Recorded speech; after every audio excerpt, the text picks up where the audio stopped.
count that big bang.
Got the money in the bank.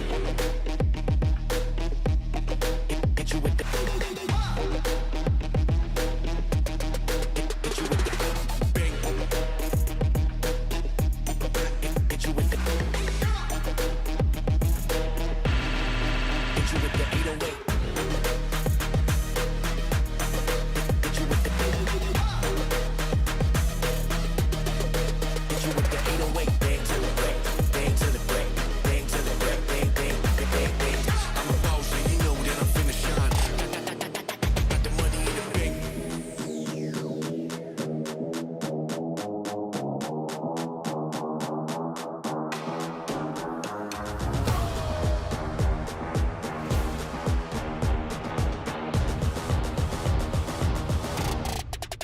Got the money in the bank.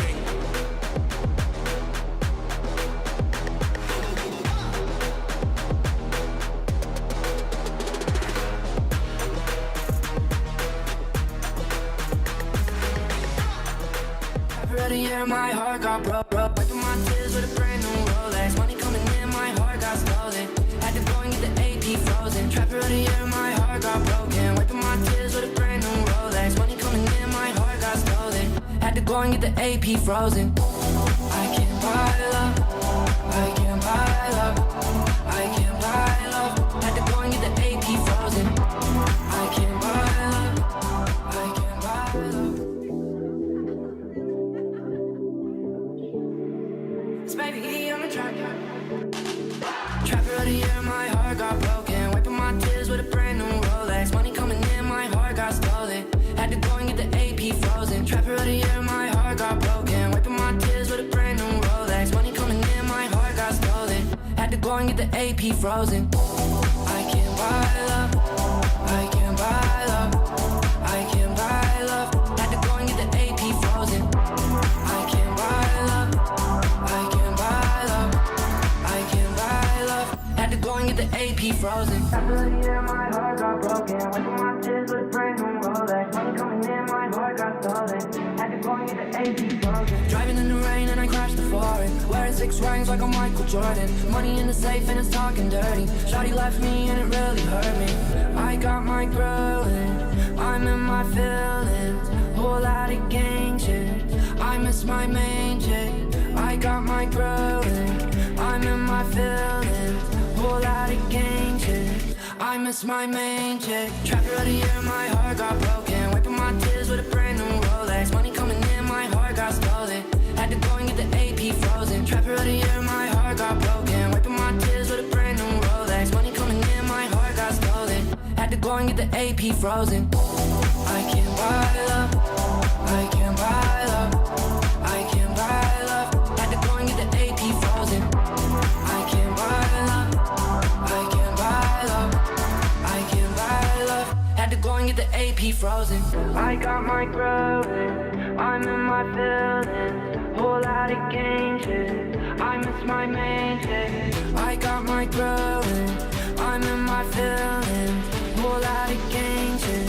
I miss my main chick. Trapper of the year, my heart got broke. Wiping my tears with a brand new Rolex. Money coming in, my heart got stolen. Had to go and get the AP frozen. Trapper of the year, my heart got broken. Wiping my tears with a brand new Rolex. Money coming in, my heart got stolen. Had to go and get the AP frozen. I can't buy love. I can't buy love. I can't buy love. Had to go and get the AP frozen. I can't buy love. I can't buy love. I can't buy love.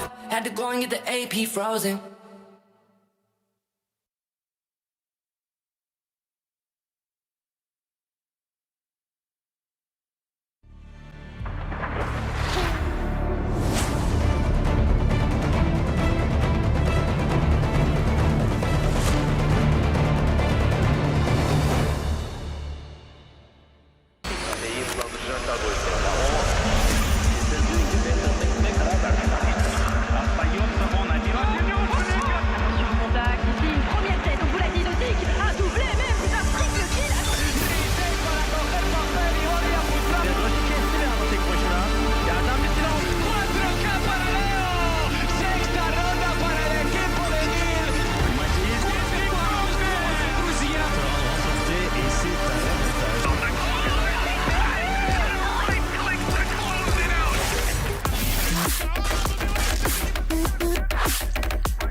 welcome to Berlin, Germany. It is qualification day and elimination day here at the EMEA Challengers Playoffs as Gambit, Team Liquid, G2 and Giants will be fighting for those last two spots for Masters Berlin. I'm your host Yinsu and I have two experts with me today here for this grand occasion. Welcome back, RyanCentral and Kaquka. It's a pretty big day, isn't it? Qualification Big and all that. Big day. And it's fresh teams as well when it comes to G2 Giants a little later. The first time they've been in an international tournament. I think for Liquid Gambit, it's who can really get those spots in for champions. So it should be a good one.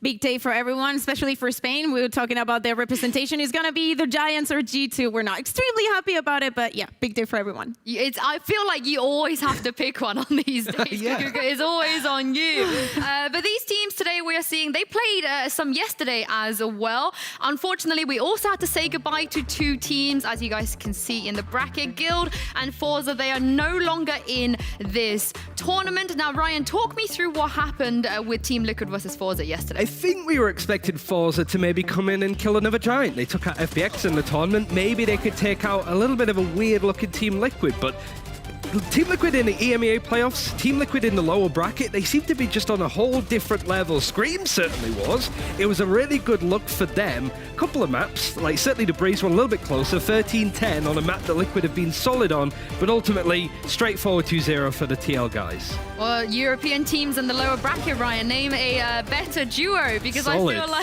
I feel like they're setting a track record for themselves. But also on the other side of the bracket, Kaquka, Guild versus Giants, one of them had to go. Yeah, I mean, it was a first matchup between two European teams in the finals. And of course, we knew that it was going to be a pretty even match. And we have to start, obviously, with that split. And it looked, obviously, pretty even. But when it came to the Giants attack, they managed to get that map onto Bind. They were struggling a little bit, we have to say. But then after that pause on their attack, when they were 1-5, they were like, okay, what is going on? And they nailed every single round. And also that Ascent, I think they were was just brilliant. We saw a lot of plays, especially I have to say that it's this thing that Guild also did against Gambit. The counter strat was really strong. You don't want to give too much map to Guild. They don't really care about map control, but when it comes to that, it's something that you need to think about. They did manage to get the win, and so they come today against G2. I gotta say also, Kaquka, you know, as the campaign leader for the Bonka to Berlin movement, I know you're wearing all black today. Are you in mourning right now? I am. I mean, I am happy the Giants made it at least to this point, but I have to say I'm quite sad that we have to say goodbye to Bonka. Still, well, the dream is no longer a dream. It's not going to be possible. It's a sad, sad day for all Bonka fans out there, but I think it's a good run for Guild. They're not out of it. Guild, Bonka to be at last chance qualifiers at the very least, so it's still not the end of the world if you're Guild, but it's still a sad way to go out, and you see your scene. They always take it hard. It's less clean than B2B, but, you know, we're still in it. We're still in it. But there's 4 teams that we're going to be talking about today. They will get a chance to fight for the last 2 spots for Masters Berlin. As you guys can see with your schedule, Gambit versus Team Liquid will be first, followed by G2 versus Vodafone Giants. Now, Ryan, we've been here before. We've already had a qualification day, but it feels like the stakes are a lot higher this time around. I think for Gambit versus Liquid, it's not only who's going to Berlin, obviously, but also who's going to be like maybe in the top 2 when it comes to instant championship points. I'm pretty sure if Liquid win this game and go to Berlin, they're 100% assured the top 2 position, meaning that even if they bottom out in Berlin, they're still going to champions because they're the top 2 in points. Gambit could maybe overtake them if they do a little bit better, but I think for G2 versus Giants, if they lose, whichever team loses, they won't be part of last chance qualifiers. So it's do or die for them. Yeah, 2 very interesting matchups. But also, Kaquka, one European team is 100% going home today. But also, the CIS's last hope, Gambit. This is their last chance. I hate saying goodbye to teams, but as Ryan said, this is do or die. I feel like we have a lot of representation from different regions. We have EU, we have Turkey, thanks to SMB, and I really feel like this should be, you know, the Gambit that, you know, wins everything, that is top 1 of CIS. They should get the win today. Well, we have seen a lot of pretty good players here at EMEA. You guys at home have also been debating on who the best player is. But what do the pros think? Check out what they had to say on the 2nd episode of Frenzy Fire.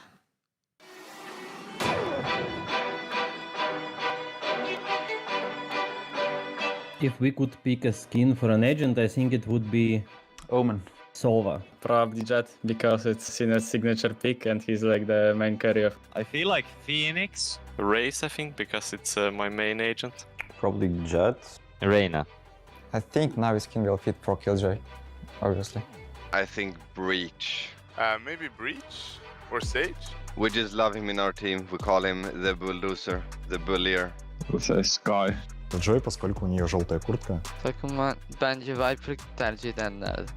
It'd probably be a Reina skin. Sova. My бабушка told me not to brag. А вообще, если без шуток, потому что Сова русский наш персонаж. Россия, вперед! Best player in EMEA is going to be Shadows, I think. Been looking very solid in practice for a long time and kind of just waiting for him to pop off in official games as well. I would say Shao. I think Nukia, to be honest. He's insane. The best player, I think, is Scream. I would say Scream. I'm not being biased, but it has to be Scream. 98% sure it's Leo. Oh, I'd really like to say myself, but I gotta hand it out to CNET for padding out the stats. My teammate Sinet, I guess. I think it's Cinet, of course. He has been playing really good lately. And В EMEA регионе лучшим игроком бы я бы назвал Синеда. Jinet.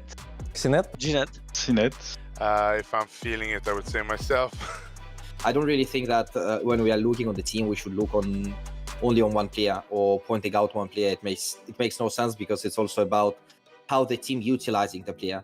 Which weapon will I change? I'd like to change the classic back to the way it was before. I will change the Sheriff. The Sheriff, please, one shot at any range. Cost a little higher and make it like a one-shot headshot on every range. Please, it's really important actually. How I would change Marsha, I would definitely not make it 100 damage in the body. Buff Vandal a bit. I'll maybe change the Vandal. I would change the Vandal. Yeah, probably adding like 5 bullets would be enough. Like first bullet accuracy is 100% accurate. on the operator, because I hate that gun. I will up the price of it or just nerf it. So yeah, most likely the operator, back to how it was before. Especially like Judge. Like I do think that it is insanely strong on a lot of different positions. Judge, put it the same as it was before. Stinger has really bad spray pattern right now. Direkt Phantom'u değiştirdim. Hatta direkt kaldırabilirdim yani. Çünkü hala koşarak vuruluyor. Direkt koşarak vurmasını kaldırırdım. Because I use the Phantom, because I spray a lot, I'll probably make a insta-kill from any distance on headshot. Phantom'u değiştirirdim. Accuracy'sini daha da düşürürdüm. Bir silah değiştirecek olsam kesinlikle Phantom'un kafaya tek atmasını isterdim. Please. What ability does VALORANT need? Something like invisibility. I would implement the ability that which can distinguish the Molotovs. Maybe some kind of Molotov or something. I really haven't thought of this. I don't know, maybe more smoke, like a different smoke. Я уже говорил, jetpack. I'd make some kind of a barrier or like a small little hut. Can I not give an answer? Let's make it like a energy shield that you can put on top of the bomb so people can't play after plant meta because it just removes so much skill from the game right now. I have no idea. Can I pass it? Time guy. I want someone to manipulate time in the game. Something to do with flying. Gelecekten oyuna bir skill ekliyor olsam bence post plant metasını engellemek için bomba çözülürken böyle 3 saniyelik 5 saniyelik bir tane kalkan açardım. Skill geçirmeyecek, mermi geçirebilecek. Böyle bir yetenek çok iyi olurdu. You could throw some... I have no idea. Well, some interesting picks there, guys. You know, Scream, Leo was thrown in there. Someone said Shadow as well. But Ryan, who do you think is the best player right now in this region, kind of leading the pack? Yeah, I mean, there's a bit of a dark horse here when it comes to a player. It certainly hasn't been talked about enough with how good they can be. Mechanics are solid, but they're also getting better at coming. CNED, I think is his name, maybe? Oh, yeah. Good choice, Ryan. But seriously, like I remember watching him on BBL, like in the Ignition event, way like September of last year, and he was always really good in open qualifiers. But as soon as we saw him play up against G2 or FPX or BBL, he was very quiet. It was the same with Noel Penke when they played in First Strike. He just wasn't the player we know now. So he is still improving. He's insane mechanically, but from speaking to MBS, his comms are a lot better. He's a lot more confident. We've even seen a couple more smiles and thumbs up from him. So he is growing as a player, and there's still more to come. Little by little. I have to say that no matter who we pick, I think we should go for a Turkish player. I think they're the ones who have the most representation. They've proven a lot. And if I were to choose, I would probably go for Turco. Because, you know, Turkish Turco and SMB, I think that they're doing an amazing job. And I think that he's definitely the player that you want on your team. It's not only for the clutches, he's a very flashy player, even though he plays Sage, you know, more supportive roles. I think he's great, and I would give it to him. It's funny you say that because he in that video said CNED. So, I believe in him, even if he doesn't. Well, speaking of the best players in EMEA, David P, he's been one of the biggest win conditions for his new team, Giants. But this is what he had to say about facing his old team, G2, earlier. I'm now joined by the man of the hour, David P from Vodafone Giants. Hi, David. Welcome to the show. Now, first of all, I want to say congratulations on your signing, officially now joined with your team. How nice does it feel to not be a stand-in anymore and actually be a part of this team? I feel great. It feels great, first of all, to be winning yesterday and then getting signed. It took a few time to negotiate and there were a lot of talk, so it feels great. Less pressure on the shoulders, and I can just focus into the games. Feels better. Well, now I know you said it's less pressure for you, but do you feel any, I guess, even more pressure because you are signed now, so they're going to expect you to perform? No, I'm more motivated, to be honest. And in terms of that motivation, you know, we know that you are a really good leader and a leader of this team as well. Would you be able to give me some insight on some of the styles of your leading? Has that changed and evolved, you know, since your G2 days? I grew a lot as a leader since I left G2. When I was in G2, it was just the beginning of the game. I was not ready to be like a leader at 100%. And now that I joined Giants, Pipson is helping me a lot. He gave me a lot of advice, a lot of things that I can rely on, so it helped me a lot. And the way I lead is like I give a call in the beginning of the round. We just do map control, and after we adapt on what the enemies do. That's it. Simple as that. And sometimes we have set executes like everyone. And I don't know. And I have a lot of reads on the enemies because I watch how they play, and basically that's it.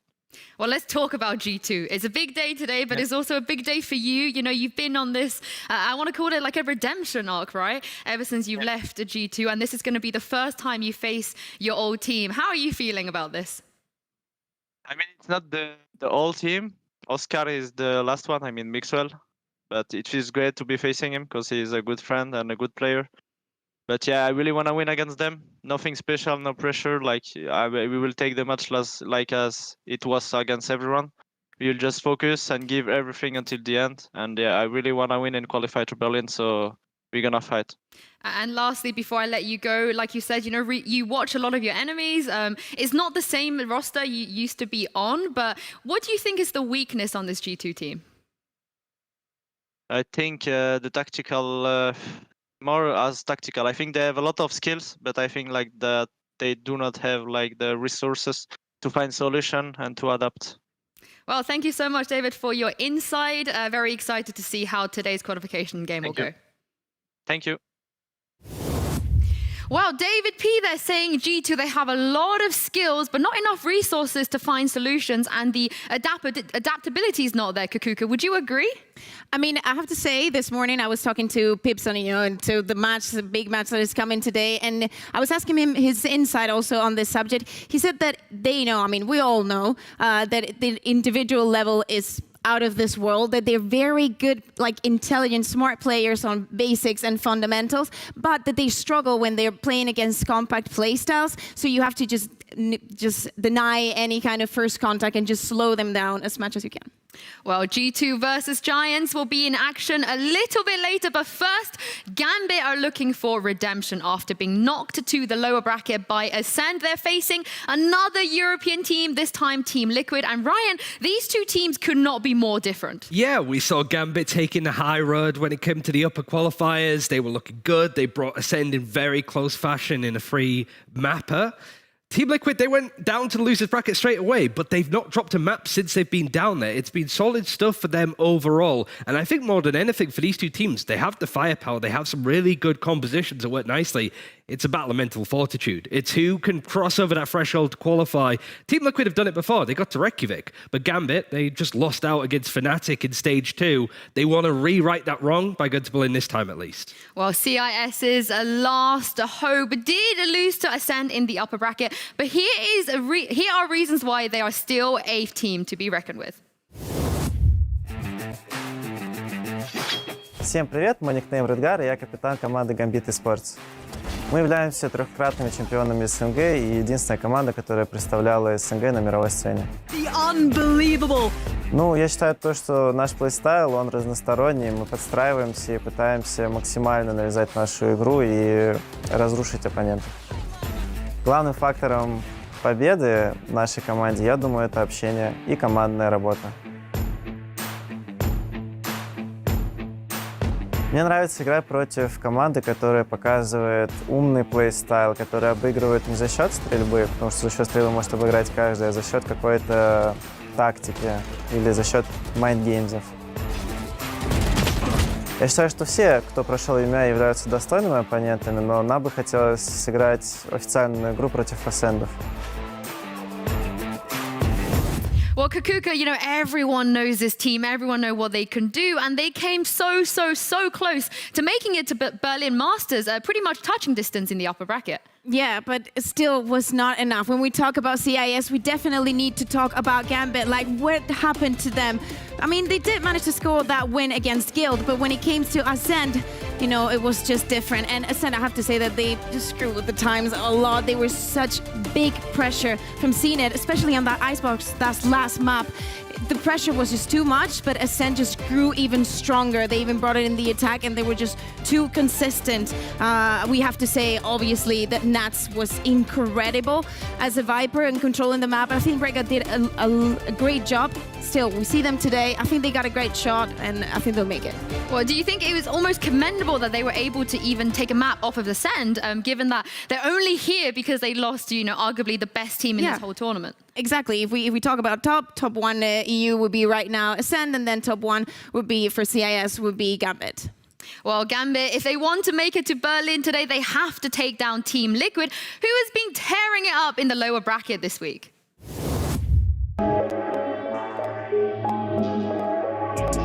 Hello everyone, my name is Elias Jamppi Olkkonen. I play for Team Liquid VALORANT, and currently I'm a part-time IGL and entry flagger.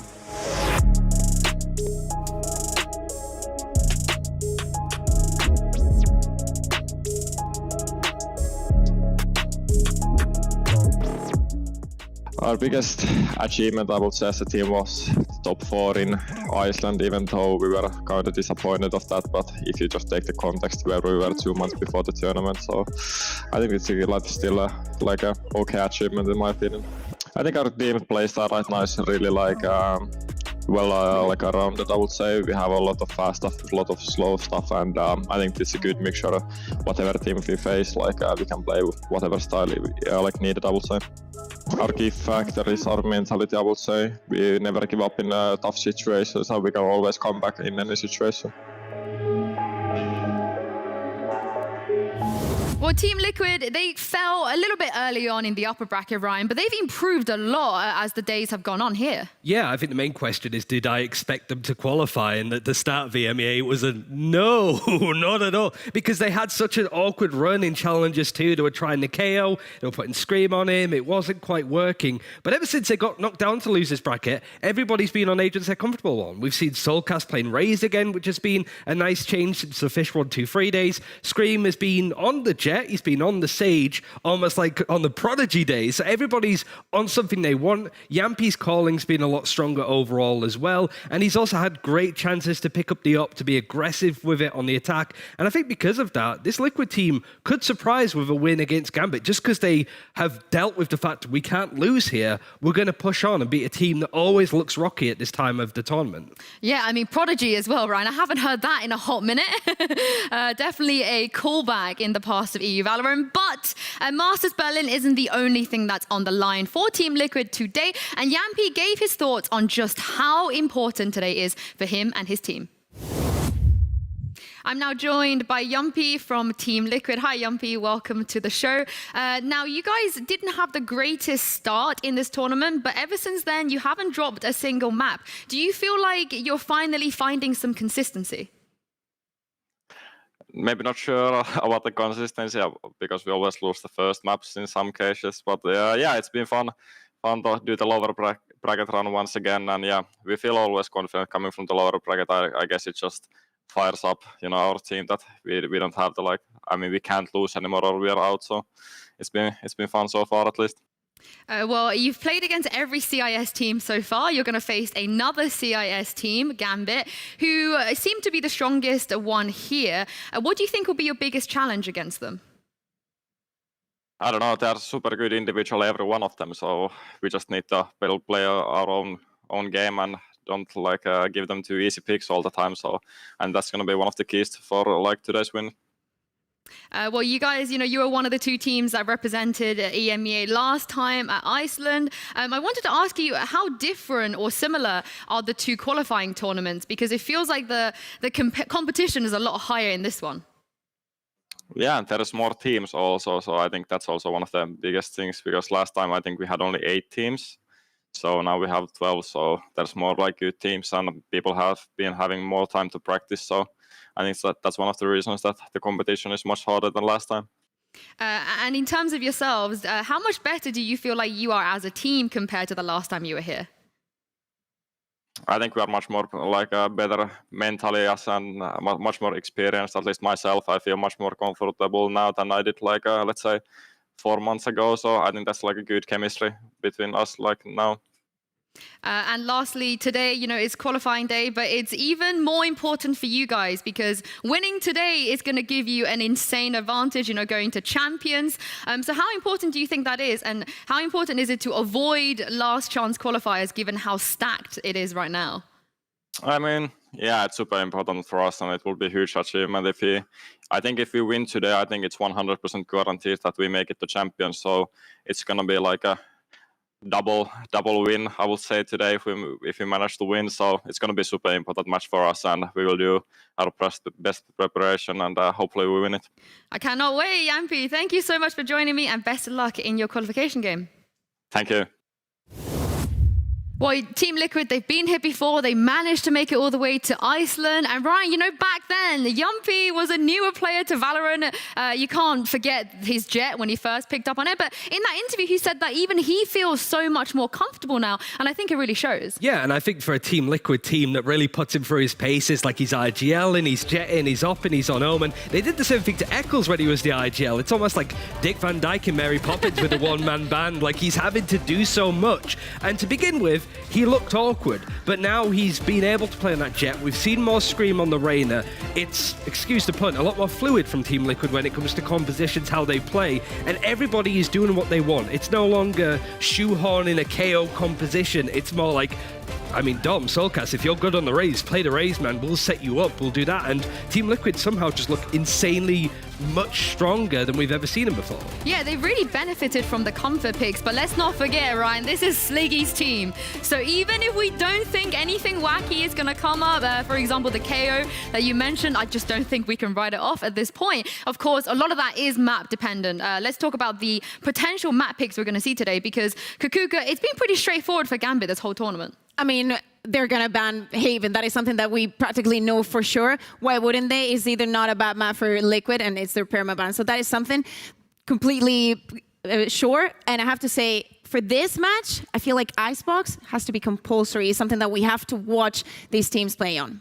Yeah, and the other side, Team Liquid, Ryan, they've kind of, got themselves out of the days of having a permaban. Yeah, and they're now being much more selective with what they can ban out. Like we saw them take out Ascent when it comes to playing against Oxygen because Turkish teams were really proficient at that map. I would expect, considering Gambit pick Ascent, that they would do something similar, but other times they ban out Split. They have a lot more room to breathe, and I don't think they're as composition dependent. I don't think it's a case of, oh, we go Breeze, we play this, if we go Split, we do that. I think they could just kind of be on the Reyna, be on the Jet, be on the Sky, and sort of take that across different maps. So we'll see how Team Liquid can fare with that. Well, do you feel like they have to take away the Ascent today as a no-brainer given Gambit's track record on this map? It's a good question. It's just more like how comfortable Team Liquid feel on it, because Gambit, you don't want to give them all of the advantages. They're the ones coming from the upper bracket, so they're going to have that choice of being the A and the B team. Effectively, they have that advantage going into the series when it comes to choices. So I think Team Liquid, they want to just be on the maps that they're comfortable on. But like you said, with Icebox being compulsory, that was a map Team Liquid didn't like to play. They banned it outright. So it really is how quickly have they got better on these maps that they typically take out. Well, let's take a look at the map picks and bans and see what 3 maps we're going to be having today. As you guys can see on your screens at home, we are going to Split first, followed by Bind, and then I've never heard Split being described as sexy before, Kaquka. Thanks for throwing me off. We're going to Sexy Split first, and then Bind, followed by that Icebox that Kaquka spoke about. Now, this is interesting, Kaquka, because it feels like a really high level of mind games have gone into this. Yeah, so Team Liquid banned Ascent. We're going on to the Split. We've only seen Gambit played once in the last 2 months, and they were playing with both Cypher and Killjoy. They definitely have something prepared for this map. I feel like there's going to be a change on the comp. And if there's not, I don't know if Liquid is going to be prepared, because, I mean, I am surprised that they picked it. That's the advantage Gambit had right there. Is it's like, okay, the ban is Ascent, we're going to play on Split because Team Liquid don't like to play on it. We saw them lose against Giants, we saw them lose against Fnatic, we saw them lose against Na'Vi earlier on in this tournament. The only wins they had was against BDS and Vitality. That was quite a while ago now. So this is a little bit concerning for Liquid. I think they've lost the map draft, to be honest. Gambit had that advantage coming into this. It's just whether they're good enough to hold their mental fortitude and win this out. They have all of the advantages that they need, but this Team Liquid is pumped up. You saw how angry Link was. Nobody expects Team Liquid to do well. They're ready to prove everybody wrong. Well, do you feel like when it comes to Split, especially, maybe Liquid were baited in a little bit because, you know, Gambit have had some time to prepare for this. Maybe they knew that Liquid were probably going to take away the Ascent. So, Ryan, are you expecting kind of quite a high level of preparation and strategy from Gambit in this? It's hard to say because they've only played it once. That was against Na'Vi, but it was at the CIS Challengers qualifiers. So we haven't seen it at all from Gambit in this tournament.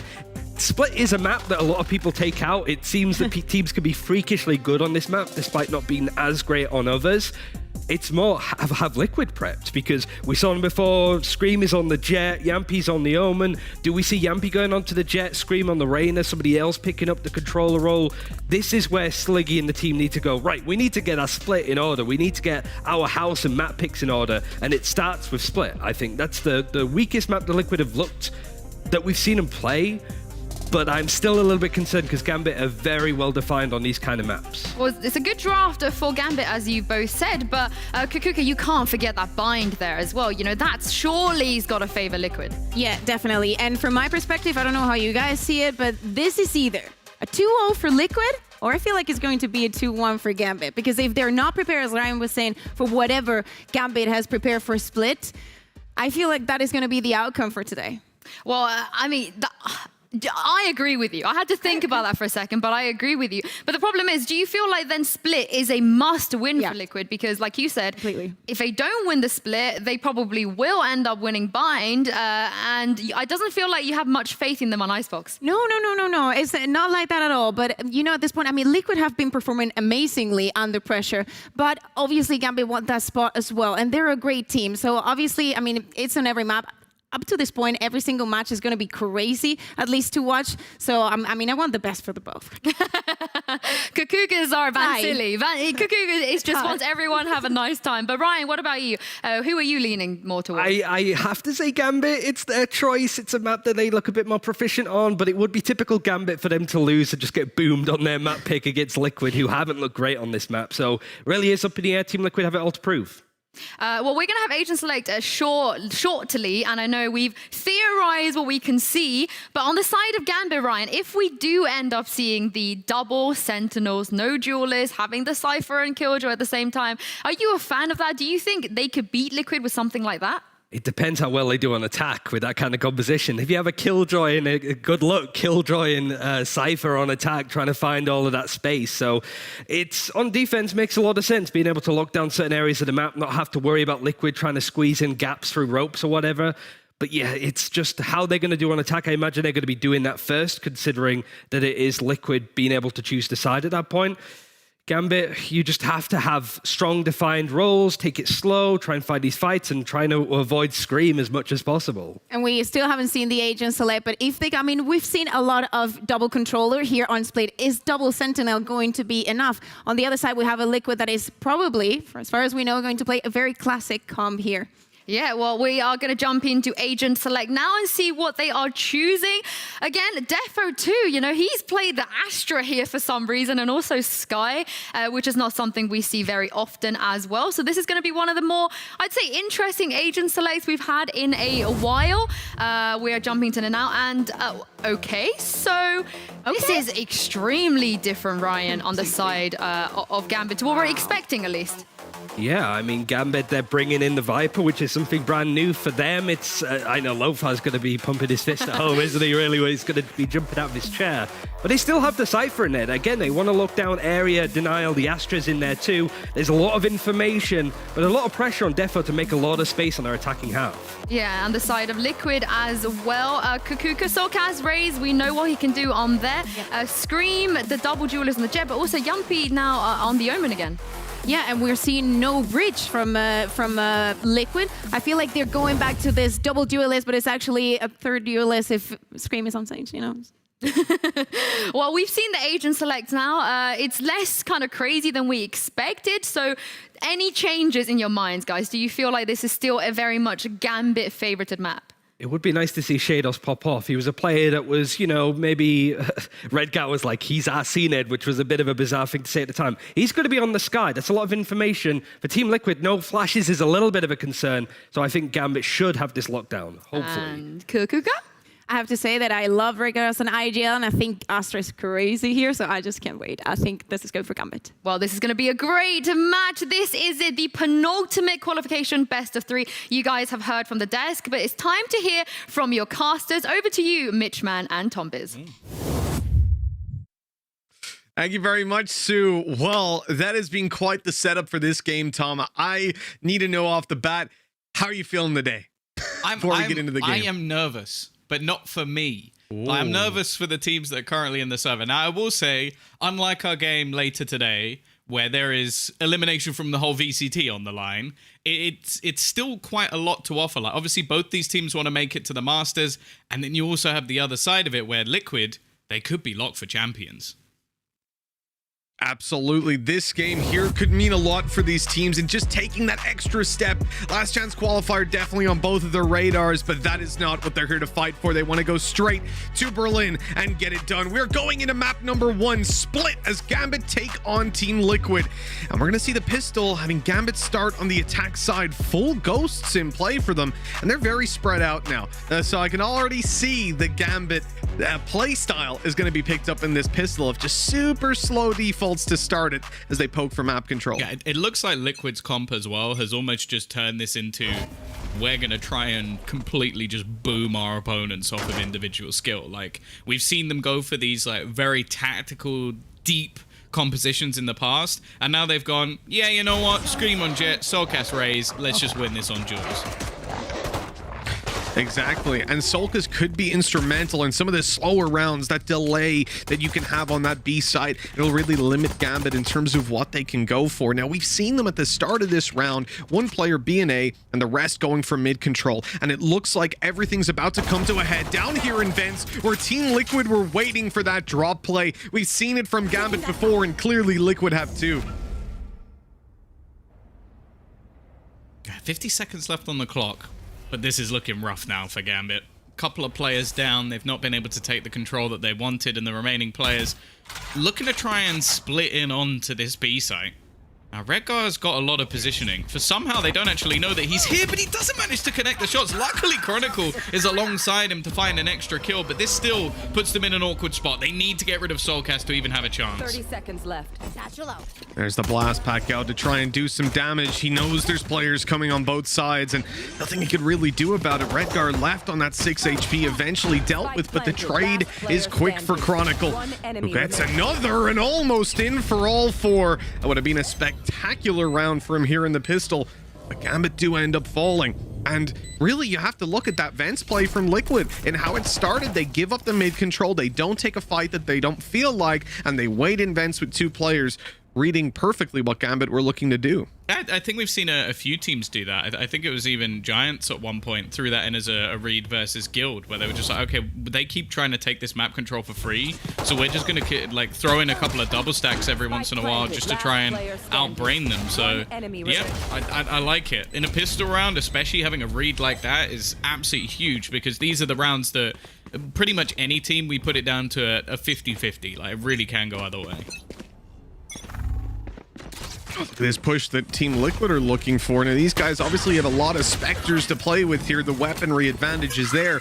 They're aiming very early on to get that Blade Storm online. Scream picking up the orb, but he does get damaged significantly. Not able to continue the fight.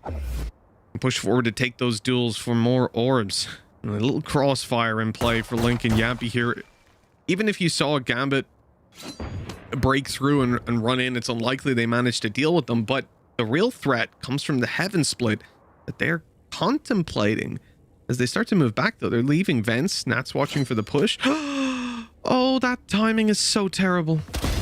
Yeah, I don't know if it's going to matter at all, though, because they're currently walking into the double stack of Scream and Soulcast with utility being pushed into their favor. Sure, maybe it will catch one of the final kills, but I'm almost certain the round will be done by the time that Yumpy actually comes around the corner. And all it really means is it should be at least that little bit cleaner. Now, Chronicle, he gets one kill here. That's absolutely fine. I would even call that a decent round, and there you go. 2 kills in a round where they were flanked and they walked into the double stack of duelists.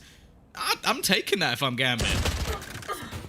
Generically, yes, but Scream took those fights as aggressively as he did on low HP to get the Blade Storm online, and now he has it. So that's a huge upgrade for very little reinvestment. He has to buy shields and then that Blade Storm, and that's pretty much it. So really, it's only the one guy having to rebuy, and if there's even a pistol floating around, they'll just pass that. So the economy isn't actually going to be dented too much, and I think Liquid still come in with a very strong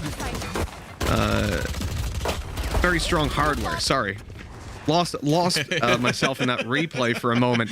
So I saw Scream, like, the spray that he had was so unlucky, because he probably could have gotten both kills and remained with the weapon, just that all the bullets went, like, through their legs.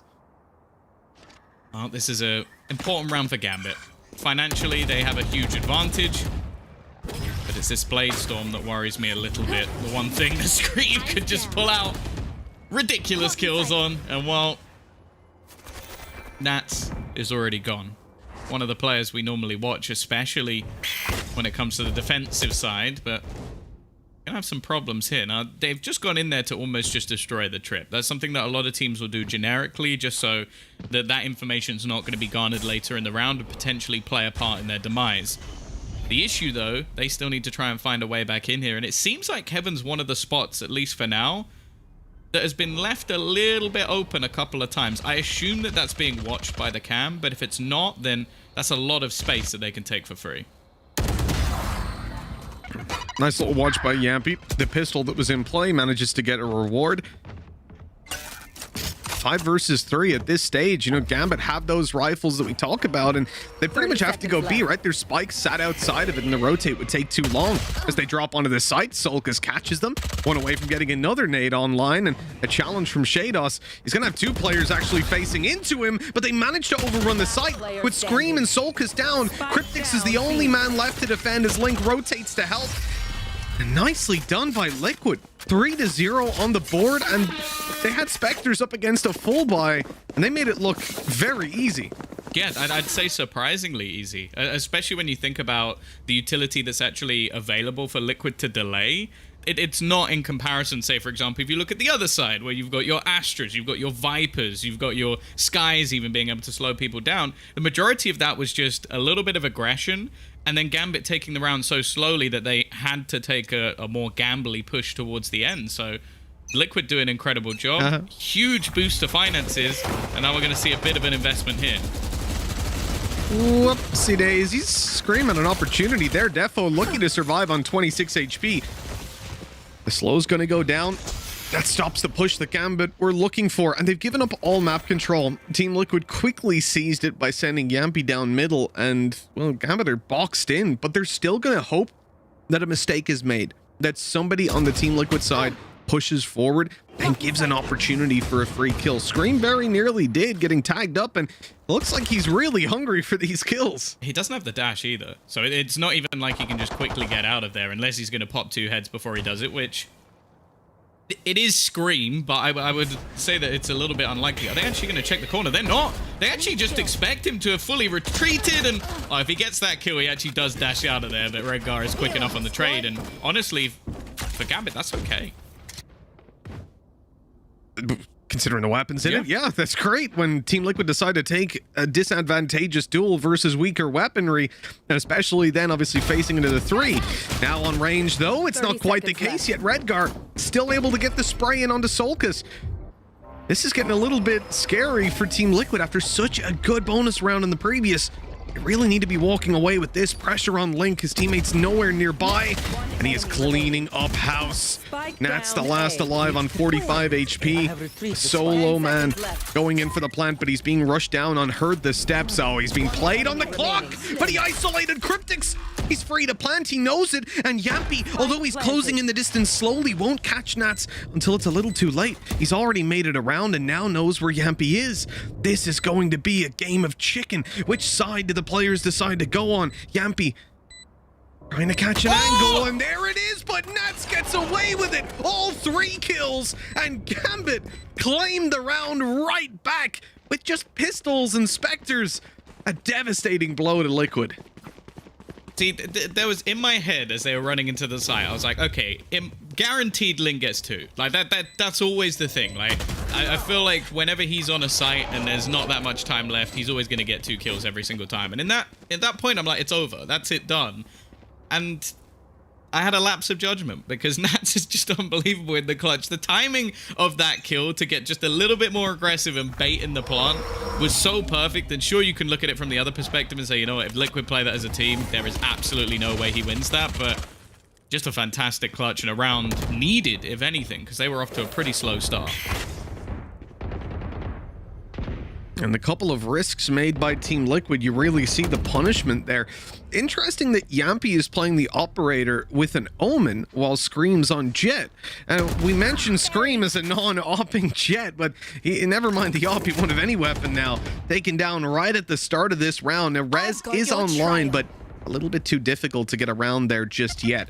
Seekers showing that there's still a 2-man A hold, and they're running right into Yampy, thinking that it's clear, I guess, or that they'd at least get towards the site before taking contact. The aggressive nature of Yampy once again catching teams off guard. Yeah, I assume the direction of the Seeker just baited them. Just like, oh, there's no one on B, and just start running into the site. Has definitely gone as badly wrong as it could have done. And actually, Yampy almost going to try and fake them out with the TP. Still, though, they have got a lot of control around A. In fact, they have all the control around A. It seems like there's a 4 rotation just playing this as a retake. As you mentioned, it's a little bit difficult to get the res, while they're going to commit everything to bring Scream back online. It's worthwhile to have that man advantage on the retake, and here's hoping over on the Liquid side that Gambit decide to get a bit too aggressive. You can already see that Chronicle has gone deep into screens, and I think he popped his ultimate there, right? And now he's just taken down right away. And I presume that was even through it. Good job by Defo. I don't know how he gets 2, leaving Nats in a winnable position. The 3K in the previous round. Now they call on him once again. Time on their side. And in fact, it's the same players of Cryptics and Yampy to try and clutch this one out. They're moving towards the site. The steps are heard. Nats starting to creep behind them. It looks like they're blissfully unaware of his position, and Nats has spotted them. This could be huge. Only a pistol on Yampy to defend the defuse, and he's inside the cage for another clutch. Back-to-back rounds for Nats as Gambit climb up to 2. He doesn't even break a sweat. This is what just infuriates me. He's just a stone cold killer. Like, look his reaction right now. He's like, yeah, like, guys, if you could just like do a little bit more so I don't have to keep clutching out these rounds in just ridiculous fashion. Like, he genuinely is just like, he's got less reactions than the Finns, which is impressive in itself because that's what we always talk about. Like, if anything, Yumpy's the guy that like breaks that rule with just how emotional he seems to be in these moments. But that is now 2 rounds for Gambit and 2 clutches for Nats. I'm hoping for their sake that that is going to change some way throughout this map. Otherwise, well, he's going to have to probably have the best statistics we've ever seen in a match. I think this is where Liquid just need to slow it down a little bit in their own head. In fact, I'm surprised a pause, well, maybe didn't come in here because they have sheriffs. But if they don't call a pause before the next buy round, I will be quite surprised. And the reason is these rounds they've lost have been of their own accord. Okay, Nats has done a spectacular job clutching out of the site, but look at that last round. Yampy has an off, and instead of him being the diffuser, Cryptix goes for it, leaving Yampy to swap to his pistol to try and take that fight. A classic, not exactly going to be ideal. And then the round before, where Scream takes the fight on top ramp, knowing they're against an eco and that he's already used his dash. Sure, he got a kill for it, but dropped afterwards, weapon retrieved, and then they lose the site, which, you know, they really set up the scenario for that clutch to come through. That could have been so huge. Look, it's the worst thing, really, when the first guy doesn't check the corner, but the second guy does. You are raging at that point. A tag from the cam, actually, straight through the smoke, but I can't spam it because, well, the Cosmic Divide up. I'm surprised they even used the camera there. I suppose they want to see it, make sure it's not a fake. Cheeky. They're in a cage through. I don't know how much that's really going to help them. There's actually nobody watching the other side of it, though. Scream's able to go through. We've also got the ult, the showstopper finding another pick. This is just pistols in this round, and somehow this is already becoming very costly indeed. Scream has just taken down Nats as well. It leaves just 2 remaining. Nat's not here to save the day this time, but a good play by Shados buys them a chance. One opportunity, there's a pull online. It's going to be a stun instead, actually, as Redgar spots he's not on it. Halfway defused just about, and Scream has the blades out. The shot not connecting down to the Sheriff. Time so low, he has to hit the shot now, and it is too late. Redgar closes this one out, and Gambit push up to 3 rounds. A really good attempt by Liquid, though, all things considered. Yeah, they use a few ults, which, again, for their ultimate economy is going to be quite bad, but they've done a lot of damage. They've kept Gambit on the edge, and I think it's definitely worth it, and that, especially in the way that round started as well, it just looks uncomfortable. Like, Gambit, every single round they've won so far has been a clutch. It's been shaky, so I'm not feeling confident for them. I do wonder if it's just those jitters we see, though. Like, they were a team last time in EMEA that we were expecting to qualify. They didn't. Now we're looking at them again, and sure, the only team they've lost to so far is Ascend, who I think everybody is considering the best team in the region right now. That's fine. But they now need to show that, okay, we can actually qualify for one of these events, because otherwise, well, there's this thing called the Last Chance Qualifier, and if they can't qualify for anything else, how are they going to do it in the Last Chance? Well, true. Maybe like a third time lucky type thing. You never know. Again, going to go for that vent control. This time, a little bit more intention behind it on the Gambit side, moving towards the A site. Ramp is now theirs, and this leaves Link by himself, spotted by the Seekers as well. As he's revealed down below, he opts to hold his position. His teammates rotating to help, but they get isolated first. And now, as they come through the smoke, only the one. Cryptix, luckily, I think spraying the smoke himself, manages to trade, but Defo's up close to punish. And poor old Yampy.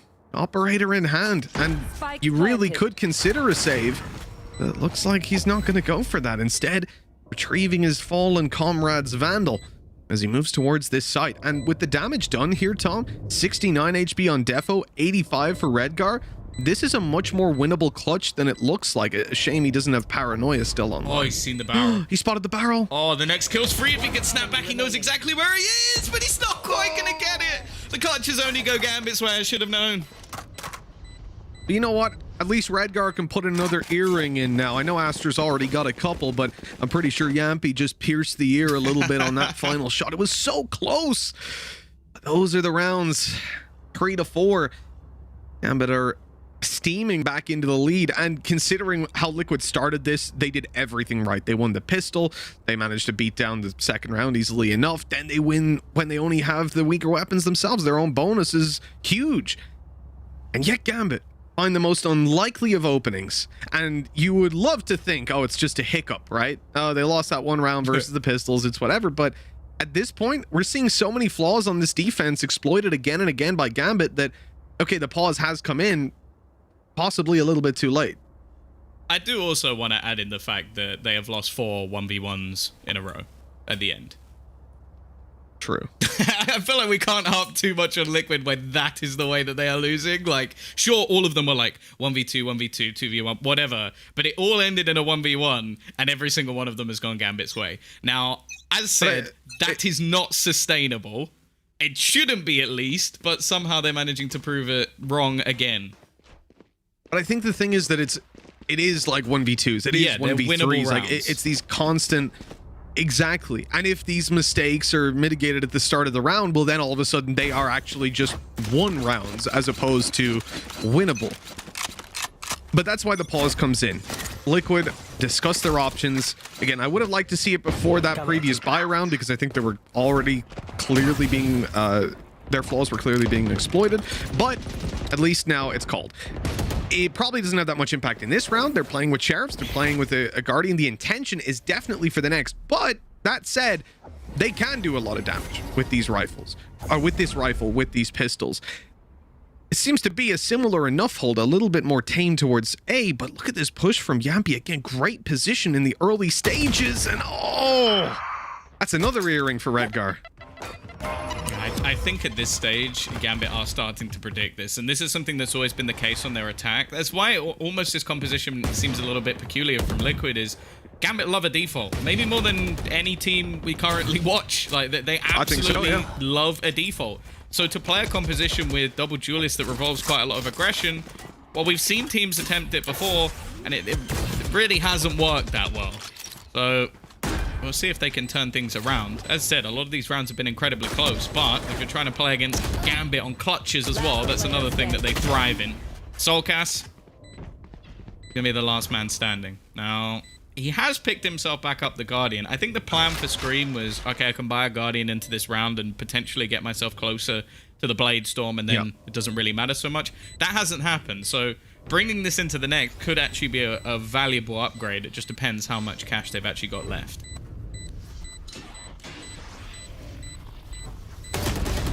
Unfortunately, there'll be nothing for Soulcas either. As a 5th round's found by Gambit, 4 players alive. Credits starting to really rack up, and their default play, I think, revolves around the fact that they can consistently find themselves in a position that if they spread out, it's not like Shados or Defo or Redgar or Nats or anybody. I should say Chronicle as well. Hey, if we're naming the whole team. It was his birthday a few days ago. How can you do that to him?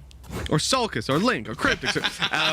But it's not like on Gambit you look and you think, oh, this one player, he's the guy that has to entry, right? He's not, it doesn't exist. This team is very well rounded. They're all capable of finding those duels, finding those entries. And the important part about that is that when they spread into this default, everybody is looking for the gap. And everybody has the permission almost to go and exploit it if they think they found it. And we see it constantly here.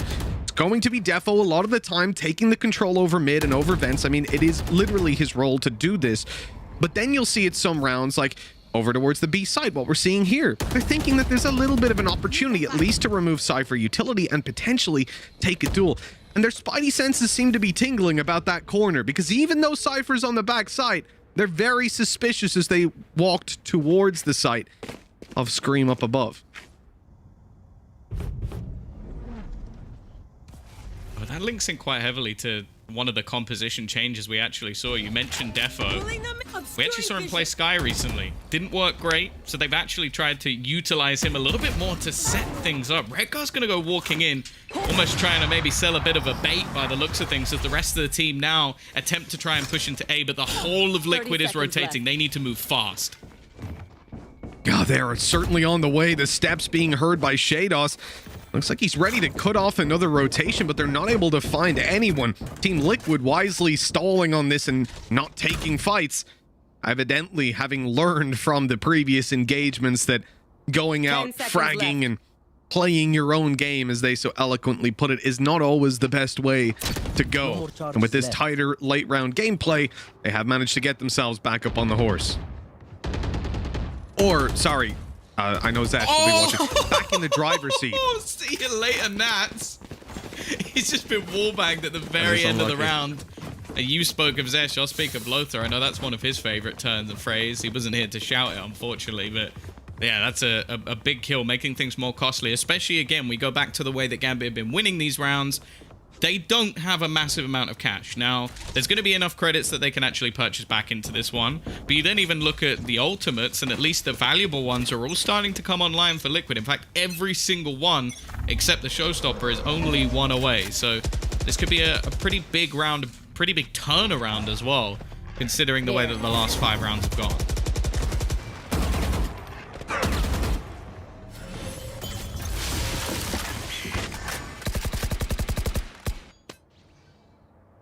Now the question is for Team Liquid, you know, obviously they find that previous round, but is it repeatable? At least the way they won the previous, you would imagine so. But now Gambit go back towards what has worked for them so many times, moving towards this A site. Scream is again in the corner where he was dropped and gave a rifle over to them.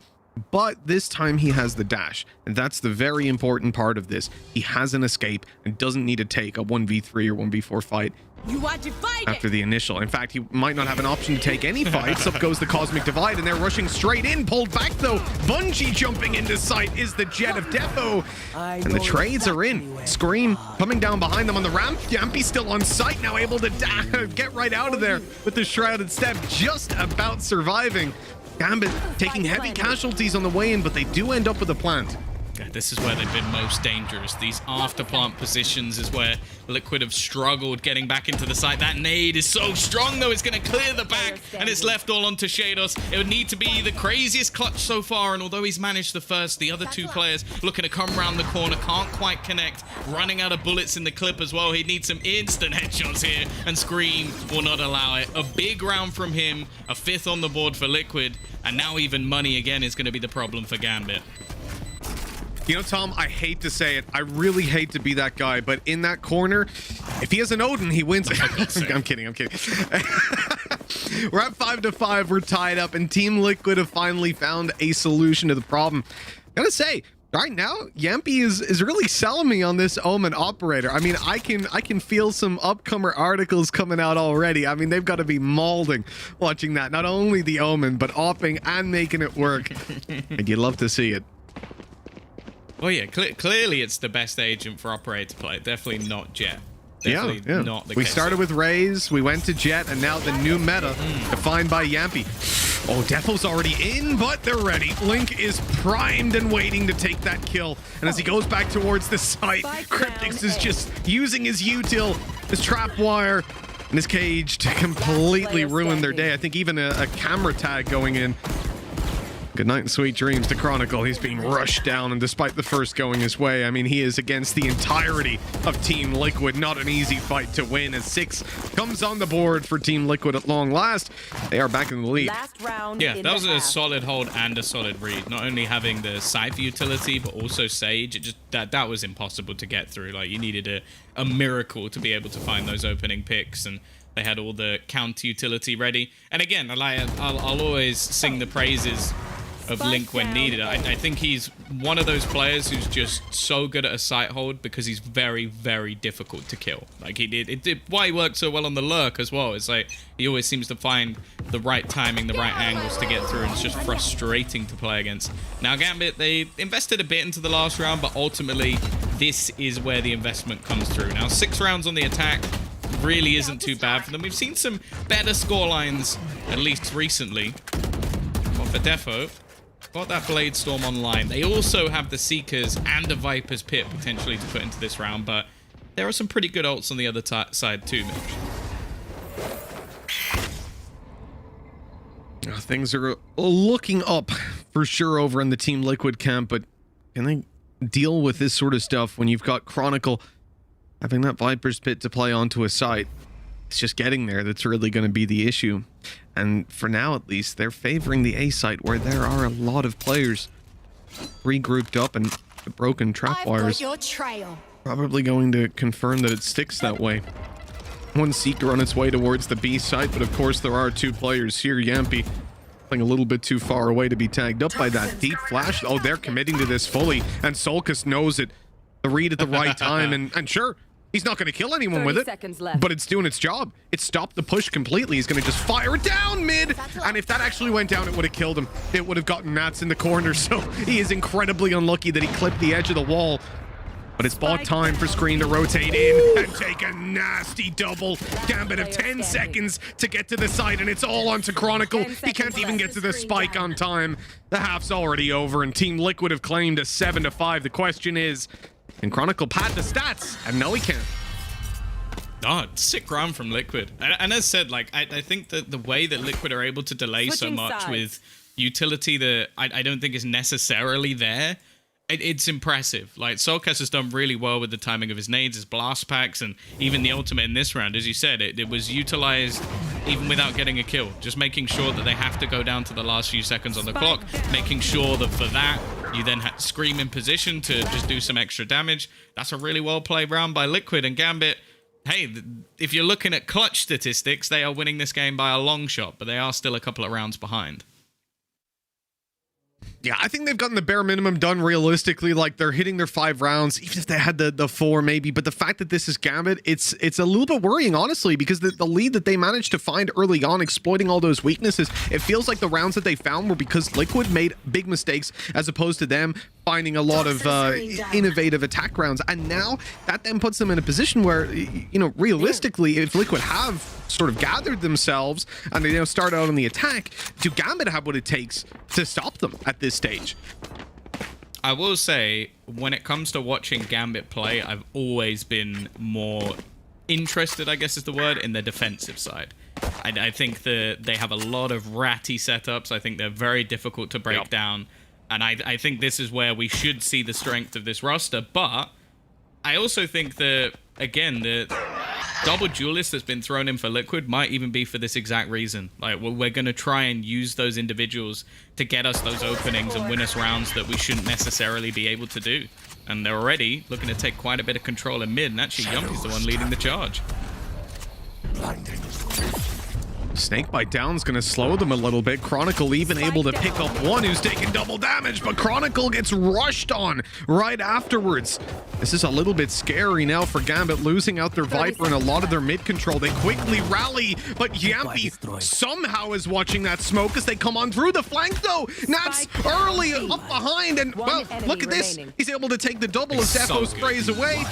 That's just gorgeous. I mean, Nats actually basically stole that first kill up top, because you had Defo coming in on the flank and he shot, but the guy was already dead. Hey, this is, as said, like, we've already seen him. Like, I think most of his kills came from clutches. Now you get to see him on his better side, if anything. I think Shados, like, he got kind of owned there by the fact that the paint shell went in behind, so he had to push through, take a risk. But this is what I mean about the setups. Like, I not even necessarily the positioning of all of the utility. That's always nice. But it's the fact that I feel like Nats is just one of the best players in the world at the timing of his utility. Like, when he uses the cages, when he isolates the different players. Because if that cage is too early or too late, he gets pushed from both sides and he doesn't stand a chance. Exactly. Nats is a very scary player to play against. And look at how they're approaching this round. They're changing it up massively. Nats is supporting in towards mid this time as they crunch down with the Spectres. And these players attempting to seize control. I mean, where did Liquid go from here? The spike still in their possession easily, but there doesn't really seem to be any opportunity for them to find kills. I mean, towards the A site, you've got Astra Stars to contend with, and obviously Jet up top watching from afar. B is a bunch of Cypher utility that you have to fight through, plus Shados being there with the flashes. There's no easy way in. Well, yeah, that's basically the opposite of these two compositions, is that I would almost say that Gambit have so much utility, like too much. Like, they've got so much stuff that they can put down throughout the rounds that I feel like Liquid are either going to have to run through some of it in later rounds, or they're going to end up like this, where it's like 20, 30 seconds up on the clock when they're trying to go for an execution. And that's always difficult to make anything work. And especially in this round where they don't have much to play with. Really solid round from Gambit. Not a single player lost. Most of them not even losing any shields either, so they won't have to go for much of a reinvestment at all. And this is going to be as pure a bonus round as you'll see.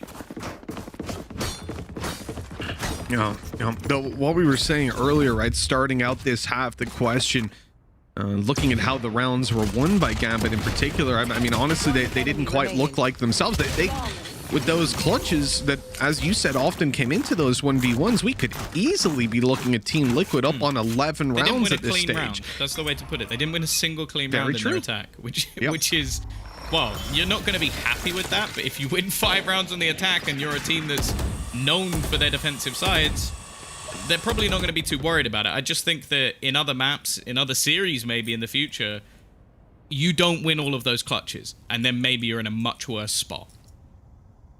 What can Nats see with that cam that I'm missing? Because they have a player watching Heaven, they have a player watching main, but he's sat in his cam right now.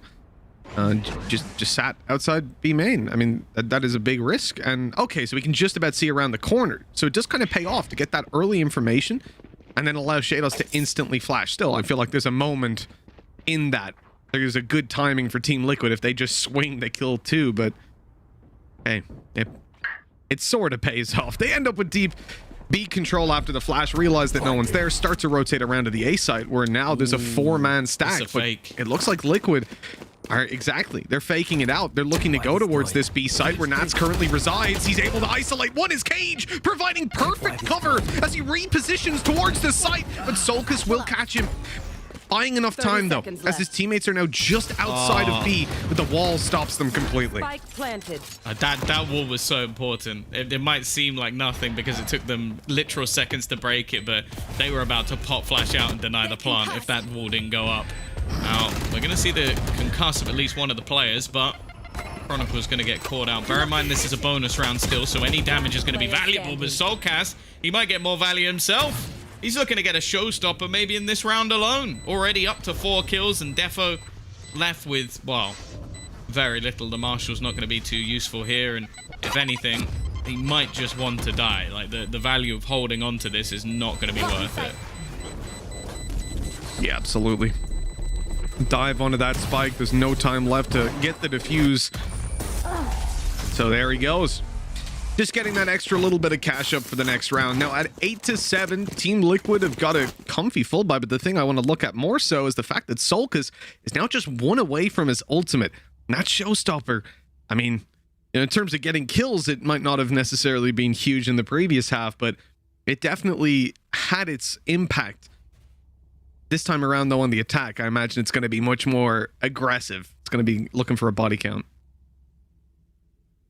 Yeah, I would be surprised if this early round is not just battling for an orb. I think that's exactly what they're going to be doing. Just go straight in, try and find something, and there's actually a star on top of it, so they've got to be very careful. I think this is something that, well, if I can read into it, I can almost guarantee that Redgar can read into it, and he is watching and waiting, trying to make this a little bit more awkward, but Soulcast has got away with it anyway.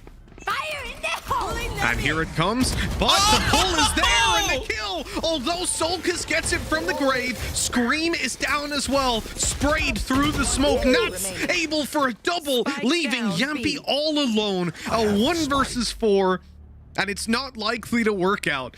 He has to hit some incredible shots if he's going to be getting away with this one, and already you've seen a player sneak into the back corner. Yampy seems ready for this, and no one else is there to really support Nats. They're looking at the other angles. It doesn't matter. This dude doesn't care. He's able to take a triple. His face. I honestly think he could pull off the best ace you've ever seen, like a 1 versus 5 where he's got his eyes closed and he's only using like a classic, and he'd still just be like, yeah, no, that's cool. All right, next round, lads. Come on, let's keep going. It's unbelievable. That was such good value. One enemy remaining. Such good value. And to a certain extent, you almost wonder, you know, that first star that was put down slightly deeper, I was imagining that what was going to happen was that you'd have a gravitational well, and then you would follow it up with a smoke so you can actually peek and spray through without their teammates that aren't caught by the well being able to fire back. But instead, he uses a smoke first, which is essentially conceding that ult orb. Obviously, he can spray through, but he's using a Vandal, so even then, it's going to give an opportunity for them to spray back. And then the fact that the well is used instantly, it almost seems like to a certain extent they planned that. Maybe it wasn't necessarily for that ultimate. Perhaps it was to stop Scream from dashing out and finding so much space, or a bunch of other things. But it seemed like on some level that was the exact intention from the start of the round, and it worked out. Liquid playing into the palm of their hand. That goes there. Yeah, well, intelligent play from Redgar, whatever the plan was initially, because he finds 2 kills versus Scream and an ultimate. Like, you're going to take that all day long, and now you look at the purchase that's coming in. There is actually going to be a hero rifle invested here for Scream. Again, this is the same scenario where he gets 1 kill and dies, or gets an ult orb and dies, and it doesn't matter anymore. He's going to have the Blade Storm, so this hero is absolutely fine. It's not really risking anything at all. Now, after getting that, they're going to break a little bit of utility, but all 5 players are now in B main. I feel like they almost have to push because of the amount of map control they've currently given up. This is such a high percentage play as well. If Scream gets a kill, he's going to be able to drop that weapon over to a teammate and play Blade Storm if they can just find that entry into sight. But again, the Astra utility comes in to slow them down. The wall already used, but it's also very close to breaking. Defo holding this with an operator, doesn't have his dash to play with, so he'll just be backing out immediately after the first, and Nats gets caught. This is where they might consider a fuller investment, and Link has taken Shados. This is ridiculous. Team Liquid now having control of the site. And indeed, that Blade Storm's still online. We're waiting to see if it gets popped up. Oh, Yambi really not having a good time coming up on the flank. As he gets taken down, the numbers equalize, and a big play is needed by presumably Cryptics or Scream with those rifles. Already the utility's going to start falling in to try and clear out some of these angles, try and deny some of the peaks and give them some space back into the site. It's the peak from Scream, though. You wanted a big play. Well, both players get kills almost instantly, and Scream will close out the round. Didn't even need the Blade Storm in the end. The hero rifle was enough. Things are definitely heating up here for Team Liquid with just 2 rifles. And yeah, not even dropping the rifle to play the Blade Storm. I love that as well, because he's going to have it for this round. Exactly. He'll just handle the round all by himself. It doesn't matter. Drop? Did you say drop? What's that? You mean drape? I don't... Oh, wow. 9-8. The lead for Liquid. It started out well on this map with a 3-1 lead, and then Gambit seemed to be running away with it, but we're in a back and forth nature here, trying to destroy that cam. He's eventually gotten it, at least. And, you know, although you're hearing that Sheriff spray away from Redgar, just look at what Gambit are working with aside from that. It might almost lull Liquid into a false sense of security. Yeah, I think looking over at the finance of their opponent at the beginning of the round, they could probably guess that there would be some sort of investment. Like, it wasn't too bad a spot. They have themselves the Seekers as well. Like, there's a lot of value that they can get out of this round, and it's an important one at that. Especially for Liquid, I would say, because things have been a little bit tight so far. The defensive holds from Gambit have been good. Their utility usage has made things very awkward. And well, the information they're actually going to garner here is not actually that fantastic. Like, they know that there's a lean towards the A site. They also know that there's some players in mid, which basically means as of right now, Liquid can go wherever they want.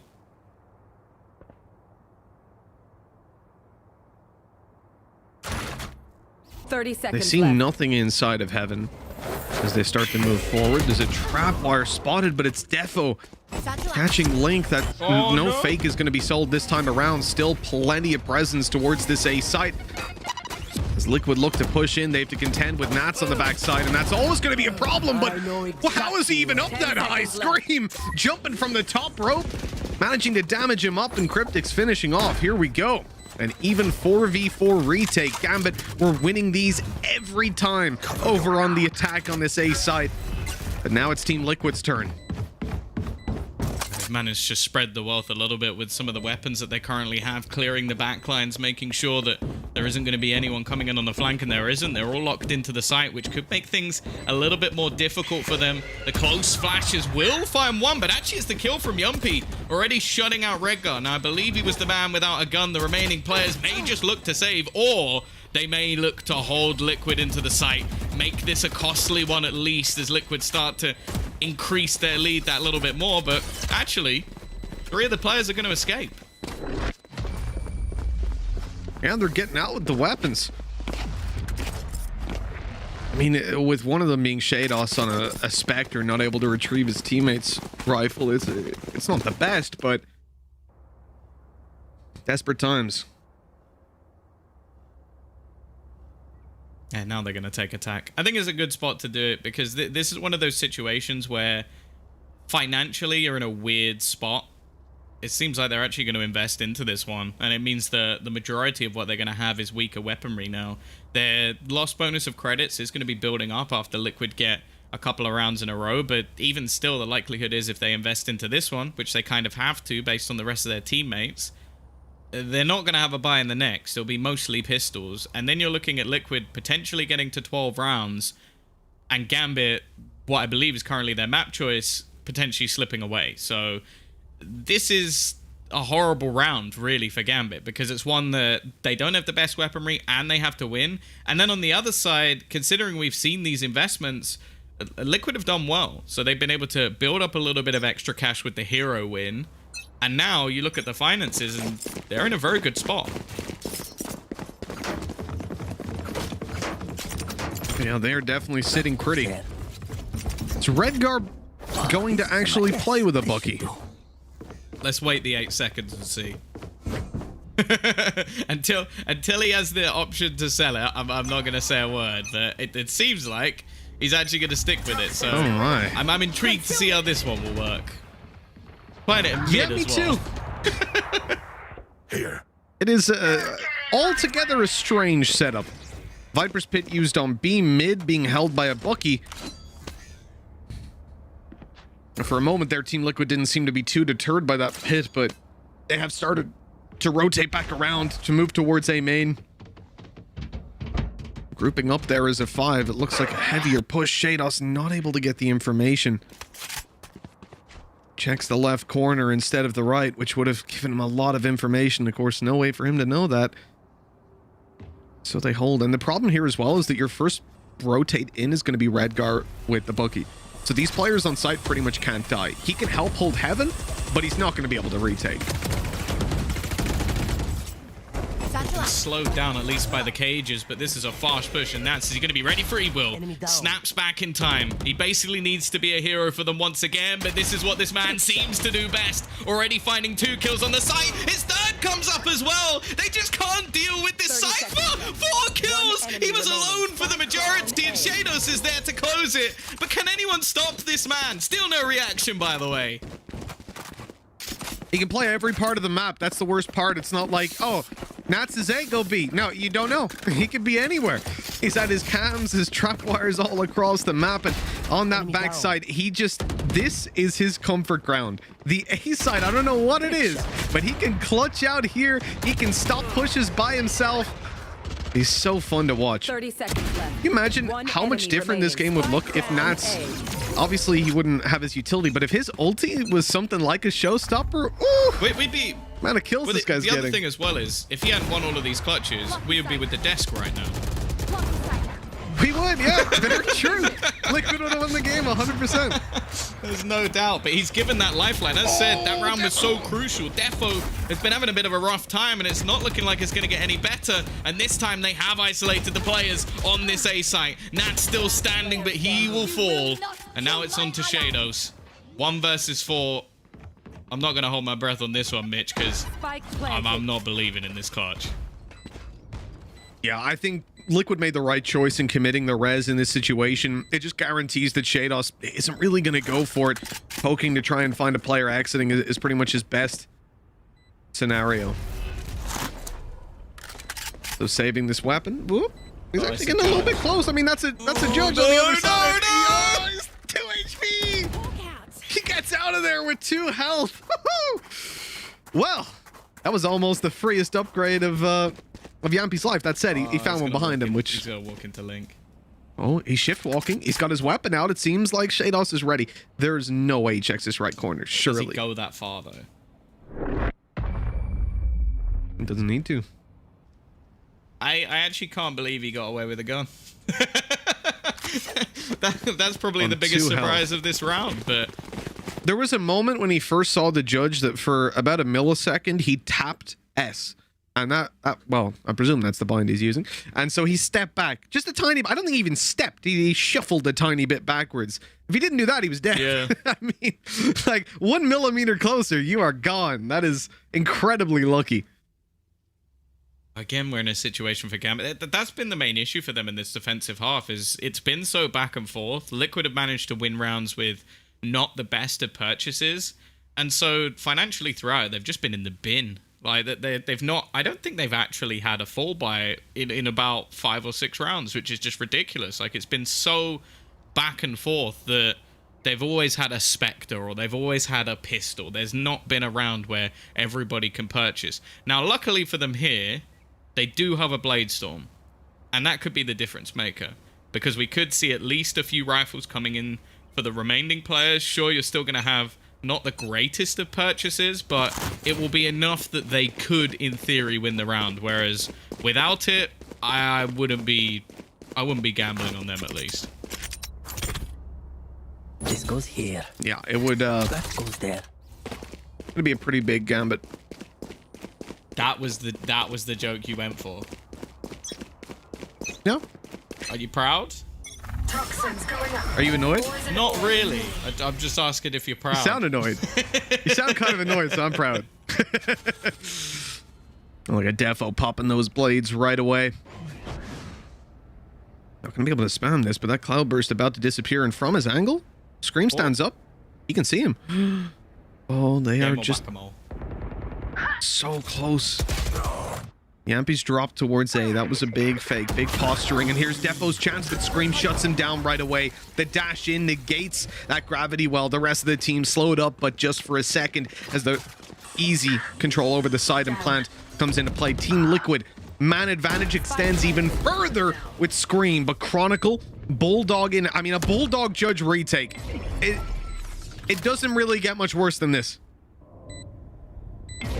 Yeah, I'll be a bit upset if they win. I won't lie. Like, there's a part of me that wants to see this team succeed, but there is a part of me that wants to see them completely fail with this purchase, because it shouldn't work. Actually, Chronicle's upgraded, so that's at least something. The Judge... Oh, he's gone over the top! He's jumped, he's basically Goomba stomped Scream. Unfortunately, that doesn't do any damage, so it is going to be a 12th for Liquid. And again, their change of pace to just avoid a lot of this utility. I also think that from what I've seen over the last couple of times that Gambit have played, this is not Defo's map. Like, he has been struggling. Like, every single aggressive play, which is basically the point of having the Jet, like, play aggressive, have some opportunities to get out of there, like we saw from Scream on the previous half. It just hasn't worked. Like, he's been caught almost every time. And in fact, it's been Scream who's been catching him out in the majority of cases. So I think he could have been the difference maker. Unfortunately, in this map, it looks like it's gone the other way. Yeah, Bulldog and Judge remain this time around. The Gambit have bought him back up, and they're playing with Spectres as well. We see that same setup from before. And the more I look at this, the more I see, like, that camera has such a wide angle that I think it would just... They've obviously tested it, is the other thing. It probably gives them exactly the right timing to pop this flash. Let's see if Team Liquid can punish it. There's the flash, the peek, and at least one kill. Nats quickly able to trade. This is perfect on a round like this, but as Nats falls, the B side is now wide open for the taking. In fact, Defo can't even do anything to stop them because he's got a Judge. So although he was in heaven, he's not on the B side. He's not holding the B side at all. Still, Liquid are rotating. They're making their way towards this A site. And if... Oh, and that smoke. That smoke tells Defo there's probably people coming his way. So he's going to stay. He's not going to rotate to the A site. So that Judge and the Bulldog kept over there. Redgar has to go nuclear for them to have a chance of remaining in this map. Yeah, even once they like push through here, it's going to take such a long time for the remaining couple of players to actually make that rotation. So only now will he have known absolutely anything, but well, they just try and run past him. Now he can try and just buy a little bit of time. A second kill will be huge, and he's actually going to get it. That's a spike down. In fact, you spoke of nuclear. Well, I think Redgar's even undown that. That is incredible. With a Spectre in hand and trapped in a corner as well. We saw even Scream there to start out this map, and he got destroyed. And that was versus worse weapons when he had a Vandal. Woo. 30 seconds left. I will say this. Redgar's long-range Spectre play, and we saw it on the attack side as well when they went up through Heaven, and that long-range kill that he found, I can't remember who it was onto. His Spectre is so good. Like, that last kill there, that wasn't even typical Redgar. You remember, like, we've seen him before, just get those triple dinks out right away. And a lot of pressure being applied by Liquid in the early round, and Solkus is very successful. Yeah, they've really been liking these paranoia, like, blast pack combos. Like, they've even thrown it in a couple of times just to try and bait people into rotating a little bit. But right now, that kill is everything. Like, they've pulled one of the players that has a lot of the utility available. They've also forced a rotation already. Now, sure, there is a camera available for Nats and an aggressive position from Defo. But as I said, Defo, he's been a bit of an underperformer so far in this map. So to leave him as a solo hold is a scary concept. And well, it seems like at the moment Gambit is still talking through how they're actually going to play this one. It's going to be Nats that eventually falls back, and well, that might be the right call because it does look like Liquid are going to try and pressure that B site. Man advantage, showstopper. I mean, everything is going their way right now. We know about this showstopper play to entry B. It has caused some problems in the past. This time up against the operator. Defo, who collapsed them right away. Down and out. Liquid now lose the man advantage. Oh, and they've got 25 seconds to make a push onto the site. Link coming alone through main. Yampi gets spotted, and he's not even going to get the first. At this point, Link basically can't get it. Oh, wow.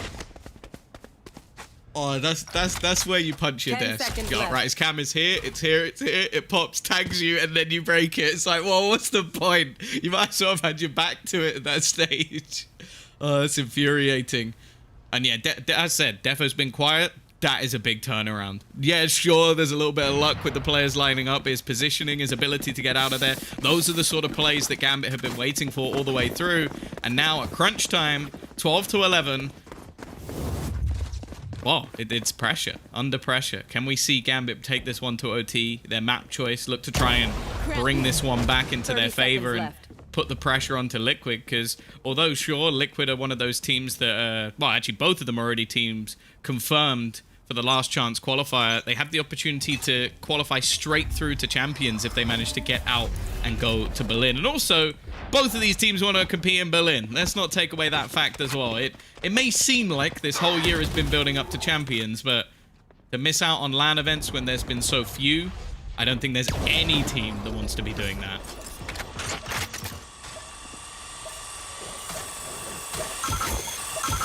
Oh, the Boombot's going to give away the operator position. They're looking again to push out to this B side.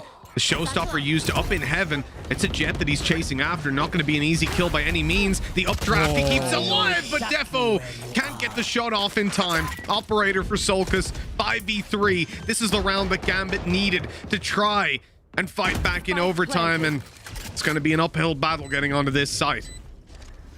Needs to be, again, one of those clutch rounds. They pulled off many, and this man was at the heart of most of them, if not all of them.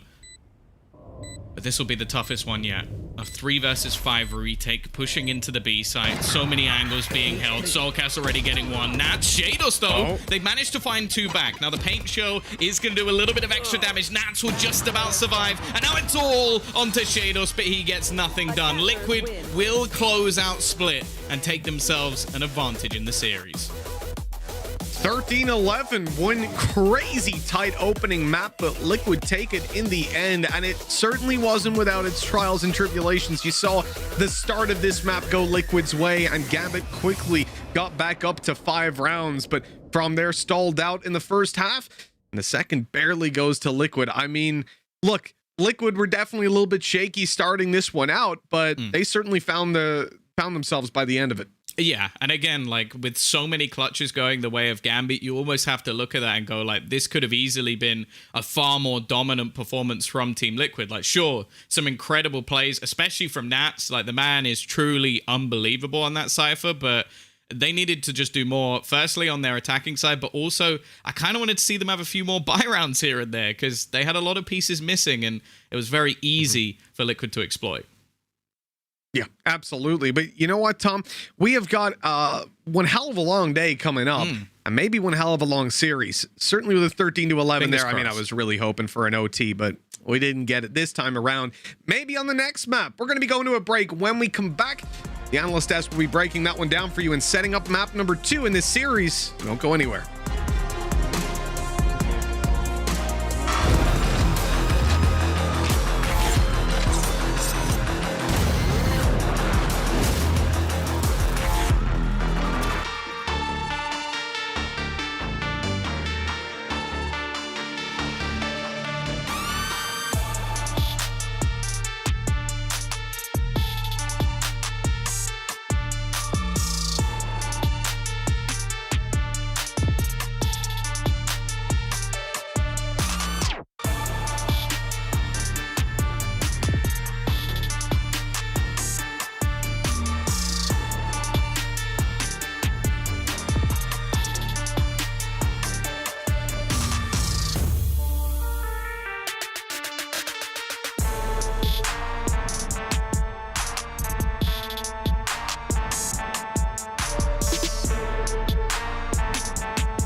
Challengers playoffs where Team Liquid have taken map 1 against the Gambit. I'm your host Yinsu and I'm joined back on the desk by RyanCentral and Kaquka.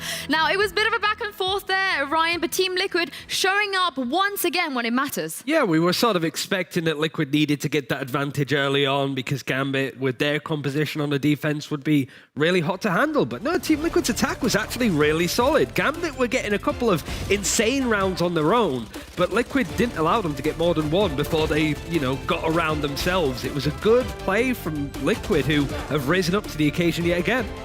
I have to say, I really like the start from Liquid. It looks like Gambit needed those clutches to start and score in rounds. Probably we're going to see them soon, but still, it wasn't enough. I really feel like in the defense, they really were using that double controller to divide and recreate the map in order to not keep that space that Liquid needed to execute, but they adapted so quickly. We saw some plays, but I feel like we didn't get to see everything. Well, Kaquka, do you feel like this is potentially history repeating itself? We've seen Gambit here before. In the upper bracket, they were bested, but in stage 2 against Fnatic, it was 2 super close maps, but they just, there was something in the way there. They just couldn't overcome it. Do you feel like this is happening to them once again? I feel like it's a hard, tough risk to take. The fact that you decide to change the common triad on an official this late into the competition. It is a risk that they were willing to take. It did not work. Is history going to repeat itself? If we're going to bind, I fully trust in Liquid. There's almost that sort of idea with Gambit going into a game like this that they would be a little bit wobbly. Their mental's not the strongest. It's a young, inexperienced team, to be fair. But when they were like 5-3 up, and Nats was getting all of those clutches, and Redgar's clutching as well, you're thinking, hold on, this is is this the Gambit we're hoping for? Every time we ask that question, is this the Gambit? No, because then suddenly Team Liquid win out the rest of the half, and then they have a great attacking half themselves. But also, Ryan, Team Liquid, they're usually the ones that are wobbly on map 1. Yampi even said in the interview before, we always seem to start super slow. So this must be a great sign if you're a Liquid fan. Definitely, and everybody that needs to fire up is being fired up. Scream was pretty insane when it comes to entry, 7 and 3, and it also makes me think of like Defo. Defo really struggled to make any space on their attack. It was around in particular where they used the cosmic divide over on the A site, and you would expect Defo to jump up onto the high ground on A, try and take that heaven position, but he was just really scared holding into that corner. There was no Gambit trying to take more space. They were getting the site, getting the plant in, and then just trying to hunker down the bunker, I suppose, more than anything, and Team Liquid are happy to take those fights. Yeah, and actually it was Scream on the 3rd round. He already got his ultimate, and it was just, as you were saying, creating so much space for them. I feel like it was also determined on the fact that I feel like the plan, things didn't go to plan, according to plan for Gambit at all, because you saw them trying something every single round, but this is the first time that they were testing it, and Liquid is not here to lose. No, Gambit, they couldn't quite get there, but we got to talk about Nats. This guy, I make this joke every single time, but he should rename his name to Nuts, because he is insane, he is ridiculous, and Kaquka, the stuff that we saw him do here is just one of the best you can see from a player like this. Yeah, and right here we're seeing is one of the many clutches that he's given us. Actually, after this round is going to come another. He's not playing that flashy agent. He's not a duelist. He's on the Sentinel. He's going to be at the back, just helping the team. And right now, this is the times that Nats helps the team the best. It's the fact that he uses that utility well. I like the fact that he puts the camera out, because if he doesn't do that, he doesn't know that Yampi's actually sort of wrapped around behind him to take the fight. But this is 2 rounds in a row that he's able to do this on. He finds these timings. His movement is really solid around as well, and he's just super aggressive when he needs to be. He's the consistent factor with Gambit. They're always a bit of a wishy-washy team, but everybody says the same thing. Nats is one of the best Sentinel players globally.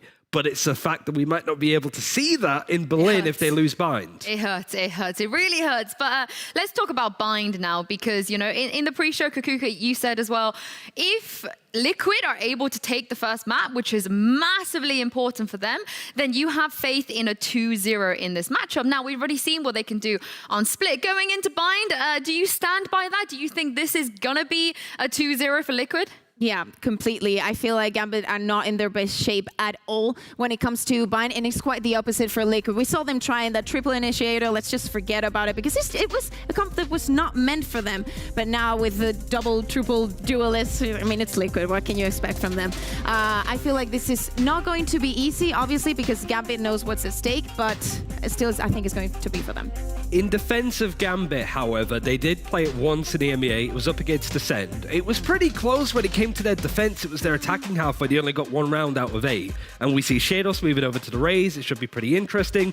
It's just when you look at the results that Team Liquid have had, they've beaten Forza, Na'Vi, Giants and Fnatic all recently on this map and are looking the best team maybe in Europe when it comes to it, other than maybe Ascend, I would say. So not bad going for Liquid, but we just haven't really seen that much of Gambit on this map because it was a bit of a play thing for them. They played in a lot of third-party tournaments in between CIS and now when it came to challenges and EMEA playoffs. Maybe there's something that they're hiding from us that they want to pull out here. Yeah, and talking about hiding out, they've been making a lot of changes and compositions, not only on Split, but also here on Bind. They have not worked. Is another change coming? Well, talking about changes, the moment that Liquid changed their composition into the one that they play now, they haven't lost a single map. So yeah, it is a tough position for Gambit. What do Gambit need to do here, Ryan? Because this is a team, they are good. They deserve to be here and they deserve to go perhaps even further than this. And it just doesn't feel right to see them go out once again on a 2-0. The thing about it, though, that was interesting with speaking to Redgar is they want to play the best teams. They don't want an easy way into Berlin. They want to face up against Ascend. They want to beat those kind of teams. And I think Team Liquid is certainly one of those contenders that you need to talk about. Their defense against Ascend was solid. They were very proactive. They were very aggressive, which is something we never really saw from Gambit. It was a new trend. But you got to think, in a couple of days, their attacking half was rough. It was the same on Icebox, which might be another map that we see in the future after this one, if Gambit bring it back. Just their whole attacking half needs to be strong. But to be fair, Liquid's attacking halves haven't looked great either. This is the one map that they have confident splits on, going through A showers with the Brimstone so they can smoke off Heaven, for example. It's so well defined with Liquid, with how they want to attack. But when you're looking at some of the other maps in history, Team Liquid tend to just 5-stack and rush onto a site. So it really, again, it's Gambit just starting strong on the defense. My favorite thing about Liquid and Bind is definitely Link with the judge on Hookah. That is something that Gambit needs to expect. I don't know if we're going to see any more changes. I would like to see them. I think that Reka did an awesome job on Astra. I think he should bring it back again. You know, when you give that, being Gambit a team that likes to take a slow pace into the game, and actually there's something that we saw on Bind, when they try to change the tempo, it always goes in favor for Liquid. So that is one of the keys. Still, I think, sadly, this is going to be it.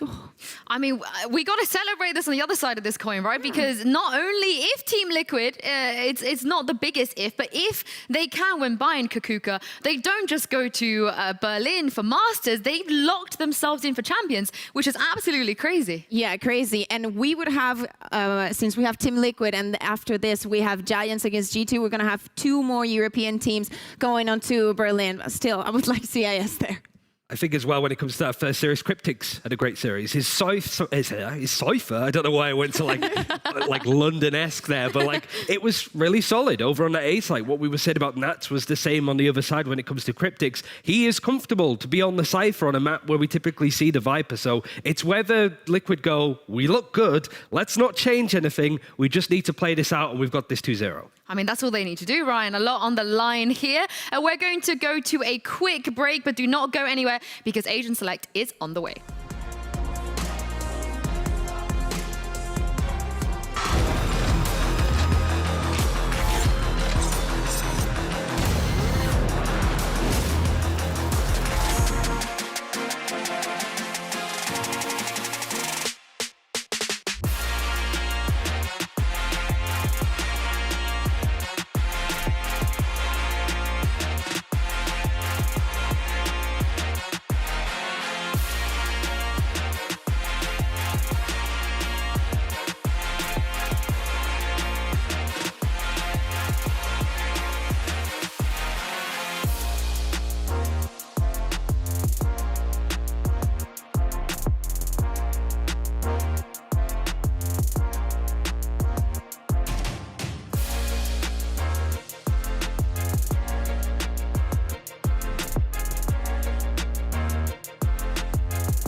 already taken map 1, but it's time to move on to their home ground on Bind. I'm joined once again by Ryan and Kaquka. And like I said before, guys, 1 map away from Masters, and Ryan, 1 map away from Champions. Yeah, and when you look at Team Liquid in these situations, you always tend to sort of step up to it. I mean, their qualifying game for Reykjavik a bit more straightforward, an Oxygen win, 2-0, 13-0 as well. But this is up against the seasoned Gambit. It's always been up here, but never quite crossed that threshold for an international event. And regarding the compositions that I think we're going to be seeing fairly sure, I have to say that I don't think that Liquid is going to make any kind of changes. I expect them from Gambit. I don't know. Well, we know that we probably don't expect a Nat Cypher masterclass here, but let's go into Agent Select and now and see what they have picked this time around. Like I said, Nats on the Viper, usually here on Bind. We've seen it already against Ascend, but Ryan, this is pretty much... Gambit have moved back to what they were playing. Astra. It's a mix because they were playing with the Killjoy instead of double controller, but they moved to double controller with the Omen, and they were like, okay, let's just find, let's just meet halfway. It's not even that. It's like Shados was on the Raze, now he's back over to the Sky, and Defo's on the Jet. Defo needs to like, he's just like his, if Defo's not going to Gambit, then Jeffo might was picked up by another team. He's just wearing a fake mustache and glasses. But like, this is an interesting look. Defo didn't really live up to power on Split, wasn't creating the space. Now he's putting it all on his shoulders to be that duelist, to find that entry. They defend first with the Astra, with the Viper. That's a lot of ground that they can hold. But Team Liquid, this is their confident composition. And whilst we do see Scream on the Sage, he's got an ACS of 270. That's still pretty impressive considering it's a Sentinel agent and not a duelist. He loves his Sage. I mean, he even said that he preferred it over, agents like KO. But Kaquka, Gambit, changing something. They're trying something. This is do or die. Are you a fan of this decision? I mean, I feel like they had to do it. They had to go, maybe not halfway. I think that it is a good comp. I think that it probably, if something was going to work for them, it was going to be this. We'll just have to wait and see. And Defo, on the last map, Ryan, he didn't show up. How important is it for him to show up on this one? I think so. With him just being that quintessential duelist for this team, you want him to be the one that opens it up. I even remember that series against Fnatic where they qualified, where it was a lot of Defo versus Durka in a lot of those situations. Maybe he plans to op a little bit more, but because they couldn't get any consistency in rounds, it meant that they couldn't really get the operator online. Even if they wanted it on Split, he really needs to show up right now. Well, it's a new Bind look here for Gambit, but they must win on this map if they want to qualify for Masters in Berlin. Over to you, Mitch and Tom. Well, Tom, we've made it to map 2, and looking at Bind, things are about to heat up a little bit between these two teams. I absolutely love watching Gambit when it comes to Bind. How about you? I like watching their defensive half. I think their attacking half has been a bit rough. I think that's been the problem. Like versus Ascend, it was a single round and they got bodied, and that has been something that we've seen in the past. Whereas Liquid, this is a really solid map for them. It absolutely is. I'm expecting this one to go the distance. We got a 13-11 to start it off, and now we're here on Bind. This could be the end of Gambit's run here in Masters 3, or qualifying to Masters 3, and Liquid want to claim that spot. They want to make it all the way. Bind about to kick off, the pistol round going live, and Tom, you're going to get to see Gambit start on that defensive side, so at least you can be happy. Yeah, I think that we can definitely see them thrive here. It would just be interesting to see what Liquid have to offer. We know that they've gone back again to this double duelist, something that seems to be working out quite well for them. I've really enjoyed Soulcast's Raze on this map. I'm going to quote Big Boy Boaster that you need to play a Raze when it comes to Bind, and honestly, with seeing how well Soulcast does, I'm definitely starting to agree with that sentiment. We're looking like we're getting an A split, though, fairly quickly, and the straight dash in from Yumpy. Oh, a close fight for Chronicle. He's going inside the smoke to duel the power of the right click, winning over the Frenzy. As Gambit look to get back into this site with a man advantage, they will concede the spike plant. 2 spotted inside of Lamps. Defo wanting to pursue.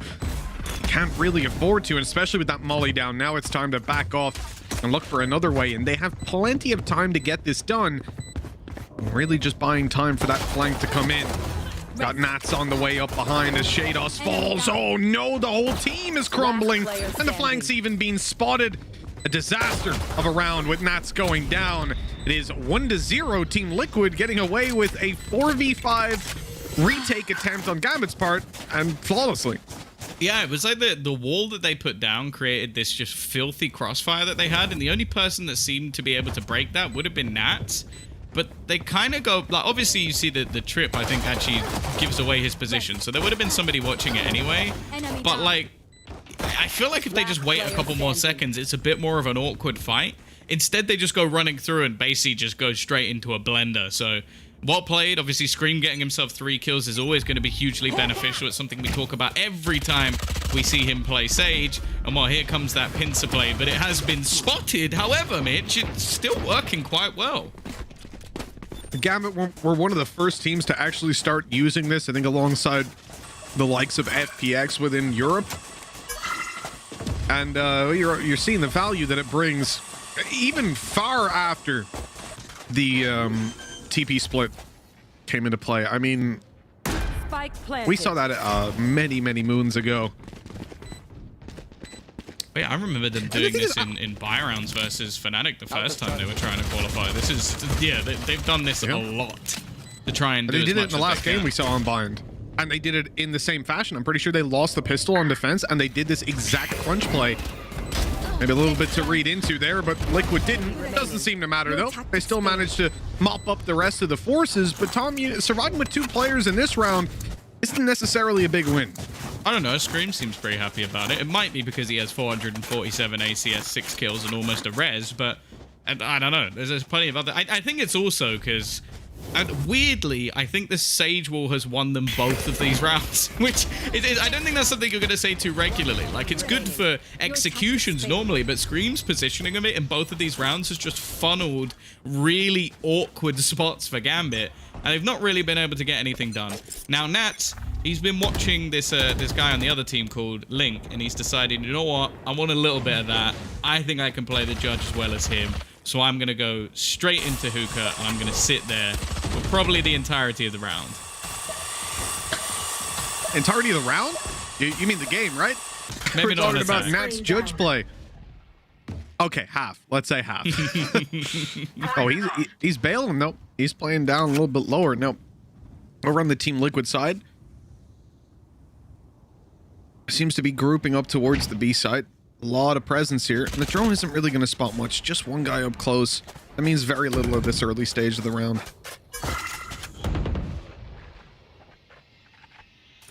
I've all picked up. Surprisingly, not going to be invested into the res. That's something they can actually utilize in this round, unless, of course, Scream gets a kill, which, you know, that is something you can normally bank on. Redgar going to be in a fairly good position, but it's Guardian to play with, and they're going to get nice and close, and that's where that gun falls apart. In fact, the whole round does. 3 entries coming in. They had a decent position, who could control, and nothing goes the way of Gambit. It's starting the same way, Mitch. A slow start again. That was very similar to a jet dash, what we just saw from Solkis. The funny thing is he doesn't even find a kill for it or a death. I think that's been the story of his game so far. If I'm not mistaken, he's 0-0-0. He's just kind of existing at the moment, but using himself as a distraction, jumping into the side as teammates easily take those duels onto players that are trying to deal with Solkis. There's pretty much no choice but a save for Gambit. They have opted for that, making it all the way into the attacker's spawn. And Team Liquid being in quite early days of their... excuse me, of their economy as well. They don't really want to hunt them down. Yeah, this is going to be a massive boost for their economy as well. As you mentioned, like, they're surviving the last one with only a couple of players alive. To come back into this one with a bonus that actually had a rifle or 2 in there as well, this is massive for them because they've now been able to retrieve some extra weaponry. They've had a boost, and it becomes a little bit awkward for Gambit because they're in a spot now where, sure, they could try and drop a couple of weapons over and go for another like sort of force buy-esque round. But this was the main thing that bit them in the last map, was the fact that they seem to have so many weak buys that they never really like had every single player able to pull out a rifle. So I'm hoping for their sake that, oh, please no. That's a lot of buckies. That's too many. That's too many buckies.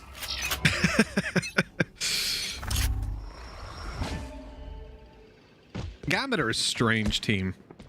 I'm not sure what has spawned this obsession with the bookie, but we'll see if they find any sort of reward with it. Or they're playing one on long and one in hookah. And the hookah player has just pushed all the way up. I presume the Viper wall is up right now. Good shot by Chronicle. Quickly connected. Second ult orb for Soul, because both have been the orbs that he's taken. This is the slowest forming pizza we've ever seen in our lives. He's got slow cooked. Yeah, exactly. It's the slow cooked pizza. Something that I'm not sure exists. Maybe it does. Probably somewhere in the world, but for now at least, it's not going too well. This round actually slightly turning back, especially considering that they've utilized the res. They've now got 40 seconds to try and pull this round back again. Now, there are still 2 buckies, so let's not get ahead of ourselves and say that this is going to be an easy victory for them, especially if they walk into the B site. You are only facing buckies. However, if they go A, they're up against rifles. The benefit here, the retake would only be buckies, I guess. Being spotted out on mid, that fake in towards Hookah isn't going to sell anything at all. Good shot by Shados. The spray continued, and he catches Link afterwards. 10 seconds to get that spike planted. They have to deal with Shados now, and they do. There's an opportunity, but they decide against it, opting to save the weapons instead, and the first round will be found for Gambit. Again, on the Tom, I mean, we start this out and you say, hey, oh, look, this is why they're losing, because they've got so many weak buys, and that's the round they win. Yeah, but that's almost the thing that they didn't actually invest fully in this round. So it almost played into the point that why were they doing that before when they can still win the round without investing? Like, that's the thing that doesn't make sense, because it was 2 save rifles, and then the rest only bought, well, buckies. So they didn't even need the investment. They just had the save. And, well, Shados is someone that was highlighted very early in the tournament by Redgar himself as the player that they almost rely on sometimes to win them games. If he has a superstar match, the map is theirs.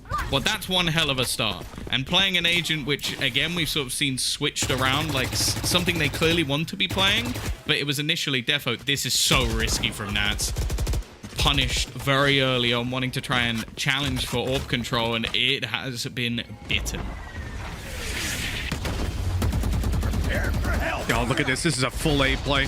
Orbital strike. Smokes off to cover the site. They even blast back in. Shados is up close, but I'm pretty sure they heard him.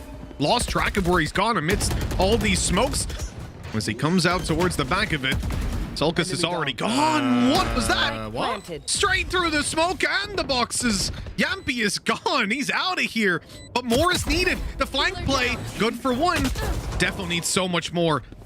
Pull his team back into this one. The smoke down. It's such an easy spam for them. But the flank... Oh, no! Chronicle! He almost got behind them. Defo has to do it, and he does! A nice triple to close out that round, and Gambit managed to find a second. All on the back of that Blade Storm. I'm still trying to work, because that was a wallbang kill from Chronicle, and that I just don't understand. Like, he managed to kill a player straight into bathrooms, and that started off the whole retake. Like, that was utterly ridiculous. And then there's just this. There's just nobody watching the flank at all. This is something that was a little bit of a worry the previous time when we saw Nats on the flank, but the timing didn't work out for them this time. Well, we're seeing what Defo can do. And again, this is something that we highlighted in the last map. He had a bad map. Other than the collateral, I don't remember much that he did in the entirety of it. Now, if they're going to put the pressure on him, move away from the raise on Shados and have him on that jet, he needs to make plays like that. The best part about that is Defo probably could have gotten more if he snuck up on the first player, right? But he goes straight in for the right clicks. Oh, hey, there we go. He's dashing out. That made me very uncomfortable. It was the right play, though. It was, but it made me very uncomfortable. Because there's a world where he just gets owned by the Boombot. Would have tanked it. There's another where they peek it and he kills them. Oh, what a shot by Yampy. The dash on the side and an immediate kill. They have overrun it. Nats is gone and Yampy wants to continue this. He's just going to swing in for the right clicks and dash right out of there. He's got a little more. Damage done. Redgar left on 25 HP, but he's just about managed to stay alive. Oh, he's sprayed away in the corner. I don't know how he's not dead yet. There we go. Eventually, the kill is found, and now I mean, normally teams would consider a save, but this is Gambit. Oh my! This guy! He just doesn't see the walls. Killing everybody through them. They've got a real opportunity to take this. It's only Solkus in the corner. He's going to be spotted immediately, and Chronicle with another wall bang. What is this guy? 3-3. Gambit somehow get back into that site. Tom, I'm losing my mind here. He's just killing people through everything. Like that doesn't make any sense. I'm sat here very confused as to how he is managing to do this. This is now like 3 retakes, which they probably shouldn't have won, in spots that just don't make any sense. First, you like, what? Like, okay, fair enough. You knew he was there. That's something. Like, okay, I get it, but. Then just the last one as well, his teammate's just gone down. He's like, screw it, I know he's there, I'll just wallbang him. Straight through, another headshot. Fantastic round from Chronicle. And now you start to look at things again, and it's the same sort of spot. Like, Liquid are putting themselves in massive advantages, and then just somebody's bringing it back for Gambit. But I don't feel confident in Gambit's rounds. That's the difference. Like, I'm not sat here saying, like, they're winning these flawlessly. It's, like, really uncomfortable retakes that they managed to pull off miracles.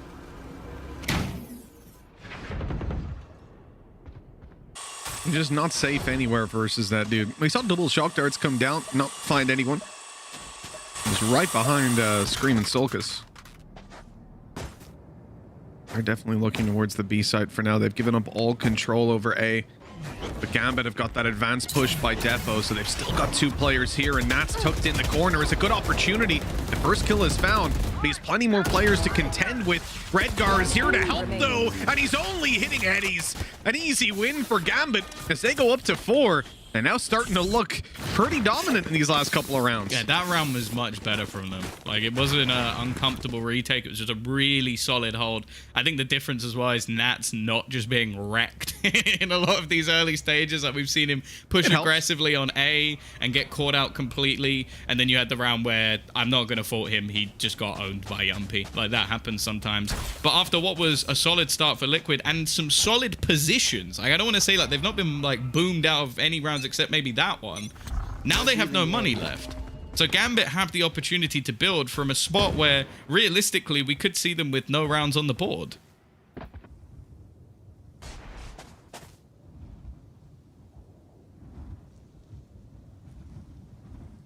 Looks like Liquid are taking a page out of Gambit's book on this. A very slow default to start things off. We're going to be shifting towards the B site. These pistols. Oh, I think they're gonna pop some fake smokes here, I guess. Yeah, one down on middle. They start to move over. You can see that Gambit are not exactly convinced. Keeping just the default hold at the very beginning of the round. We come down to the final 50. Still pretty much all the utility there. And they've only spotted 1 player outside long, so it's... Oh, it is still prompting a rotation, though, Tom. They're going to gamble on it. Yeah, they also popped a flash just before it, which I think might have got them a little bit of information as well. So I think they have a pretty solid idea that the push is going to be in this direction. Soulcast is also normally the one going for the entry frag as well. So unless it was a pretty big bait, Shadows, though, is dead. He's had his head popped by Scream. The Marshal doing work, and they might get the clearance as well onto Nats. This has gone from a bit of a shaky position to a really dangerous one for Gambit. Now, these light buys for both teams are incredibly strong. Chronicle, got to be a little careful there. You can get spammed through the cage, so he starts to move around. Redgar up close, hasn't even got his weapon out, but Scream uncharacteristically misses the headshot.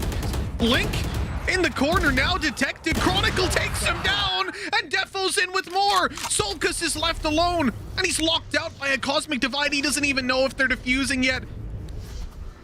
It doesn't look like he thinks they are.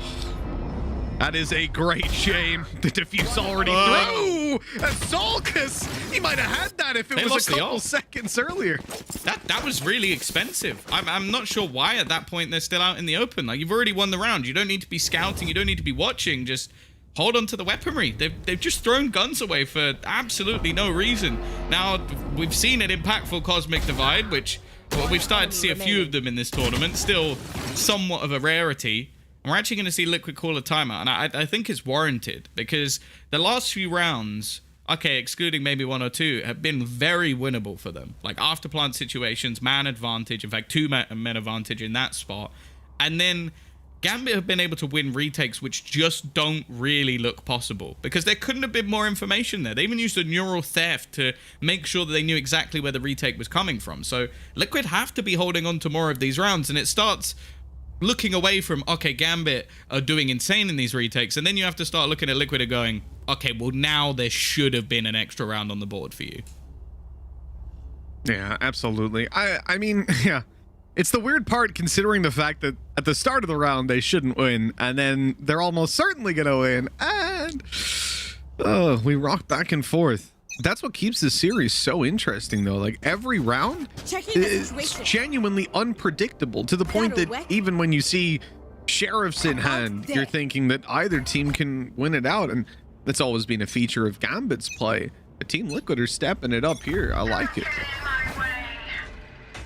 Oh, this aggression down middle at the start of the round. The operator is a good angle, and so does Shados, swinging into Yampy and falling right on back. Camera taken out. This is one spot as well where they've not had a whole lot of success. Like their early entries have not been great. Oh, it almost catches out Defo, but he's going to be able to get out of there. The perks of him being back on his jet. Boombot, of course, being used as an attempt to clear out some of these positions, but gonna know at least there's a little bit in here, even expecting a player to move off the spam of the nade, but Redgar is still surviving within that smoke, and we know how deadly that judge can be. He is very close to being dead. Gonna go back over to the other side. Now, of course, Nat still has to be here, so there's only gonna be 3 players on the other side of the map, but the Seekers are gonna give all the information away, Mitch. Yeah, especially now that Scream's been spotted with the Seeker, there's no world in which you see Redgar leave this position. He's going to hold it down tight with that judge in hand. But he's low HP. Makes that fight more of an even one than you're used to seeing. He's going to go around the corner and almost got the timing on the Solkas, but they still have so much to contend with, mainly in that Viper's pit, but the rotates coming through as well. They're spraying away, hoping that the RNG is going to give it to them, and this time it won't. The last pack by. How is that still alive? He's in the corner and doing damage to Link. Viper's pit falling down, revealing the rest of Team Liquid for Gambit to just clean up and put 6 on the board now. Yeah, they did well to waste a lot of time. That's all that Nats really had to do in that position, was just make sure that the rest of the team weren't able to just barrel out on the site. And again, I think by the point Redgar died, they had the full rotation in. Sure, I think they left Defo on the other side of the map with the operator. Not going to be that useful within the Viper's pit anyway, but the rest of the team was ready and waiting for Liquid to walk in, and they've done well, especially in this round, to, even though not really go aggressive after the early fights, to keep so much map control that it was almost scripted as to where Liquid were going to go.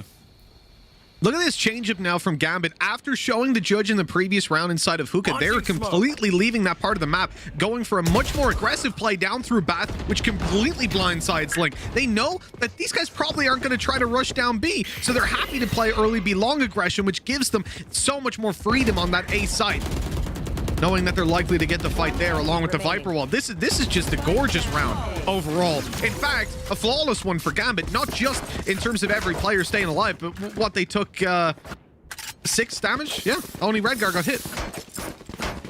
It's gone from being like a lot of rounds where I've been feeling like Liquid should have won to Gambit dominating. And I do wonder if the wind has just come out of their sails, because, well, we're not really seeing anything for them over the last couple of rounds, and they have been investing in them. They've been putting pieces on the table to try and get something done. Now, I'm looking at that Orbital Strike. When I see a team on an attack with Orbital Strike, I expect them to win that round. It gives them so much power with execution on either site, and we're actually, again, just going to see some early information finding coming out from Shadows. He's been all over the map thus far, and in the previous, it wasn't bad, but he has definitely been one of the difference makers so far.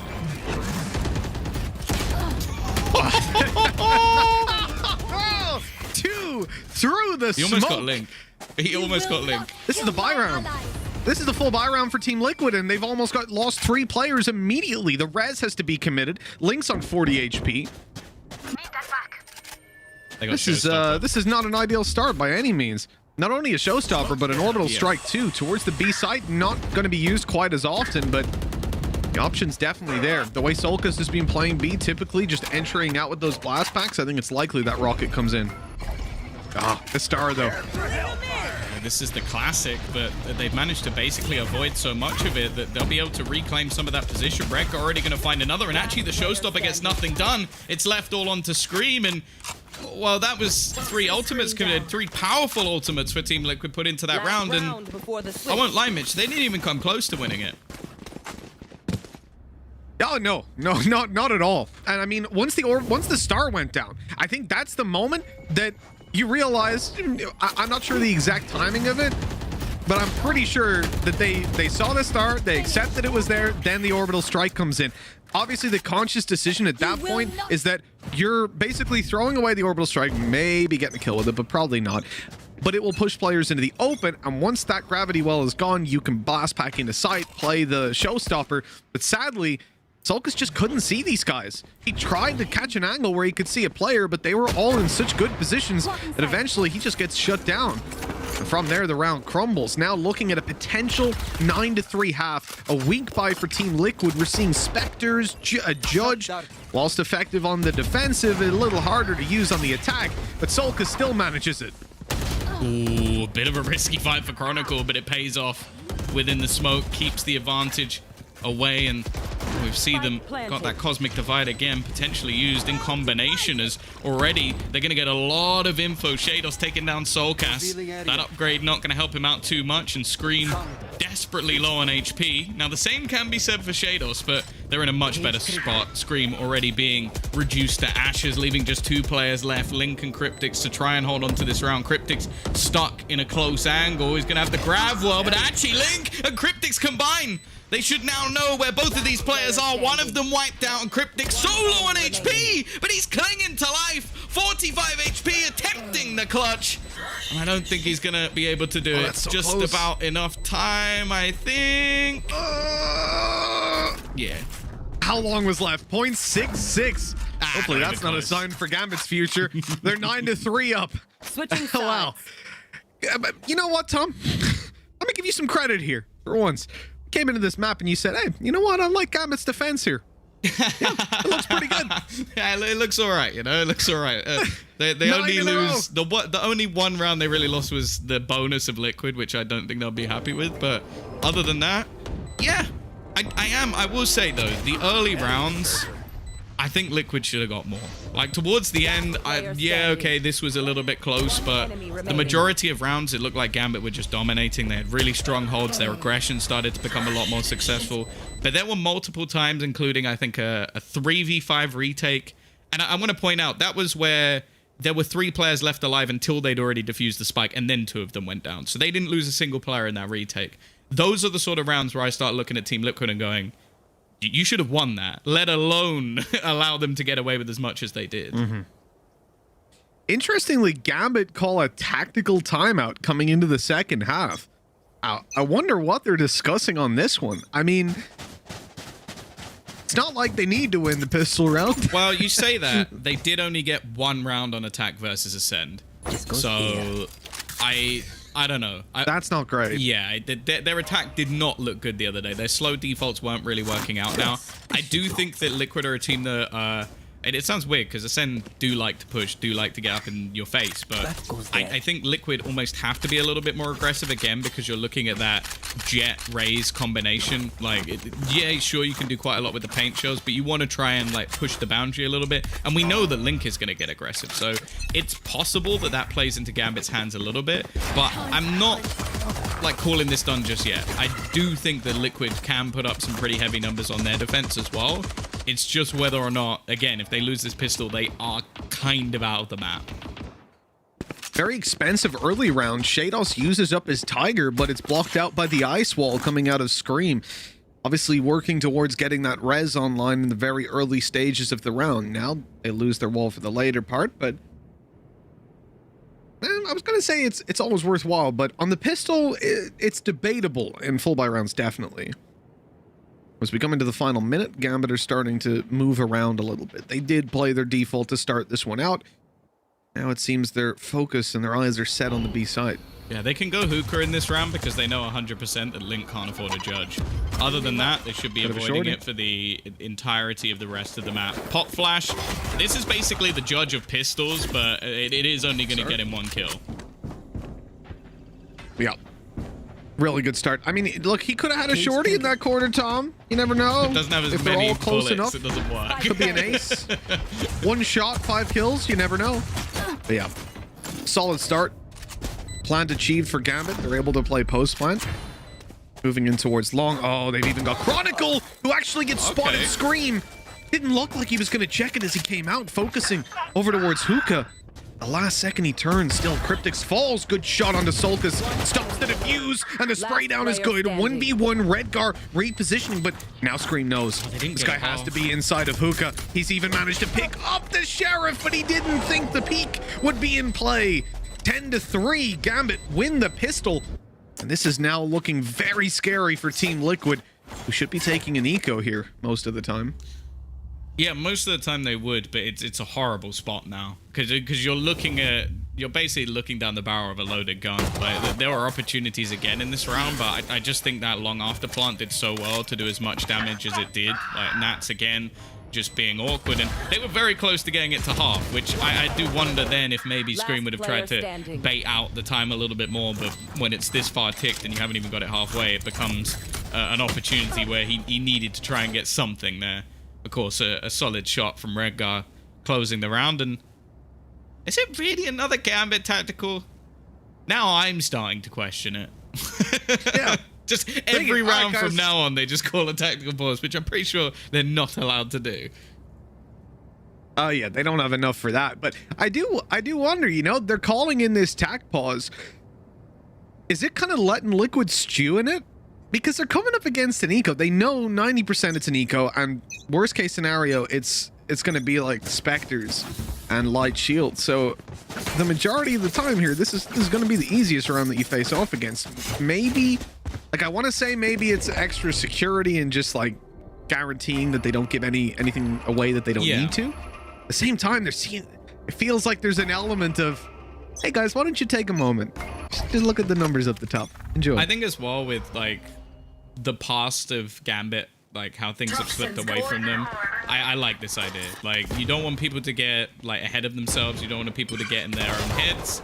So just don't overdo it here. Now, both players actually very close to winning out that duel. Defo low, but healed up, and then the same could be said for Scream, although obviously don't heal yourself up quite as much as if you were healing a teammate. So that is a call for people to be a little bit more selfless, but in this case, I think we can let Scream off considering no one else is damaged. Oh, nice flash. Doesn't really catch Solkus. Able to avoid the brunt of it and then gets up close for more. Hello, the early half is a lot more impact for him than what we saw previously. They've got control over Bath. Nade is going to go through to stop that plant. It's not like the time is low. There's still plenty left to play with here for Gambit.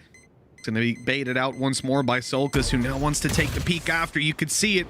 He was getting itchy feet. The TP, double TP, but Nats is still in the spawn, and he's going to be coming up on that flank. In fact, just catching them as they rotate through, blissfully unaware that this player is still here. He doesn't know about Scream, and ammo is ultimately what saves Nat's life. Scream having to swap to the pistol gives Nats just long enough.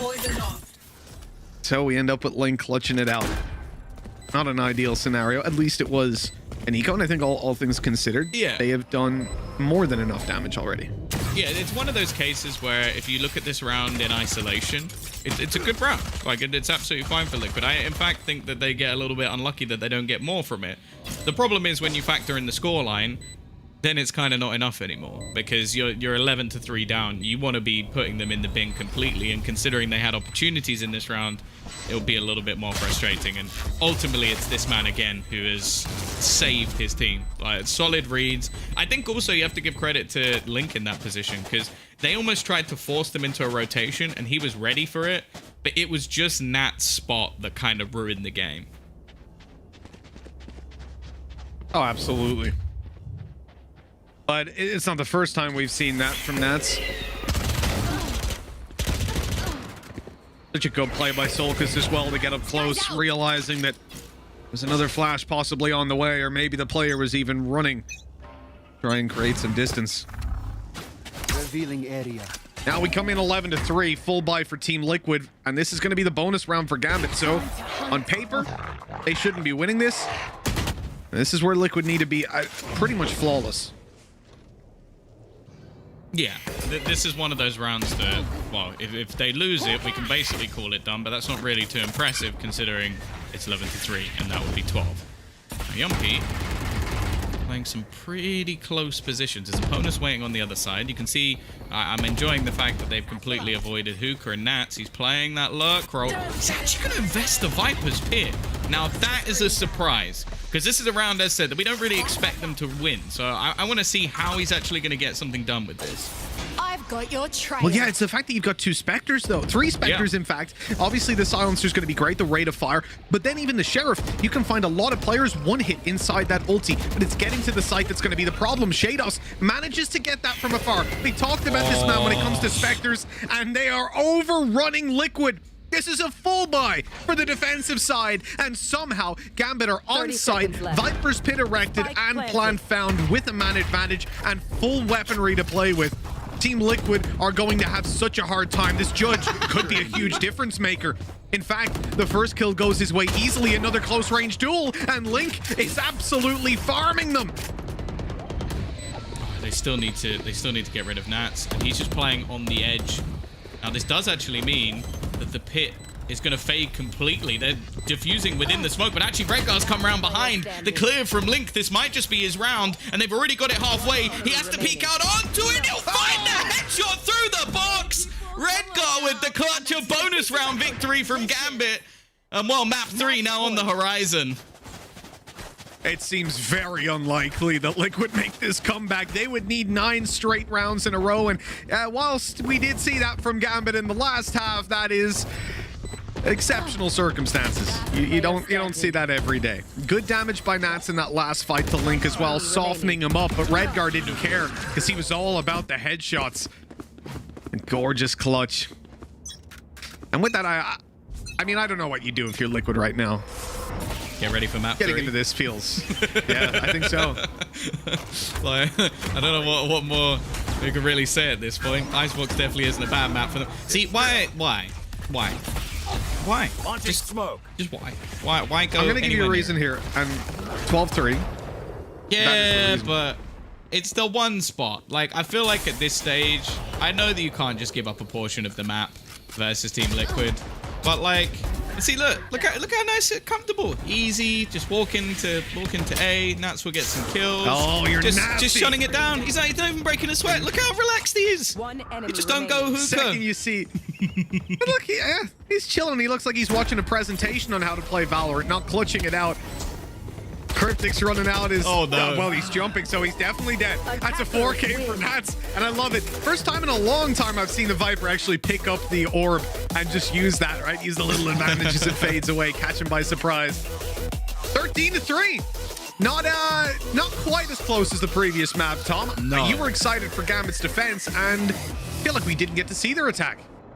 Yeah, that is true. I will say, though, the round that they actually did win their bonus round on their attack, I really enjoyed. Like, the utilization of the Viper's Pit. Yep. It does help having an ultimate that good going into your bonus round, and a lot of that does, again, rely on Nats, who, again, is going to be topping the scoreboard and is 22-9. The man is having a nutty series, and while we get the conclusion on Icebox, I think it's going to be a banger map. Hopefully, a little bit closer, though.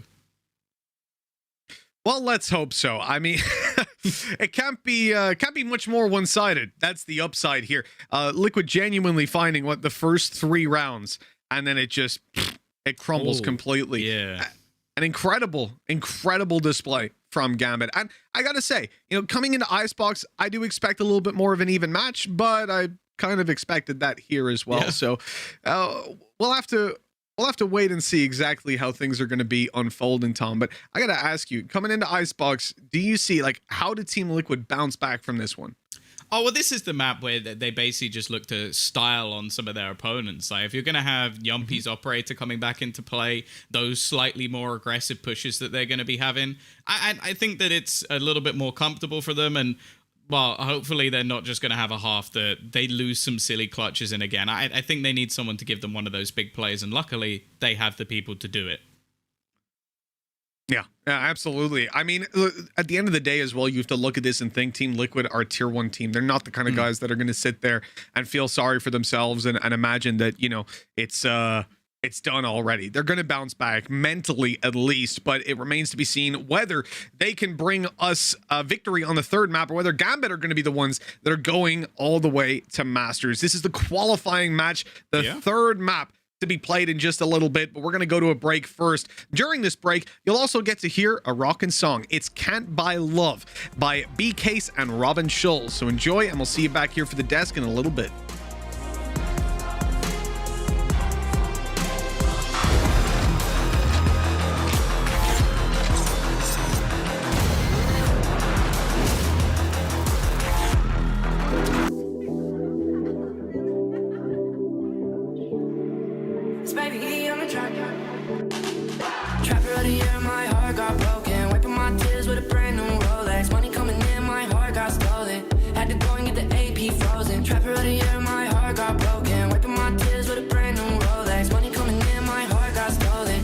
Going get the AP frozen. I can't buy love.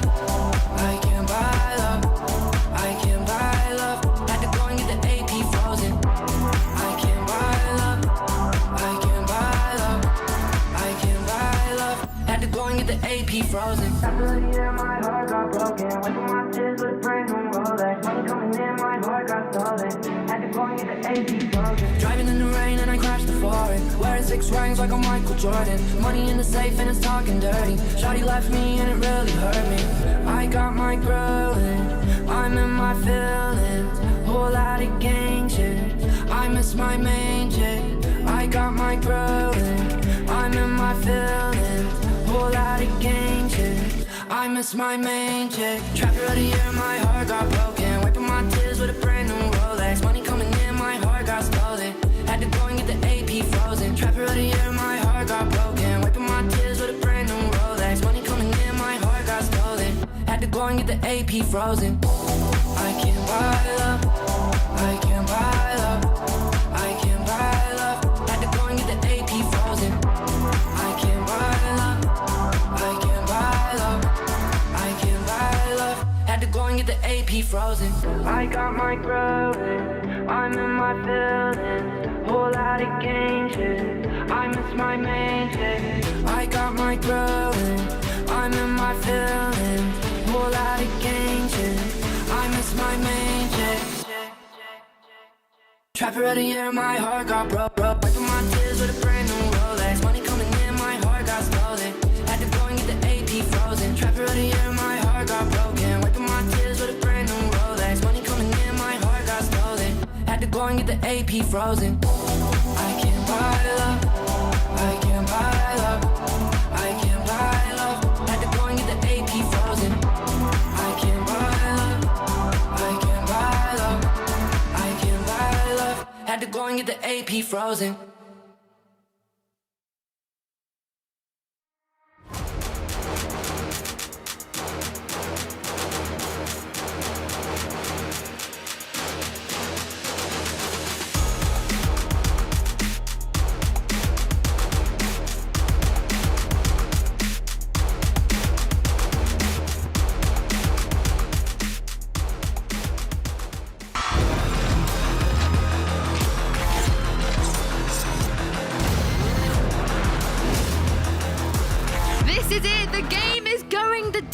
We have a hell of a series on our hands as Gambit have managed to level things up against Team Liquid in this qualification match. I'm your host Yinsu and I'm back on the desk with 2 very excited people. Guys, we did not expect that whatsoever, Ryan. A Gambit, who knew? Yeah, and there's another Gambit tactical timeout that's just like, who tactical timeouts in the pistol and then the round after? Clearly it worked. They won us 4 attacking rounds, but this was unreal. We keep saying like, oh, we've never seen Gambit like this. That was ridiculous to the point that we see Team Liquid go 3-0 up and we go, oh no, this is not looking good. And then literally Gambit win every single round after that to finish it out 13-3. It's nuts. I have to say, I really like the usage of the Viper. I think it was very smart. Of course, we love seeing Nats. Doesn't matter what agent he's playing on. And Redgar also brilliant. I have to say that what they tried to do in Split that didn't work about redesigning the map did work on Bind. And that's how those two comps that met halfway into this one worked so well. Like, we did not expect this result and definitely not going into third map with this. And also, you can tell that they did their homework because we've seen teams go up against Team Liquid and they will 5-man into Hooker and it doesn't end well for anybody. Kaquka, a very, very impressive showing from Gambit. Yeah, and I have to say I was missing something from Liquid. We knew that especially on the defense we could, I mean, it was maybe not going to be the best if Gambit already came prepared, but their attack, where is it? The biggest thing for me was just how everybody on Gambit had a moment. In fact, everybody had a triple kill at one point. Everybody had their moments. Chronicle was just wall-banging everybody. He seemed to know where everybody was. Nats just continued that form that we saw on Split, but Shados, Defo, he showed up when he needed to, and it was just this exuberation of confidence that we saw at Gambit, which, judging off the first map, was completely unwarranted, but it's nice to see them actually come up to this, and Icebox is completely open for them to take, so I think the Gambit are going to feel really good about this. Team Liquid, they could be reeling. I mean, this is the difference, right? This is, we spoke about the potential of history repeating itself, and has never worked out well for Gambit. They've had kind of problems when it comes to going over that hurdle of a mental boom or being able to qualify for an international tournament. But Ryan, this is not the Gambit from stage 2. This is the Gambit that everybody has been scared about. No, and I think that the player that you have to highlight overall is Redgar. I think he has been phenomenal today, and there's a great round certainly towards the end. It was the moment where you could certainly feel that Gambit could come in and just actually take this in dominant fashion, and especially when it starts with like getting 2 kills with a judge. It's more that Nats makes an educated decision. He's in the Viper's pit. He steps out of it, lets it go down to try and get an easy shot to anybody defusing the spike. But Redgar comes in with an amazing clutch. This is some unreal communication, some unreal goal to even take this fight, to let the Viper's pit go down. It kind of works out nicely, and Link is a player that typically wins out these clutches.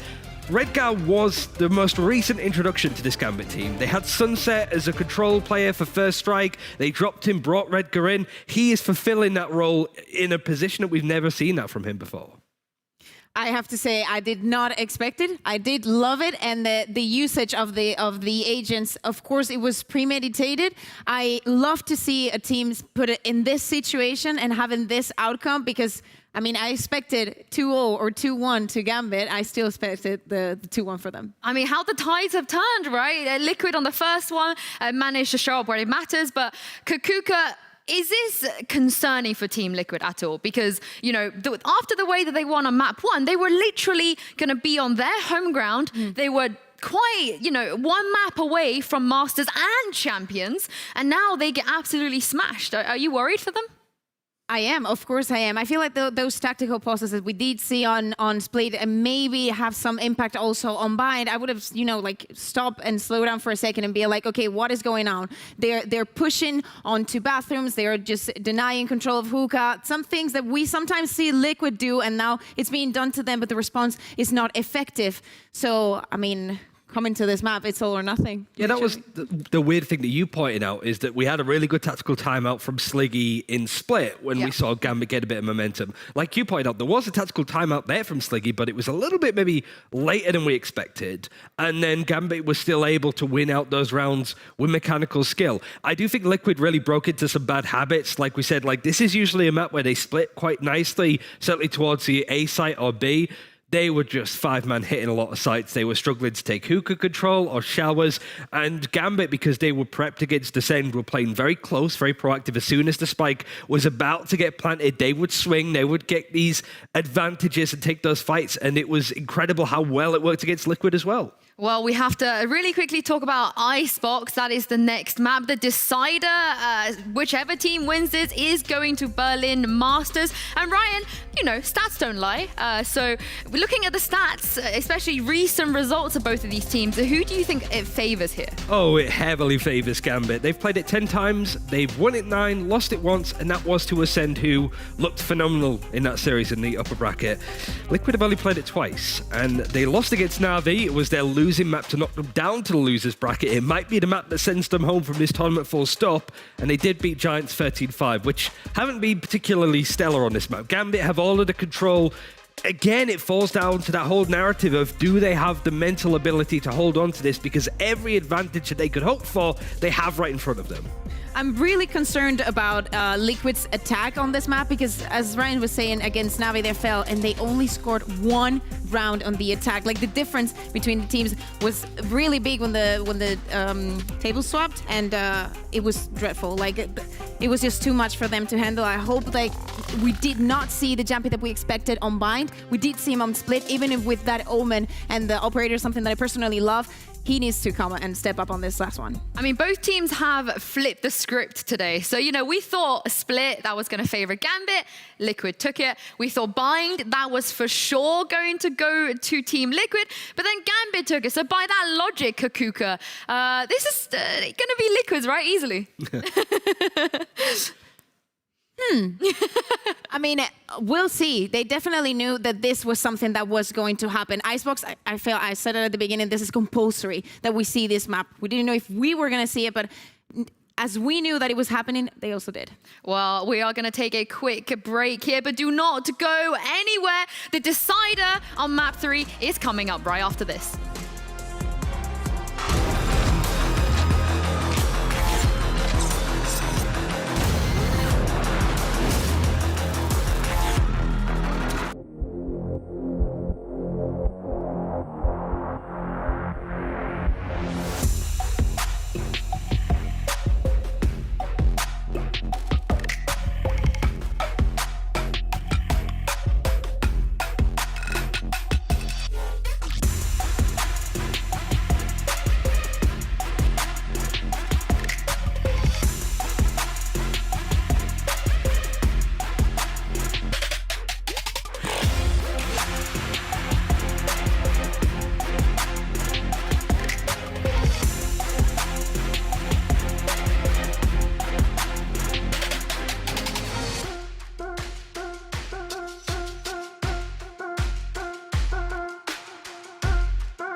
took map 1, and Gambit, they managed to level things up on map 2, but Icebox is map 3, and this is where it's going to matter. Ryan, we know what the stakes are, but this is potentially one of the most important games of all of these players' careers. Yeah, for Liquid, it's win, and you got to champions, not only Berlin when it comes to points. For Gambit, it's been at an international tournament, showing why you deserve to be there. And if they make top 12, I think it is, in Berlin, they would go to champions as well as like an instant qualifying spot.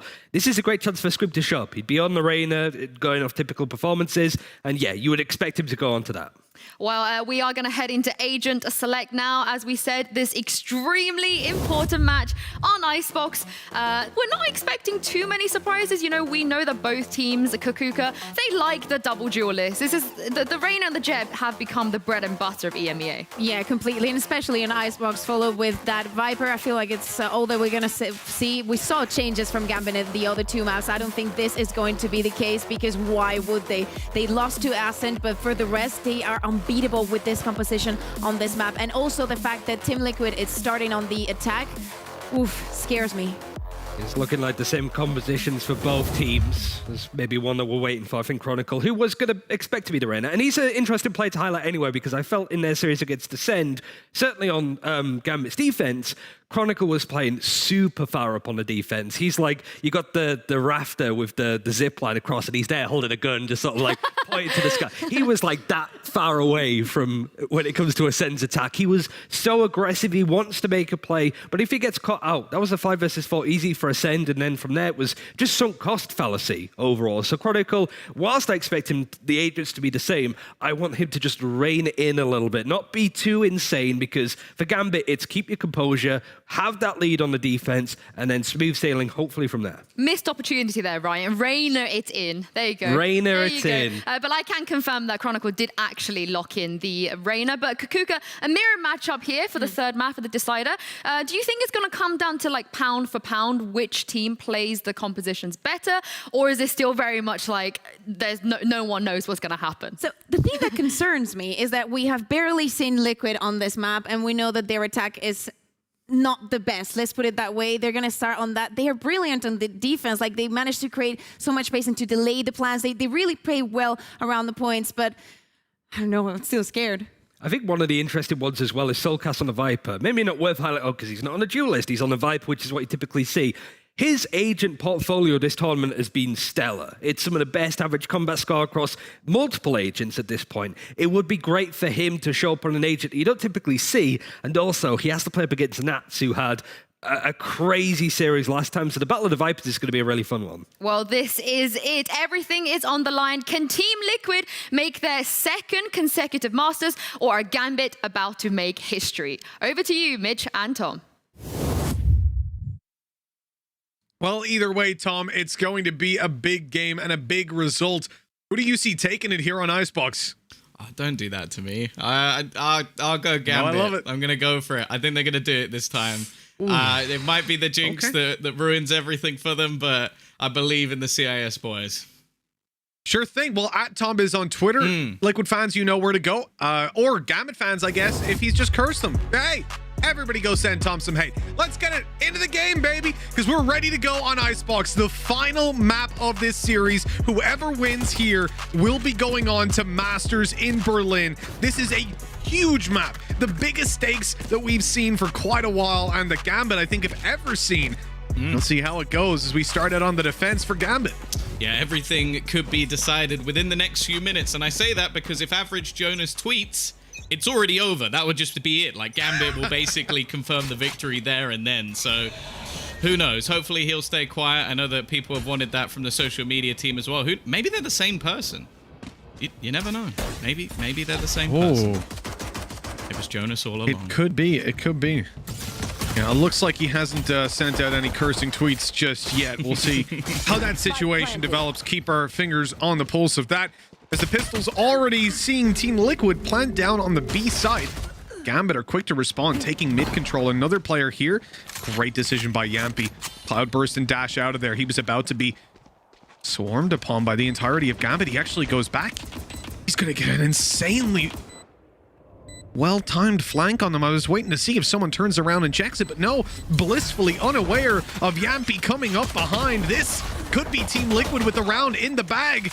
He hasn't given away the game just yet. They just defused it.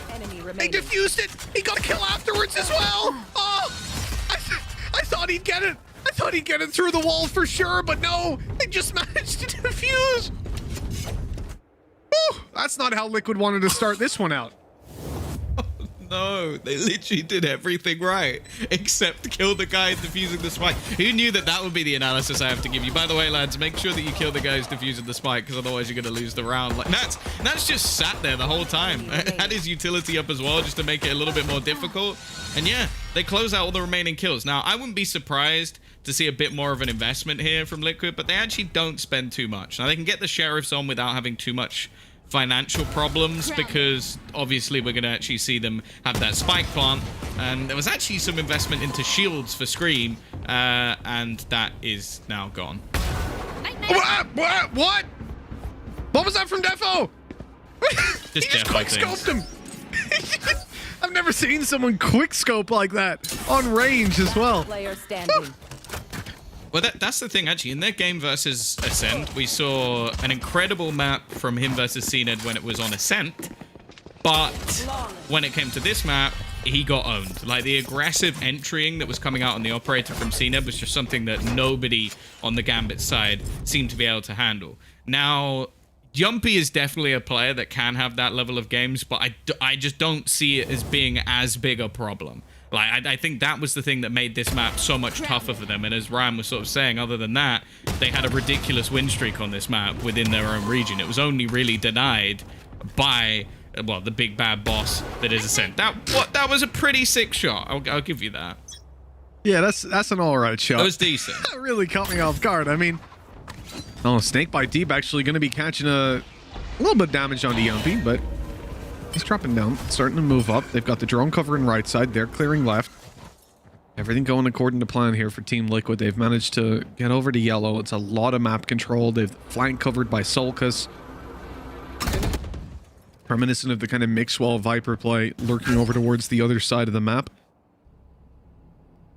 But the wise thing here, and primarily because of Solkus, they don't have to commit to B. You can see already the spike is rotating back.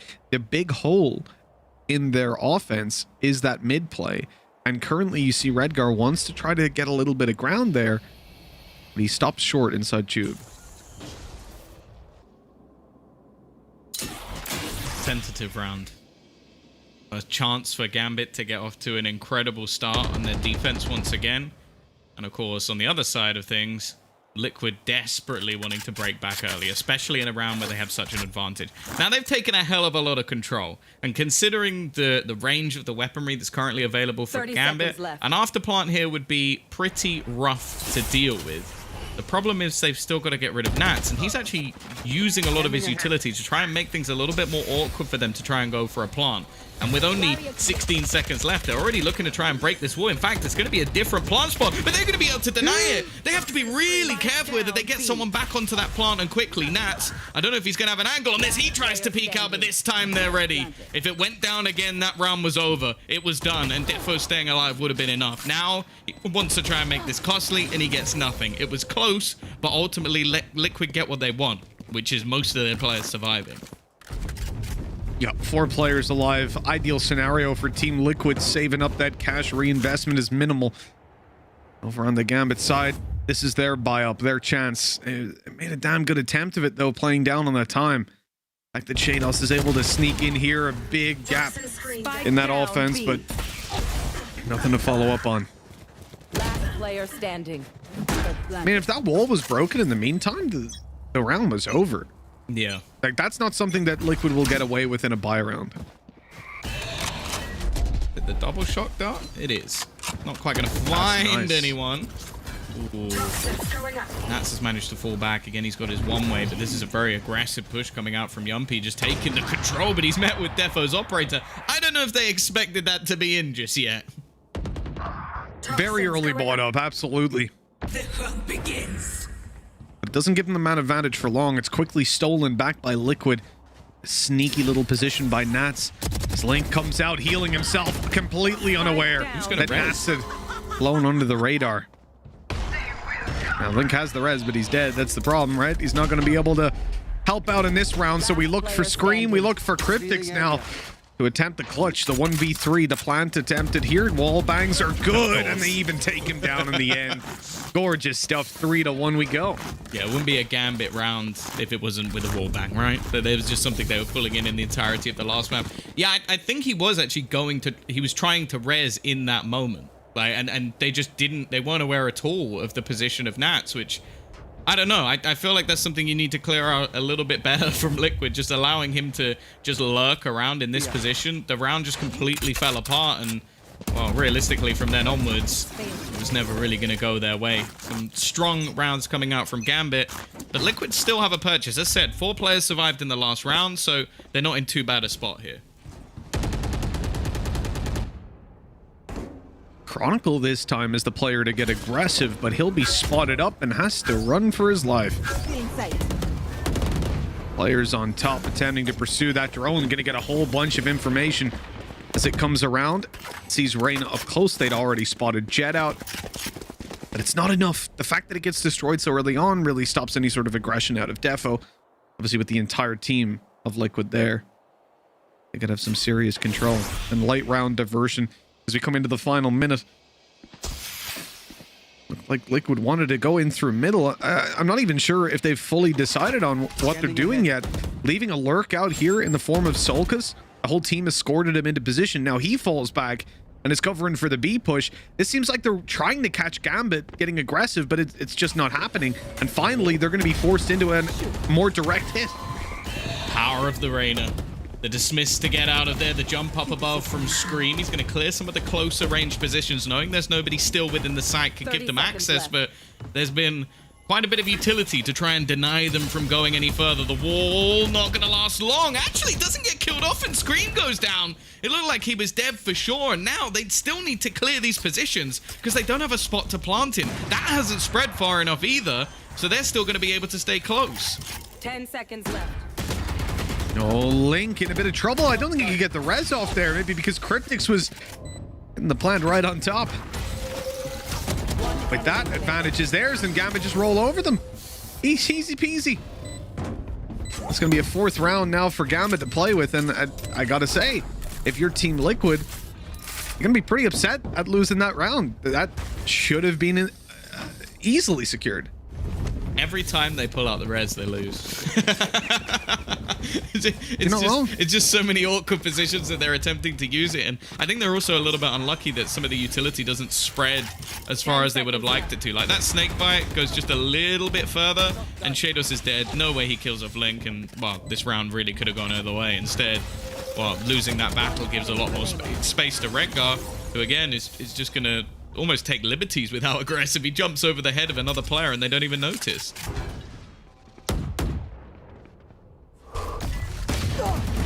Oh, well, that is an ambitious early round play. Of course, there is the backup there for Chronicle, but now he's being challenged up close.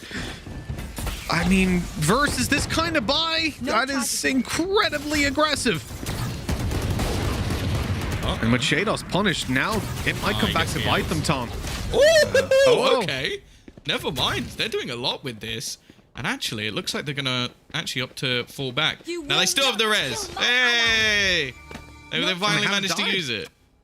And they got... Okay, now they got Blade Storm. That was actually so worth. Like, they managed to bring him back, get his ultimate online, and now Nats has had to commit one of their own. If they manage to win this round with this much invested from Gambit, this would be huge. But they need Yumpy to find something here, because pushing into this when you're the ones with pistols becomes a little bit tougher.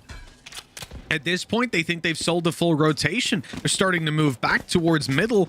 And if they go down through the B alleyway, they could be in a lot of trouble. You see the operator of Defo is still posted here with all of his utility. His dash still online. The wall's going to go up, not quite in time. And Defo catches the shot. Now falling back to the site. Operator still up and ready to go. The wall of his teammate comes up a bit too early, but I guess they're happy to just play for the retake. Spike planted. I'm a little bit surprised they actually don't give that plant over. That could have been a Viper's Pit of their own and giving them a huge advantage. in trying to hold on to this retake. Instead, well, Cryptix at least is going to be able to play for that after plant. Have to go quite deep, and it means that the time needs to be picked up a little bit. But Nats is already going to kick things off with a kill onto Link. Soulcast, I felt like he needs to find something. The Hunter's Fury can't do everything. He needs a headshot, and he gets nothing. And, well, yeah. He didn't know if they were defusing it already, in all fairness to him, but in a 1 versus 3, it almost feels like you're better off saving that ultimate. That was the thing, like, what I meant by Soulcast needs a kill, it's not because like, oh yeah, like he needs to do something ridiculous with the business. It's literally because that ultimate becomes just void if there's that much time left on the clock. So but also that many players. True. Because even if the time was low, they could just have to fuse on it on one, tank it, die, let the other guy finish the fuse, and you're too far away to stop it. Yeah, unfortunate. And as said, I am a little bit disappointed they didn't like switch up who was putting the ultimate down. I know there's sort of minuscule seconds, but I just think add a Viper's Pit into that, you're within it with pistols, maybe it goes their way. Now, it's a lot committed for both sides in that one. Quite a few weapons lost as well for Gambit. But they've also removed a Res, a Hunter's Fury, and a Bladestorm. Now, even though it was just pistols, that's still a pretty decent round for them, considering how many they had left at the end. And now they have a Bladestorm and a Res of their own. Not a bad trade-off, really, for just the one round. Yeah. And the tactical timeout called in here for Team Liquid. Now,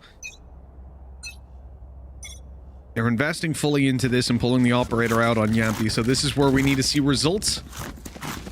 Otherwise, Gambit just really run away with this. I mean, Tom, when you look at these two teams, would you say you expect Gambit to do worse on the attacking side?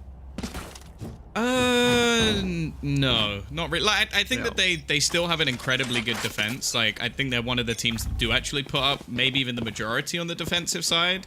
But it's a map where realistically I expect anyone playing it except maybe Guild to do better on the attack. And that's just because Guild's defense on this map is really enjoyable. This time though, Chronicle has finally been shut down, and properly. Like, he's been able to get away with a lot. Of course, the ability of Reyna is to get aggressive and then dismiss out of there. That is the point. But with Yumpy finally bringing in that operator, it was the downfall of Gambit last time. Can it be once again? Only one way to find out. Oh, Scream with a nice little shot. Standing atop the corpse of his enemy. And in fact, considering it's a 5v3, I'm almost surprised that they go for the Viper's Pit this early on. I mean, they were guaranteed a safe plant, and who knows, maybe Scream gets 2 more. In the meantime, now they use the pit to actually pull off a little bit of a retake, but Shados is all by himself. He has a res online. He's going to heal up. 1v2. And there's the res over in the corner. They haven't got an angle on it just yet. They get spotted, and Shados delivers. It's all onto Yampi. An op in his hand, and a 1v2 as he closes in, starting to move around the left side. He's going to pick up a weapon. They've heard it, and Shados gets all 4. What an incredible round from him, and Gambit rewarded with a 6th on the board. Strange that Redguard defuses. He already had his ult online, but hey, who cares? I think at this point they're too busy fist bumping. He's already saying to him, like, see, you're making my interview look good. Thank you, bro. I appreciate it. But this is another round. I want to go back to Bind. I want to go back to the first map. This is a round that Liquid should never be using. You even said it, like, oh, maybe they've committed a little bit much here by using the ult in a 5 versus 3. They still lost. They still lost. How did they not? I am at least 99% sure that was a headshot with the right-click Bladestorm. And it did, it didn't kill him. He was still standing. I don't know how that happened. Unless maybe it was hitting the metal behind it that looked similar. Possibly, but... I think it's the right-click, right? The right-click, right? If only one knife connects. I mean, you headshot and nothing else connects? Yeah, I think I think that's I'd unlikely, like to see a slow-mo but of where those knives went. That's the only way that happens in my mind. At least. It's very. The point is, it's incredibly unfortunate. And they still won. Oh, Redguard, hello! He's right up behind them, but they dismiss. Scream was dead. He got shot at the last second, so he runs through, starts spraying, and he's like, "Wait, where is everybody? where are they gone?" And just gets absolutely destroyed from behind. Defo missing the shot, but Chronicle buys them a chance to get back into this. Defo on low HP. He's going to be a bit hesitant. Make it into this site, certainly to take the first combat. This is where Chronicle needs to go huge for them. A flank from Defo actually might buy. Oh my god, they're not looking at it at all. If he can hasten it up a little bit, or if Chronicle can keep distracting, this could be the round. I don't need it. He just kills them all. How many of these rounds where an individual steps up and just wins it out all by the... Well, Chronicle? Screw your blade storm. So toxic. That's Redgar and Chronicle who both like had teammates going, hey, can I get it for ult? No. Can I please get it for ult? Nah, I got a 4K. I'm taking it. He's basically just saying, like, what you won the ult point when you were the observer in this round? Like, nah. You got to watch me play. I get to take the ultimate orb, even though it doesn't have any value. He doesn't even get. Yeah. Was his like his ult is still online, so he doesn't even get an orb. Yeah, it's still online. Look. Okay. Yeah, they're winning 7-1. Like he's taking the defuse. He's got no orbs. I mean, you're 7-1 up. Yeah, really, it doesn't matter that much, but it still kind of annoys me. It's because you never know. But butterfly effect, right? Into the future round, we could be sat here saying, oh, if only like Shados had a res, or if only Defo had a blade storm, if only Chronicle had a head still. Things would be looking a lot better. Good trade back by Defo, and he keeps on going. The dash already used up. Has to be careful, and Scream takes him out. A site overrun in a 4v3 retake. I mean, look, unless Shados gets like a 4K, this round should be Team Liquid. Well, yeah, the last 2 rounds, they've had huge advantages, and it's going the same way again. They've already lost the first man on the block now. I don't think the Hunter's Fury has cleared out Cryptics at all. It hasn't. It served its purpose in stopping the plant and letting Shados get a kill. But Cryptics is going to go for the plant now anyways. Shock Dart in. It's actually going for around the other side of the site, so it doesn't deal a whole bunch. It doesn't deal any damage, in fact. They have a wall of their own. I'm just noticing that for Shados here. If they can actually find a kill on site, this wall buy them so much room, but he's gone. That is a massive kill for Cryptics. The follow-up not quite there. This round is still under threat as I see Scream starting to make his way forward. Nice little position tucked up, waiting for Nats to push. And a rare whiff from Scream. The snake bite's going down, cost them a lot of time. Solkus needs to be dealt with here and now, and that he is. They can still get in there afterwards as well, even on low HP. The orb wasn't on top of the spike, and that is there... What? No! He didn't get it! Oh, it was so close! I think even like, thankfully we've got Soulcast's cam on Nats, because we actually got to see his reaction of just how close that was. It's still a worry for me though, Mitch, because this is now 3 rounds back to back where they had fairly decent advantages, and just Gambit are able to just find a way back in off an individual play, off a risk taken almost every single time. They're just unable to hold on to any of these rounds, and sure, it's a victory. Good, it's a round on the board. But they survived with 0 players. Yeah, there is no future-proofing here. And we're not even talking economy-wise. It's more a question. I like that a lot. Sorry, quick comment on that B ult. We talked about it before, Tom. You remember we saw a team do this, and it didn't actually extend fully towards the B site, which meant you needed 2 players to actually actively defend it. Whereas now the Viper can hold this by herself from that position. So good improvement on the high ult. This is ratty. Oh, he's only going to get 1. No. There was a chance for so much more. You will not. Chronicle's gone on site. Rez comes in. Team Liquid, they've got everything to play with here. 5 versus 3. I'll say it again. Surely they don't lose this one, as the first kill comes in for the Gambit retake. Spike planted. I would be very disappointed if they did. No, he's used that in this round. Right here. Oh, he's used it. Sorry, of course. Yeah, he did. I just glanced quickly. I was thinking of possible ways Gambit win this, but now there seems to be virtually none. Yeah, virtually none, but somehow I still don't feel confident. Like, Liquid looking a little bit better, and actually one of the ways they can win this is the remaining players just fall back. Now Scream, he wants to try and make this as costly as possible instead, and gonna lose his life itself. And Nats is almost just trying to play as like the body block here. Make sure that nobody's able to get anywhere near that operator. Redgar will bring that through into the next round, and unless he gets caught into middle, going to be the save at least. Now Liquid, they've got a couple in a row. That one looking a lot better than the last couple we've seen. Nats is going to hear all the footsteps, but they won't be able to close him out. I mean, considering Gambit's history on the attack side, it's not out of the question that Liquid make this comeback. And this is where Gambit need to be very, very careful. It's a couple of times now that we've seen that A site just get completely ran over. And especially with how Shados has been able to find himself the position that he had in the previous round, it's difficult to fight vertically down. And he hadn't seen the two players that were right below him, so it was a little awkward as they ran out. But still, excuses aside, they need more than one kill as a team who has a res available pushes into their site.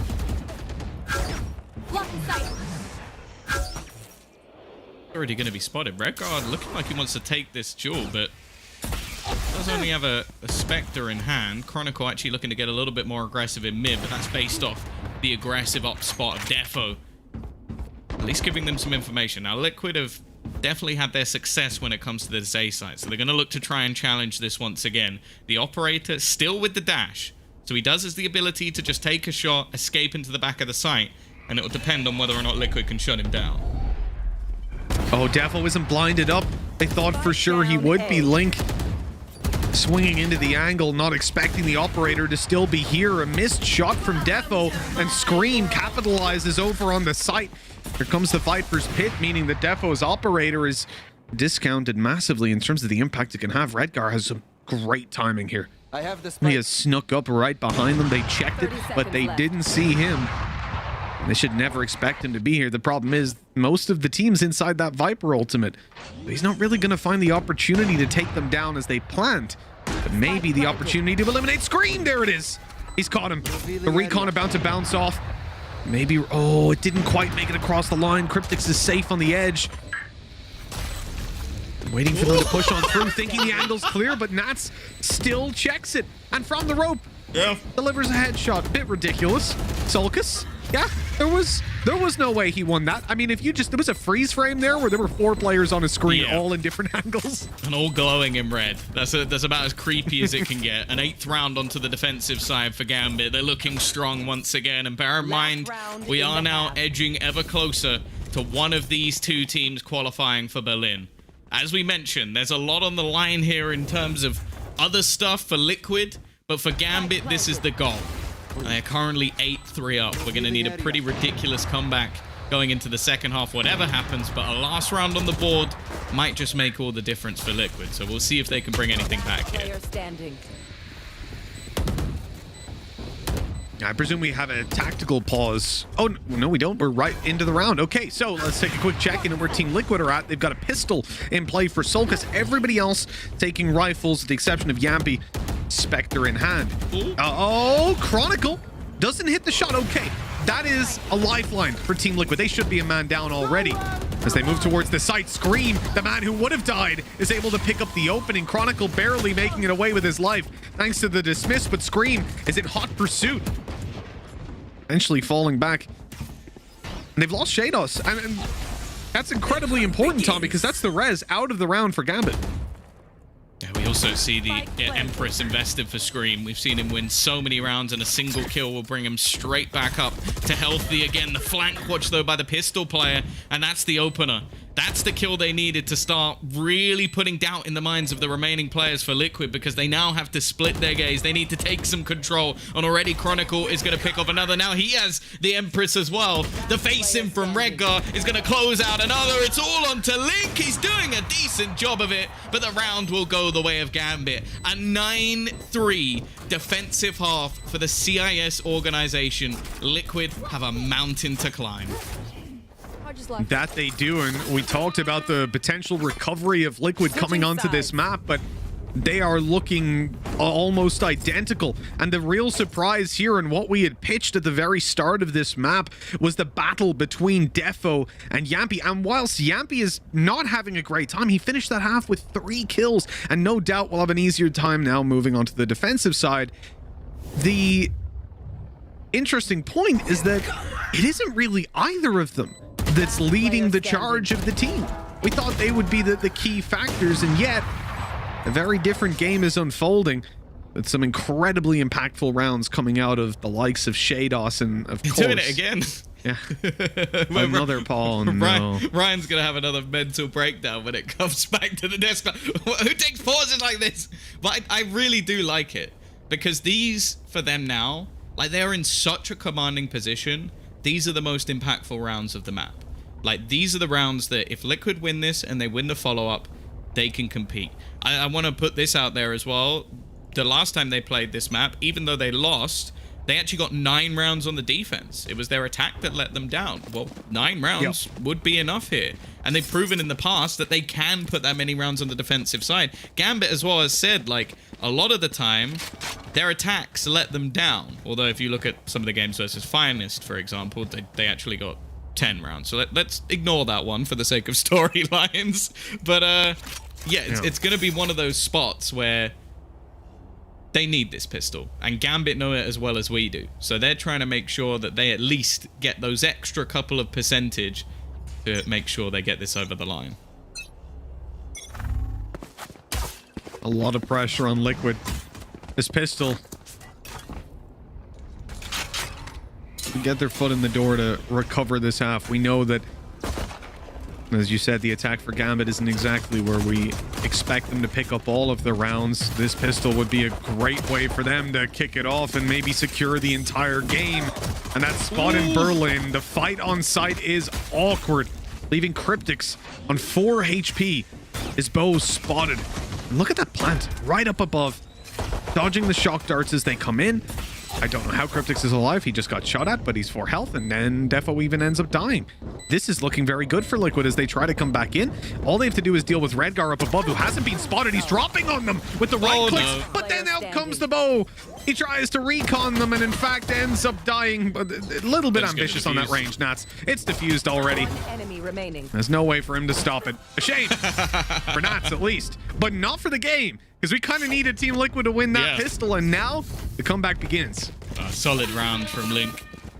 Even closing out with a right click on the ropes. I have to say, probably 2 of my least favorite things in this game being used at exactly the same time. This was just a little bit awkward, the timing of the peak. I did believe for a second that they were going to be able to pull this back. And actually, maybe they would have done because of Nat still managing to do this much damage. But realistically, it was over. They also had a snake bite ready, but that plant is not one that really, well, it works too well, especially from the far back positions. It's quite a hard shot or hard lineup to land. I have to give credit to Cryptics there as well for continuing to peak despite being 4 HP, and a lot of people are going to hide in that kind of scenario, but he just goes out and realizes he has to buy time for his teammate, and luckily he does. Opening kill kind of goes Gambit's way, to be honest, considering they're on pistols. 1-for-1 trades, exactly what they want on the attacking side as well. Only double down on that point, but Sulcus is happily able to trade it and fall back.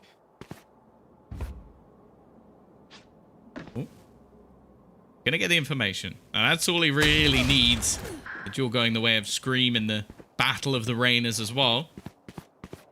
This is looking a lot better. Now again, you have to premise this. With this round, Liquid want to be, well, they don't want to lose anyone else more. Like, even a couple of kills here, there'll be a full buy coming into the next, and they want to play it as a bonus round. So, realistically, we don't want to see any more damage. Now, Scream, in theory, should be in a good spot to get this kill. He actually turns his back, but the timing works out for him. And it leaves just Defo remaining. Deadly with this Marshall. Oh, the timing of the Lear catching him there as well. Just a little bit unlucky. I feel he would have got that kill otherwise. Yeah, it was about to be a free kill, 100%. The Lear saving the life of Scream. As we push on, Team Liquid still got one hell of a hill to climb. It's an uphill battle for sure. And the thing is, Gambit now buy their rifles. This is where they have the advantage. And still the comfort. You know, one other thing, Tom, I wanted to point out about the pauses they've been pulling off. I really feel like that's sort of leveling themselves, considering how important this series is, and just saying we're winning 9-3, but let's all calm down and let's make sure we close this out. And also has the added benefit of Team Liquid sat there going, what the hell is this for? Why are they pausing before pistols? We already had a plan in our pistol round. Why do we have to wait for them to come up with theirs? Yeah. Oh, dearie me. Soulcast is in trouble. Now, those boxes are pretty strong, but once they get just that little bit closer, I don't think he's going to survive much longer. He actually ran just all the way. He walked through the snake bite just to kill him off. Link, this position could be everything, though. Actually wins the duel, peeks back in onto the blinded Defo, and he gets 2 for his money. That is a huge couple of kills that gives him a chance in this round. Massive work being done. Redguard just about opens up the A site, though, and now Team Liquid start to flock towards that side of the map. Luckily, Nats doesn't make any noise. If he threw down the snake bite, they'd know he was still here. But now he has a little bit of a sneaky flank here in Cryptics, and Chronicle steals it away. So that's unfortunate. I mean, that was the wrong play by Chronicle. He is also on 37 HP. So there's a lot of things there that, you know, weren't exactly the best idea. But Spike planted. he got the kill, so it's okay. Yeah, this is where there'll be a lot of people being like, oh, but if it worked, that means it was... No. No, I'm not accepting that, because it was just a free kill for his teammate. It just swings it. Yumpy is having a rough game as well, and it was one of the players that I highlighted on that attacking side. That was what Gambit really struggled against, was that aggressive operator. They could not play versus CNED. Unfortunately... Well, Yumpy's been anything but CNED. He's not been close to it, unfortunately. It's just been 3 kills for him. I think one of them was with the operator, and other than that, had an incredibly quiet map, which, well, it's the worst possible map for him to go quiet in. No, that's fair to say. Maybe it's the pressure getting to him. I mean, we've seen Yampy have a little bit of a tough time in the important games before. I know, as much as a hero is... I don't believe it. The hero he's always described to be, we forget this is a very young player, and you know those kind of things they come with experience. Oh, the barrel was spotted by Cryptics. He's ready for Nats to re-aggress on that. The kill.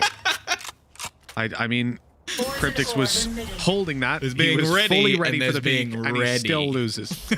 No, there's being ready for someone to peek the angle, and there's being ready for Nats to peek the angle. Those are 2 very, very different things. To warm up the your wall's fingers. just broken. Link has just been headbutting that ice wall for the last 10 seconds, waiting for it to break so he can get this flank on. They don't know for sure that this is where the attackers are coming towards. Link is gambling, and he's gambled correctly, now getting a flank play on the Nats. Solkus holding strong on yellow, and everything's working out for Team Liquid here. The 2-man advantage in play. Solkus getting the info, hearing the players up close. They need to be careful not to let this one slip, but it looks like they've got a handle on it. Maybe not. Chronicle really pushing their buttons, pulling it into a 1 versus 2 as he closes the distance. He's not even scared about the peak coming in, and now that he's on site, surely it's not expected. A 1v1 all of a sudden. Yampy on 60 HP with the operator, having to clutch this out, and the spike is now planted. He has no idea where Chronicle has gone. This is going to be a game of cat and mouse, and Chronicle actually got the timing. It's another round for Gambit, and a devastating loss for Team Liquid. They had that one in the bag. I don't want to bring it up, but Yumpy missed the free kill on him, like at the beginning of the clutch. Like, he peeked out initially, and it came back to bite him in the end. That was incredibly well played from Chronicle. Like, I think they're just underestimating the fact that he would just not shoot either of the Lears. Like, Scream still had a decent idea of where he would be, but I think it takes a certain type of player to just walk through that, because you're opening yourself up to just being insta-killed and looking like a fool. That was a beautiful round from Chronicle, and, well, now really is trouble. Nice work from Soulcast, though. How's he get 2? He peeks into a drone as well. Like, he knew the drone was there, and he said, screw it. He knew he was going to be revealed. That is such quick thinking on his feet. Now the advantage sits to Liquid. They're diving down. Link dying. Cryptics tagged up, 20 HP. He's in a little bit of trouble. Spraying through the Viper's pit on 20 HP. Are you okay, Cryptics? He's left to 2. Scream playing up close. He's got 1 kill, and he's out of there. Healing all the way back up now. Still with that Sheriff, though. He wasn't able to recover a weapon. Yampy behind enemy lines, catching Redgar off, and Nats much of the same play. But a 1 versus 2. Scream has 1 health. Yampy on 100. This has to be a round that Team Liquid win. The spike is down, but it's not in the open. It's it. Oh, that is a very risky play going up top, and in fact, he might just have been spotted. There's the shot, but no connection, and Scream finishes the round out. Liquid luckily winning that one to bounce right back into the half. Actually, Gambit's economy is kind of shaky, I think, if I remember correctly. Well, honestly, at this stage, I feel like I'm just having to keep my eye on what's going on in the round. I do what, like, firstly, this is ridiculous. Like, that second shot is just wonderful. But then you also have the fact that you sort of mentioned the shots being, like, shot through everything. I actually think that that was bait to just give Yumpy a little bit more time, a little bit more space, because his flank was almost everything there. He gets that kill, retrieved rifles for his teammates, and then, as it came down to a 1 versus 3 needed, a lifeline for Team Liquid, a position where it looked rough, and as you mentioned, the economy now a little bit more problematic. Now, they have managed to tag up Scream, but he is going to be able to escape, and they've caught out the lurk of Nats as well, which, hey, that's always going to be valuable.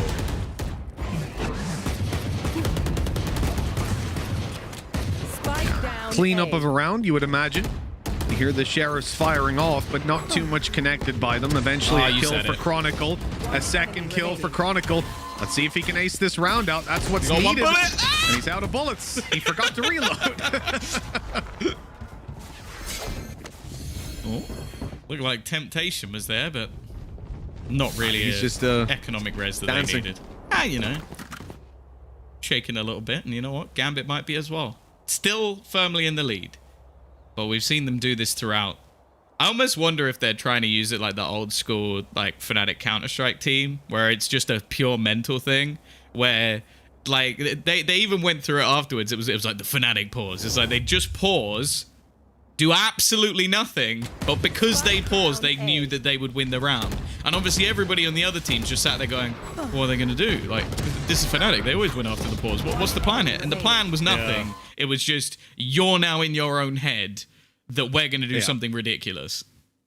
Yeah, you're going to do something, so we need to do something to counter that. And in fact, you're just waiting for us to do something. Exactly. We'll see. Pronax, I mean, that's definitely something that needs to be asked. He didn't need to do anything. I think, like, definitely a question for the interview, if Gambit win, is why? Why the pauses? Yeah. I think Ryan will blurt that out before they even start. Why? So he'd be like, I'm here with Shados, and he's like, why have you done that? Why the pause? Kaquka just trying to calm him down. Come on, Ryan. Through the glass, of course. Okay. It's like stroking the glass instead of his shoulder. Oh, God. Just draw it like a and then drawing a smiley face. That's how you calm Ryan down, for anybody wondering. Oh, I didn't know. Sulka's not getting this ulti up on top. Oh, he did. Did he? He aimed for the boxes? He did. Okay. Where he was looking when he popped it, I didn't think he'd gotten it, but okay. This is nice. So you're stopping anybody coming above. He can cover both angles by himself, but in fact, playing completely out of it because of the drone. He doesn't get there in time. Oh, no! That is so big brain by Gambit. Obviously, they use the drone to push him out. This happens all the time, but you just walk right in afterwards, right? Not this time, because they slow it down, and the Viper's Pit is out of play. I mean, no kill, no damage, but 300 IQ.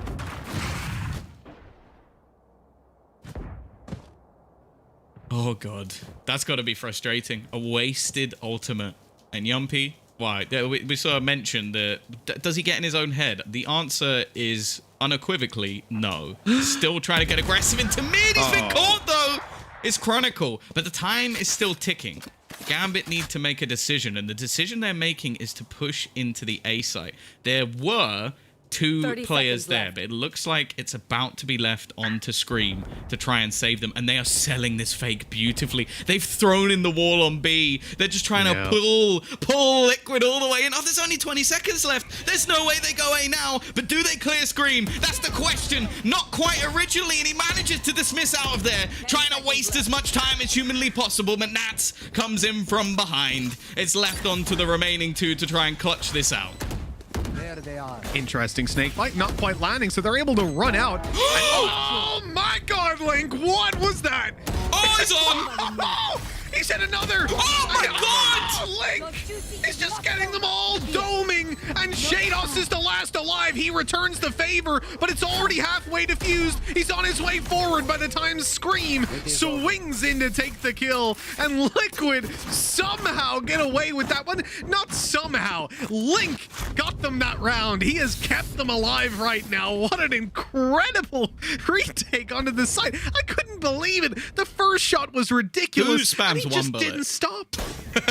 Like, who does that? Who just goes, like, who does that? Oh. Like, actually, who does that? I also want to point out to the guys at Liquid, if you win this map, you as an organization have got to send a letter to the Queen to get Link knighted. Because at this stage, that is one of the most ridiculous single-handed retakes I've ever seen in my life. I had nothing, Tom. I had nothing. I had no words. Just processing screams. what I was witnessing was difficult enough. That's absolutely incredible. And it's not just the play, it's the timing of... Where did he go?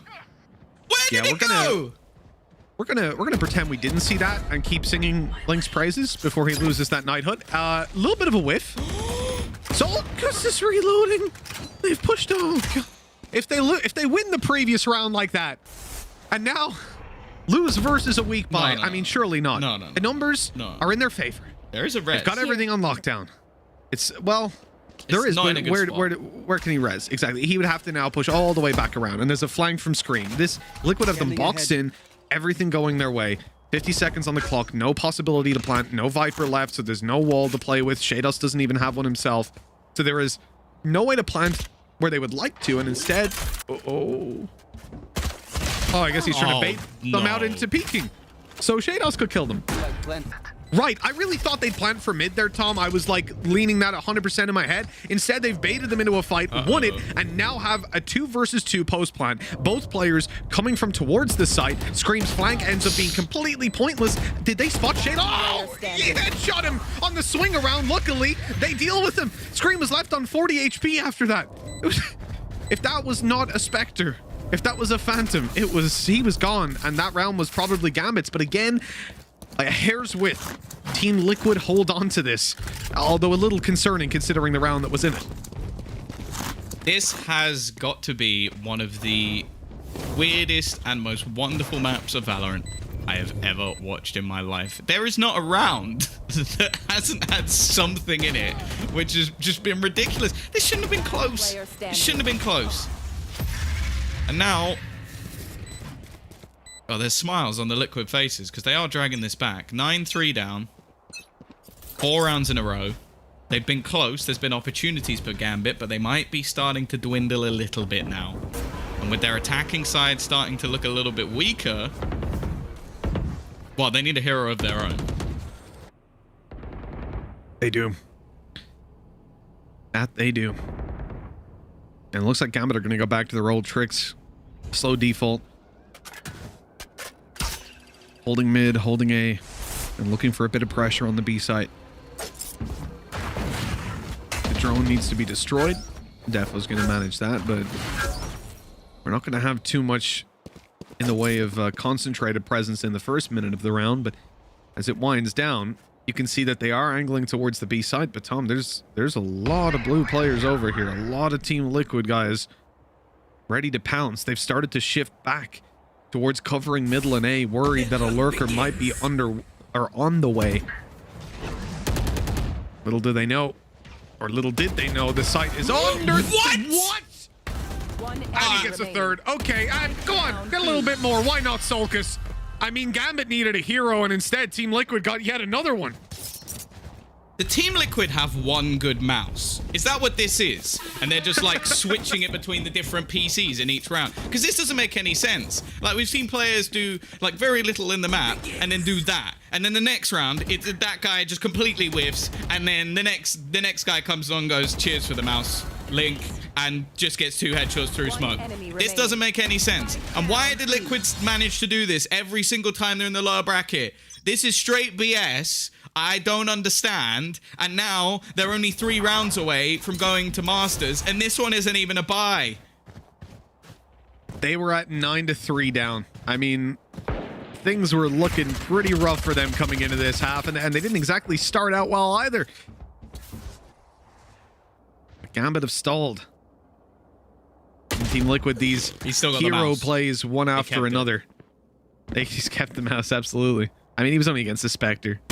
Maybe that's his own mouse. Maybe Link's taking it back. They're not going to res. Switching it. They're quick switching.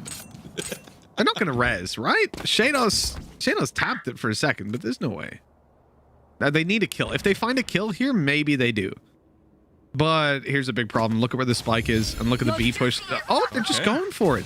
Okay. It's a huge investment considering the round they're in. I'm very surprised. And now the spike is down. Spike down. Yeah. Attacker spawn. A few seconds later, and I can almost 100% say they would not have put that in. There's also a late screen going down, which is going to make things even more awkward for them. Some decent angles possible. Link in the corner is going to be really difficult to clear. He's got his teammates rotating around him. They no way they expected that. And now it's Link to come back with another 4K. 11-11. Team Liquid have pulled themselves back from imminent defeat. And now Gambit, it's looking like it's happening again. There were so many hopes for this squad to make it through. They were in that upper bracket. They tried it versus Ascend. They lost 2-1. They had a fantastic victory on Bind. Then they go through in a dominant position in the first half. And now they are level with Liquid. And there's only 2 rounds before Liquid go to Masters again. I love Scream's reaction there. You can see the passion. And this is where Liquid are definitely ahead in the mental game. We said this is a team that you can imagine will be able to bounce back from the defeat of the previous map. And after the first half it ended, it wasn't looking like that was the case. But now they're here and looking to fight for it all the way. Hunter's Fury coming in right off the bat, and it's not doing too much. It tags up Redgar a little bit. Lots of spams onto Solkas. He's not quite as keen to leave that Viper's Pit as he was before. I wonder why. That's not the start they were looking for. We've not really seen much pressure put onto this A side, but with Yumpy's operator there, they're going to try a different move. Information garnered into mid. They have so many position cover, but it looks like they're going to try and push through this. Now, there is a player on the other side in Cryptics, but will he just expect them to burst straight through? Well, never mind. They've actually taken a turn. And Shados is actually going to find Link this time. Welcome to my box and screen down. Well, another Viper's Pit is going to be pulled up into play. Timing. That was the spike rotating. It's actually killed off Cryptics, who was trying to lurk in behind them. Yumpy is going to try and do the same thing. Oh, it's awkward as hell. It's so confusing for Nats, I'm sure. And that's going to be the Viper's Pit going down. That's all the cover they had for the plant, Mitch. We're into an even 2-on-2, and we've got Hunter's Fury to play with here for Redgar, but where can he even go to use it right now? No information on the second player, so instead he's just going to hunker down on the site. And wait, they've heard Defo. They know exactly where he is. That drop down was heard a second ago as Scream starts to creep in behind. If Defo falls, this round is almost certainly Team Liquid's. Redgar has 20 health to make this clutch happen. He delivers the first headshot and now tries to reposition up atop the rope, and the shots will not land. Solkas finding the 12th round for Team Liquid as they look to now claim their spot in Masters. 1 more to go. If Gambit can't get off the starting mark, overtime won't happen, and they will be out. Another missed Masters event after the first one went in their pocket. I mean, you couldn't make this up. Considering the lead that Gambit had, Tom, I was ready to move on to the next series already, and you got to give Team Liquid so much credit for keeping themselves in it. I can't believe that the one thing that happened in that round that completely ruined it for Gambit was that push from Yumpy. And you might just be thinking, it's only 1 kill, Tom. Why did it make the difference? He pushes through and kills the guy who obviously owned the Viper's Pit while they're about to plant it, and it gets dropped and opens up a position for Scream. That is the one person in that moment that they did not want to die. That is unbelievable. And Liquid, I love it. You like your pauses, do you, Gambit? How much you sweating now? We've won 7 rounds in a row, and Joe, I think we need a technical pause, guys. Yeah. Oh, did my mouse stop working? Do we need a technical as well? Can extend this a little bit. Wow, I'm blown away by this comeback. You know, Liquid didn't even really win both pistols. That's the thing, right? They win the first, and then they just get slapped back on. They look dead on arrival. Yeah. I'll be honest. I can't believe this qualification would be the most Liquid qualification ever. Oh, yeah. Oh, yeah. Get out of my way. Looking for the 13th. Team Liquid now Facing off against Gambit's attack once more, and Scream is not looking to let up. He is pushing all the way down through the tube and looking to catch them out on middle. Nats has landed a big double kill. Scream. They spotted him. I think they did, but he manages a kill quickly enough to get out. Chronicle, who's been sat in spawn all round, watching for a B push, manages to come in with the trade. But keep things in favor of Gambit. Just one man to the good. As Link wants to make his way in towards middle to get this res, and he will secure it. Nats on the lurk.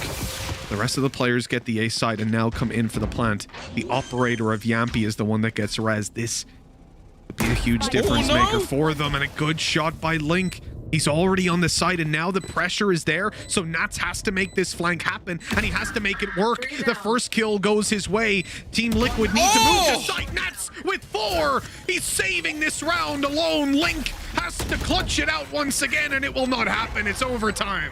Nats is not letting it happen again. We've seen those plays from Link. We've seen them from Soulcast, but when it mattered most, it's the man who I believe is top fragged every single map for his team thus far, who is coming through once again on that Viper. Nats has saved them here. But you're just thinking, they get that round just a little bit sooner. This is a done deal. And now for Liquid, the pressure is right back on. It looked like they had that in the bag before that hero play came through.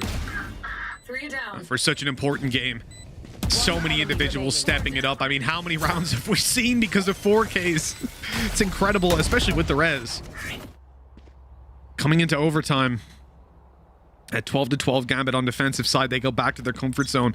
Remember, and I mean, just look at that, the scoreboard there. The timeline. Only 2 attacking rounds were won by Team Liquid. They're going to have to improve on that.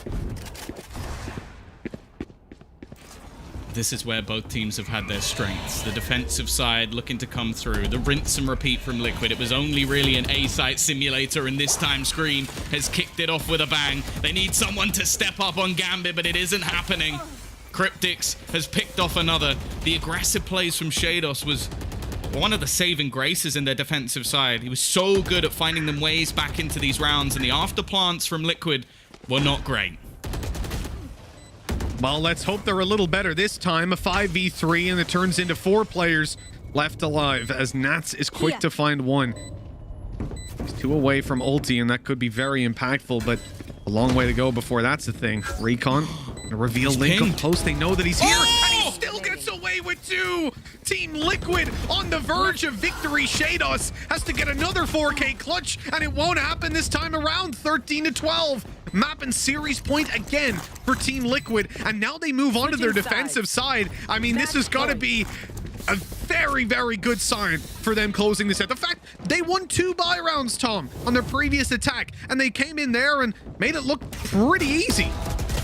The wind is in their sails, flowing through Link's luscious locks, or maybe not. I guess the breeze on his forehead, but whatever it is, it's finding him such high impact, and that's who he is, the Captain Impact. He does so much in the rounds where Liquid needed the most, and the second half was when they needed it the most for the entirety of the half.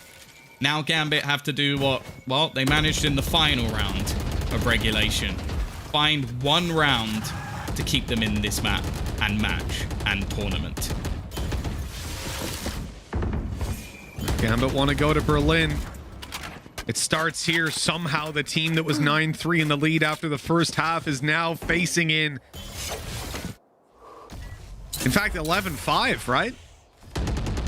And they're now facing into what could be a loss in the series, an elimination from this stage of VCT. Out of the running for Masters 3. 50 seconds on the clock. Team Liquid bunkered down, every angle covered. Yampy's operator in play. Watching for that B push, and you could see the Chronicle is going to be coming out here fairly soon. The question is, does he pop a Lear as he goes? Yes, he does. He's got it in hand. There we go. Yampy pushed off the angle for now. This is going to buy a little bit of space because he's worried about a player coming out the left side. Normally, the head is seen, the shot not connected, rotates, should commence, but they need someone to hold on to B, Tom, and they've just been overrun. Double entries coming in. Nats and Chronicle doing the work, and now it's Liquid's turn to attempt the retake. Not something that we really saw too often from them.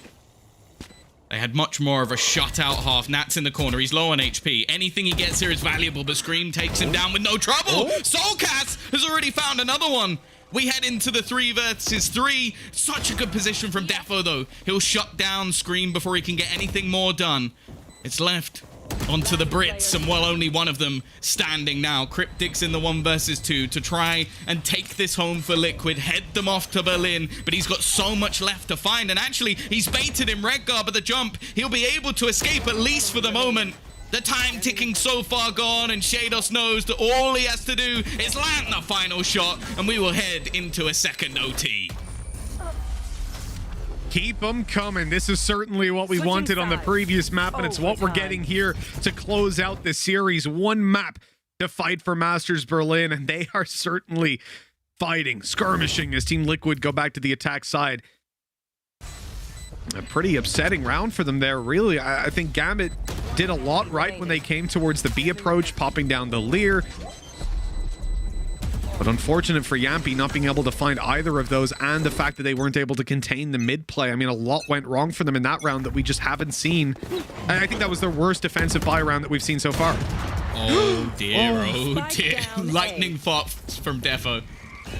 He's going to already get them the opening pick in such a close position from Chronicle. He doesn't necessarily need to play this aggressive. He's going to get spotted out by the drone. Oh, he actually drops off, and he's going to be caught by Scream, who's just going to try and play off of this. The counter, though, is Shados, who swings onto the second kill. The trades just go in their favor. It's only Cryptics remaining again, and this time he can do nothing.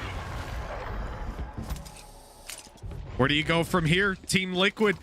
They lost out on the previous map. They got crushed coming into the start of this. Now they have to do it yet again. Fight back for another overtime to hold on to this controller. Gambit are going to be going to their second Masters event, having won out the first when it was just for the CIS, but it would be their first international as well, and you know that means so much to them.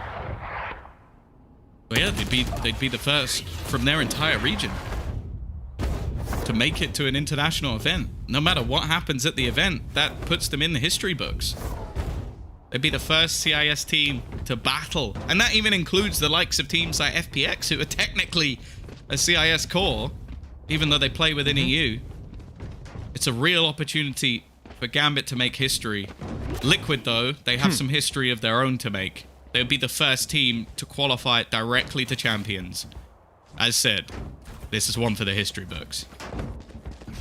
Gambit sitting there right now saying, "Hey, Liquid, you like your tack pauses, huh? you liked calling that one earlier on, huh? You used our tack pause against us, did you? Well, you know what? We're going to use our tack pause against you that you used against us." Oh. How'd you like them apples? Rock, paper, scissors, and a few more thrown I want to in say there is The 100 protractor. other versions of that sentence where I mucked that up completely, so I'm quite proud of myself. Yeah, you did well, Tom. I'm proud of you too. And I'm never going to try that again. We're going to leave that. I'll just record it and play it back to myself. Switch up from Yampy. I think this is pretty much to counter the fact that previously you saw him pushed off by one piece of utility. What is that drop shot? That's unreasonable. Well, if that's the way they go out, I don't even know. I don't know if they're ever going to be able to watch this map back. Once again, we see Liquid play from a deficit. They have turned a million rounds, it feels, on their head, but this A site is now going to be pressured, something we didn't see often, and Cryptic's left to defend. This could be the moment where Team Liquid fall. They need a hero, and it's not Yampy this time around. Nat's being tagged up a little, but it is but a scratch. The shot onto Chronicle. Small amount of hope for Team Liquid to buy their way back into this site, fighting for survival. They're worried about the flank, but it's cleared now. All they have to do is focus on the site itself. Defo connects one from above, and a sneaky position by Nat, still hiding behind that plant spot. They need to clear this out. In fact, they're going to spam it. He's left down on 1 HP, and Cryptics eliminates him. 2 versus 2. Shados up close to the wall, the last man alive, and Solkas deals with him. It's Redgar, excuse me, but actually being further back. A shock dart in play. It's not going to land. And Team Liquid get away with it yet again. A fraction of a second left in it. 3.46. If that shock dart lands, that may well be the end of the round. The end of the game, in fact. But we go again, Another overtime for us, Tom. How did they lose this? Like, how did, like, firstly, to re-spam this after finding the initial kill. This was a 2 versus 4. That was the best hope for Gambit ever. Again, if they lose like this, they're gonna have to never watch this VOD ever again. This will be the most painful loss they've ever had. And they need to try and bounce back from it straight away. There is very little break, no time to breathe. It's Liquid. Wow, they've got another lifeline. They've had many throughout this map. The question is, who's going to take this round and call the tactical pause right after? Both battling for the honor, for the mental victory. Chronicle is the first to fall, and he's had a really tough overtime. A wall down actually on the A side as well. This is going to allow a solo hold. I mean, they can only really come from pipes or the rope, which can easily be watched by Defo. Now under a little bit of pressure. Team Liquid rotating fully. They're looking for a B hit. And they're being given the space as well. Nats is going to slowly try and push back in to garner at least a little bit more control. He's got a rotation coming in from Shados as well, but realistically, denying this plant is going to be easier said than done. Unless there's a wall spam that can come through. Other than that, it looks like they're going to have to try and play a retake with a disadvantage, which definitely isn't an ideal scenario. Now, nothing's been spotted on A for a long, long time, so they should now have a pretty decent idea of where this is going. Snake down. Oh, Link doesn't get it planted. Great play by Nats with a double kill, but he is returned on 10 seconds. They're coming up on as they go for yet another plant. The wall being broken, but not in time. And Defo connecting from afar. The 2 versus 2. An operator in the hands of Defo still. But no one's going to be peeking those ranged angles. Scream just checking as they come up close. He turns away. Perhaps at the wrong moment. Now that player posted up. He'll use the Leer to cover it and lose a lot of his HP in the process. Down to 0. Cryptic's alive and a shock dart takes the kill. Hiding at the back, Yellow running down the clock. The time is on his side. Defo with Phantom now to play with, and he wins it. The wall bang connected and a 15th round secured for Team Gambit. It's been a long road, Tom, but once again, map and series point, qualification point for Masters 3. Switching sides.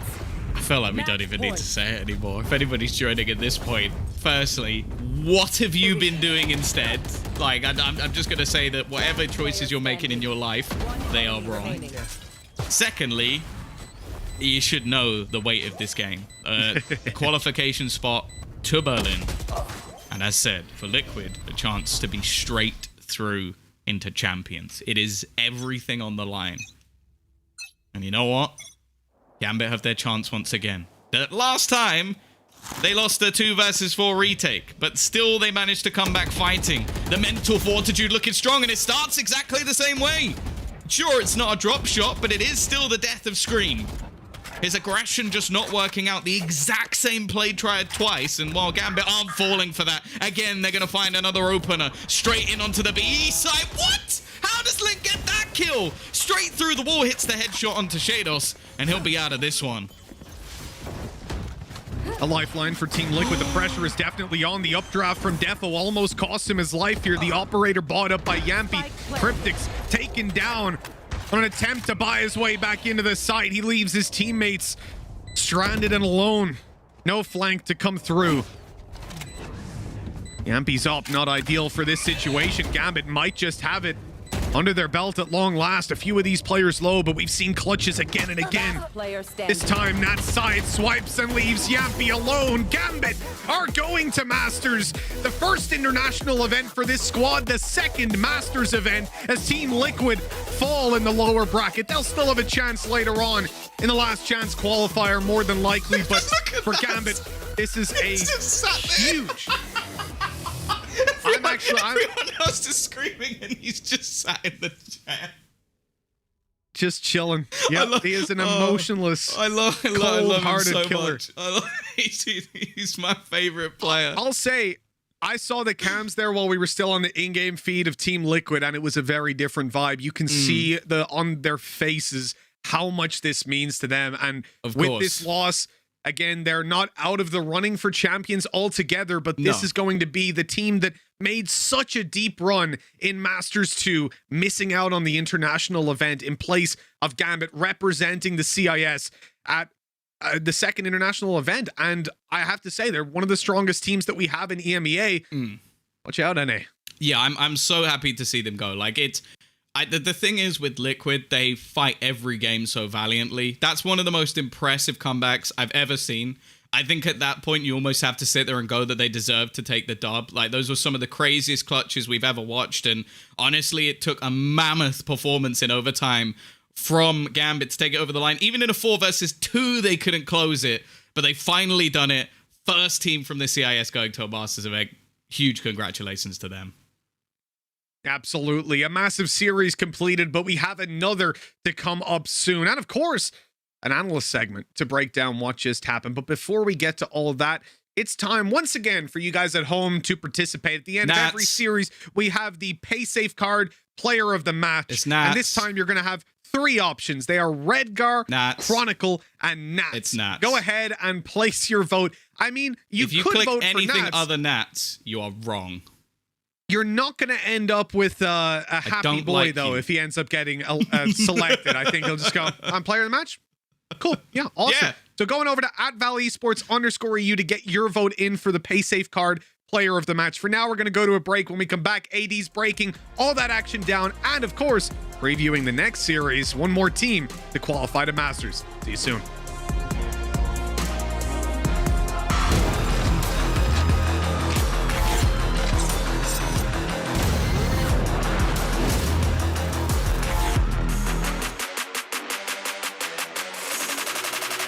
Count that big bang.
to the EMEA Challengers Playoffs, where we have just witnessed one of the greatest maps in this tournament, and massive congratulations to Gambit for securing that spot at Berlin Masters. I am your host, Yinsu, and I have Redgar, Gambit's IGL, standby for an interview right now. Redgar, hi, massive congratulations. That was a hell of a series. What does this mean to you? You know, you've done it and you've become the first ever CIS team to qualify for an international tournament. Hi, Yinsu. Hi, everyone. My voice is a little bit down because I screamed too loud. After winning, I think we deserved that win. It was not lucky. We just tried to do our best and we just won it. We have a pretty bad experience after Fnatic. Like, we screwed up one map and after that we can't come back. But right now, we can do it. Yeah, you had an incredible comeback there on Bind. I just wanted to ask you because we didn't really know which composition you were going to go for, and we didn't expect the composition you ended up showing us. What was the reasoning behind this, and was this something that you prepared specifically to face Liquid?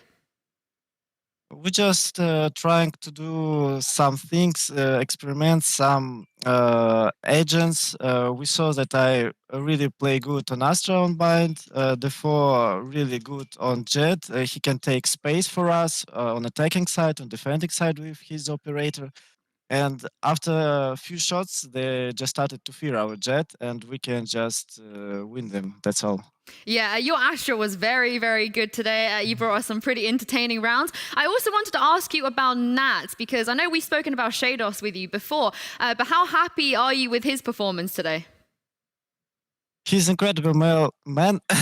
My teammate, one of the best. We all just trying to do our things, but Nats, he's just feeling sick a little bit today. But you saw him. It doesn't matter, see him or not. He's just trying to kill them all.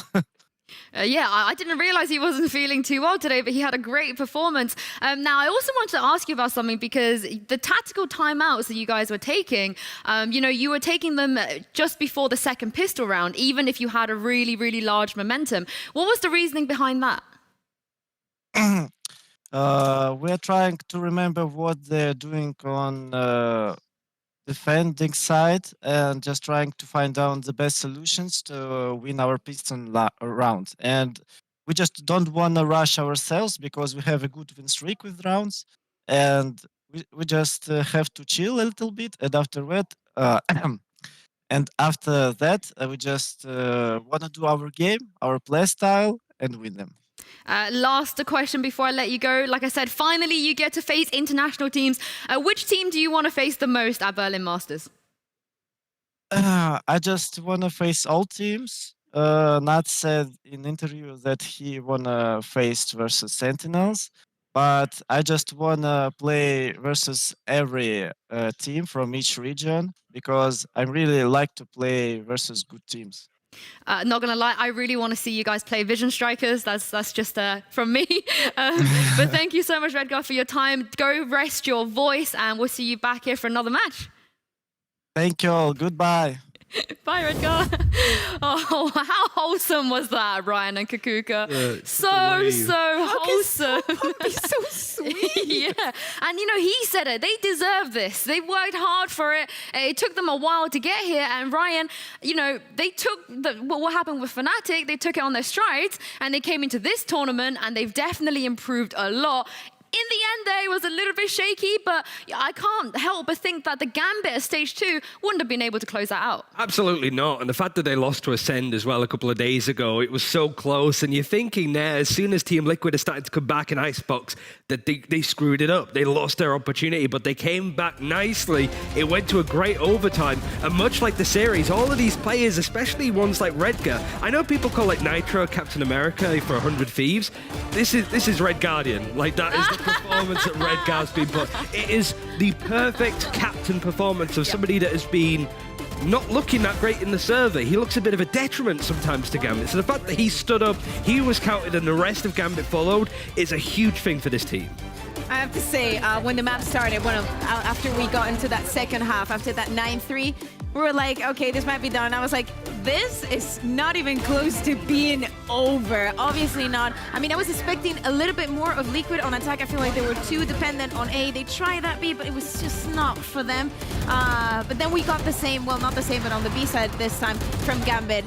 I would replay that overtime over and over, and that is a match that we deserve. I know that Redgar, he said he lost his voice, but I felt like the three of us were losing our voices as well when we were screaming watching this match. But I gotta say, Nats, third time right on top of the scoreboard. This consistency is absolutely ridiculous from he's not the duelist player on this team. And Kaquka hearing from Redgar that Nats is feeling under the weather and he's able to pull this out. Honestly, NA, I'm telling you, you better be scared. Yeah, this is when Solkas got his injury in his wrist. It felt like the same actually, because if this is Nats when he's sick, I don't want to see him when he's having the best day of his life. And on the other hand, I have to say that I feel like Gambit at every single moment, not every single moment, but at least once during the match, we could see all of the players shine. And I feel like I have not seen the Jumpy that I saw on the first map. And we were talking about how sometimes on Liquid, Jumpy does not appear for the first one and they feel like kind of down. And then they come back in the second. I feel like it was quite the opposite. Yeah, Nats was sick, wasn't he? Hey, get it. I think one thing I want to say. Ryan. Okay, so this might seem a bit of a bias, but I did think Link played phenomenally towards the end. I think for Team Liquid's perspective, I think a lot of people are very critical on them. I don't think they can go away from this unhappy. No. They're going to be gutted, but that is a terrific performance. They do at least get last chance qualifiers, and I think if they work out some of the issues that they've had, certainly on their attacking side, they've got a good amount of time now, a couple of months. They are maybe favourites in last chance qualifiers because they look really on fire. But of course, it depends if Fnatic, Ascend, or Gambit, if they're going to be the ones going through for the top two for champions. Yeah, I mean, how often do we see comebacks like that in these kind of high-pressure situations? You know, normally when you're 11-5 down, the chances of you taking it to OT is pretty slim. But Ryan, they're out. They were the last team standing from Iceland representing EMEA, and they're not able to make it. I'm sure they're going to be very disappointed. But like you said, we will see them again. Yeah, definitely. And I mean, at least there's an opportunity with a lot of these teams coming to Berlin. It's in the European region. They could scrim some of the teams at the very least. So I do think that Liquid could take a lot from this. They finished a lot stronger than they started stage 3, I think is the best way to put it. Like, they tried out ideas, but they found a nice tempo to play in, nice compositions, but they lost against, frankly, one of the most outstanding teams in EMEA, but we just never saw it in officials up until now. Also, I mean, they could use some vacation, you know, some time down to rest and actually watch the other teams play. We saw them on Iceland. I think it's just enough, you know. It's good for them. I mean, this tournament is not over yet, but last chance qualifiers is so stacked. Like, I don't know where we're going to begin to see which teams go through there, but it's going to be crazy. And speaking of crazy, it's time for us to announce the Pay Save Card player of the match. Twitter, I'm very, very, very glad that you guys, came to your senses this time. I'd love to know, like, the percentages of how this vote went, because I honestly feel like Nats, Kaquka could be the player of the week, maybe the tournament, depending on what happens. Yeah, completely. And even if it doesn't, we were talking about it. It's not only his performance, but his role and the way that he supports his team, not only with the kills, but also with utility and the control of the map. It's too much. Nats versus Dapper in Berlin. And I think Dapper is, I think Dapper is the best Sentinel out there. But a lot of the stuff that he takes, he's happy to admit he takes from Nats, a good portion of it. So seeing these two teams maybe go toe-to-toe in that role, it's obviously like the Jet versus the Jet, whatever. Two Cyphers going at each other with some of the big brains that they both have. That could be an interesting matchup. I mean, I love Dapper, but I need to form like a circle around CNED, around Nats. Like, no one is BMing these guys. Everyone's got to be respectful because I'm going to be there. But yeah, I think I've just been told that it was a 90% percentage when it came down to the vote, Ryan, which is we kind of only see that when a Turkish player is involved. Yeah, I imagine his reaction was the same as when he won, where it's just like, it's the CNED thumbs up. It's just, most unassuming guy, but an absolute freak when it comes to the Cypher.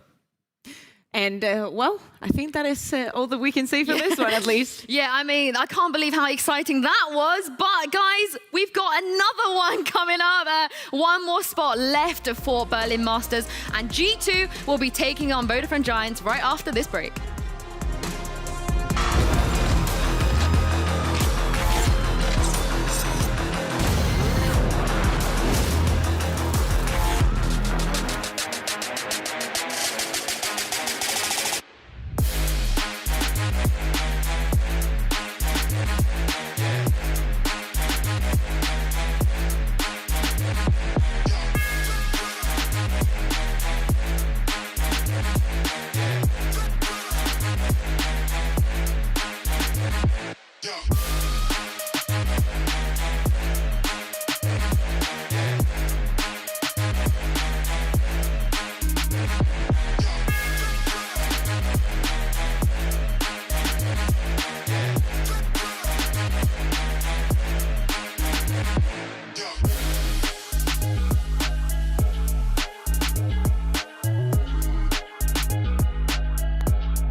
Shot to death last night. Now you're lying in my bed. Must have been a dream last night, but I can hear what you're saying. You were shot to death last night. Where's my cup of coffee? I was dreaming something bad last night. Can't you hear what I'm saying? One gunshot, and I forgot to look at you, to look at you. To look at you, to look at you. 2 gunshots, and my thoughts. We're not with you, we're not with you. We're not with you, we're not with you. You were shot to death last night, and I thought of someone else. Didn't care about your life last night, at least less than about his. All our dreams were shot to death last night.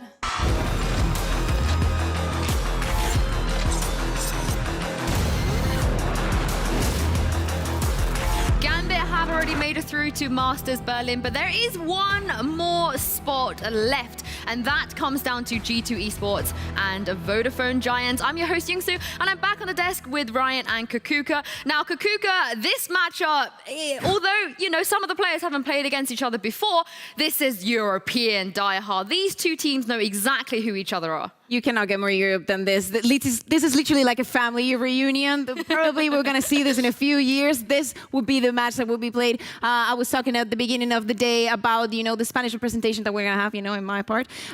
So I have to say that it's going to be a complicated one, but I feel like if previous match was exciting, this one's going to go nuts. Yeah, I mean, a lot of high expectations for this one. And let's talk about G2 first, because Ryan, you know, what the G2 we saw against Supermassive Blaze is really not the G2 we've come to know and love. No, not at all. G2 made some big changes in stage 3 after scoring 0 points in 1 and 2. 4 out of the 5 players they changed up, only keeping Mixwell, and they were cruising up until they ran into Supermassive Blaze, one of the strongest Turkish teams we've seen, or any teams in EMEA, no doubt, and it was a real stress test for G2. The tempo was insanely high, it broke some of the timings, Coldamenta couldn't set up the team as much as he wanted, and whilst G2 made quick work of the likes of Oxygen, Supermassive Blaze was the real opponent that they faced, and they lost pretty hard.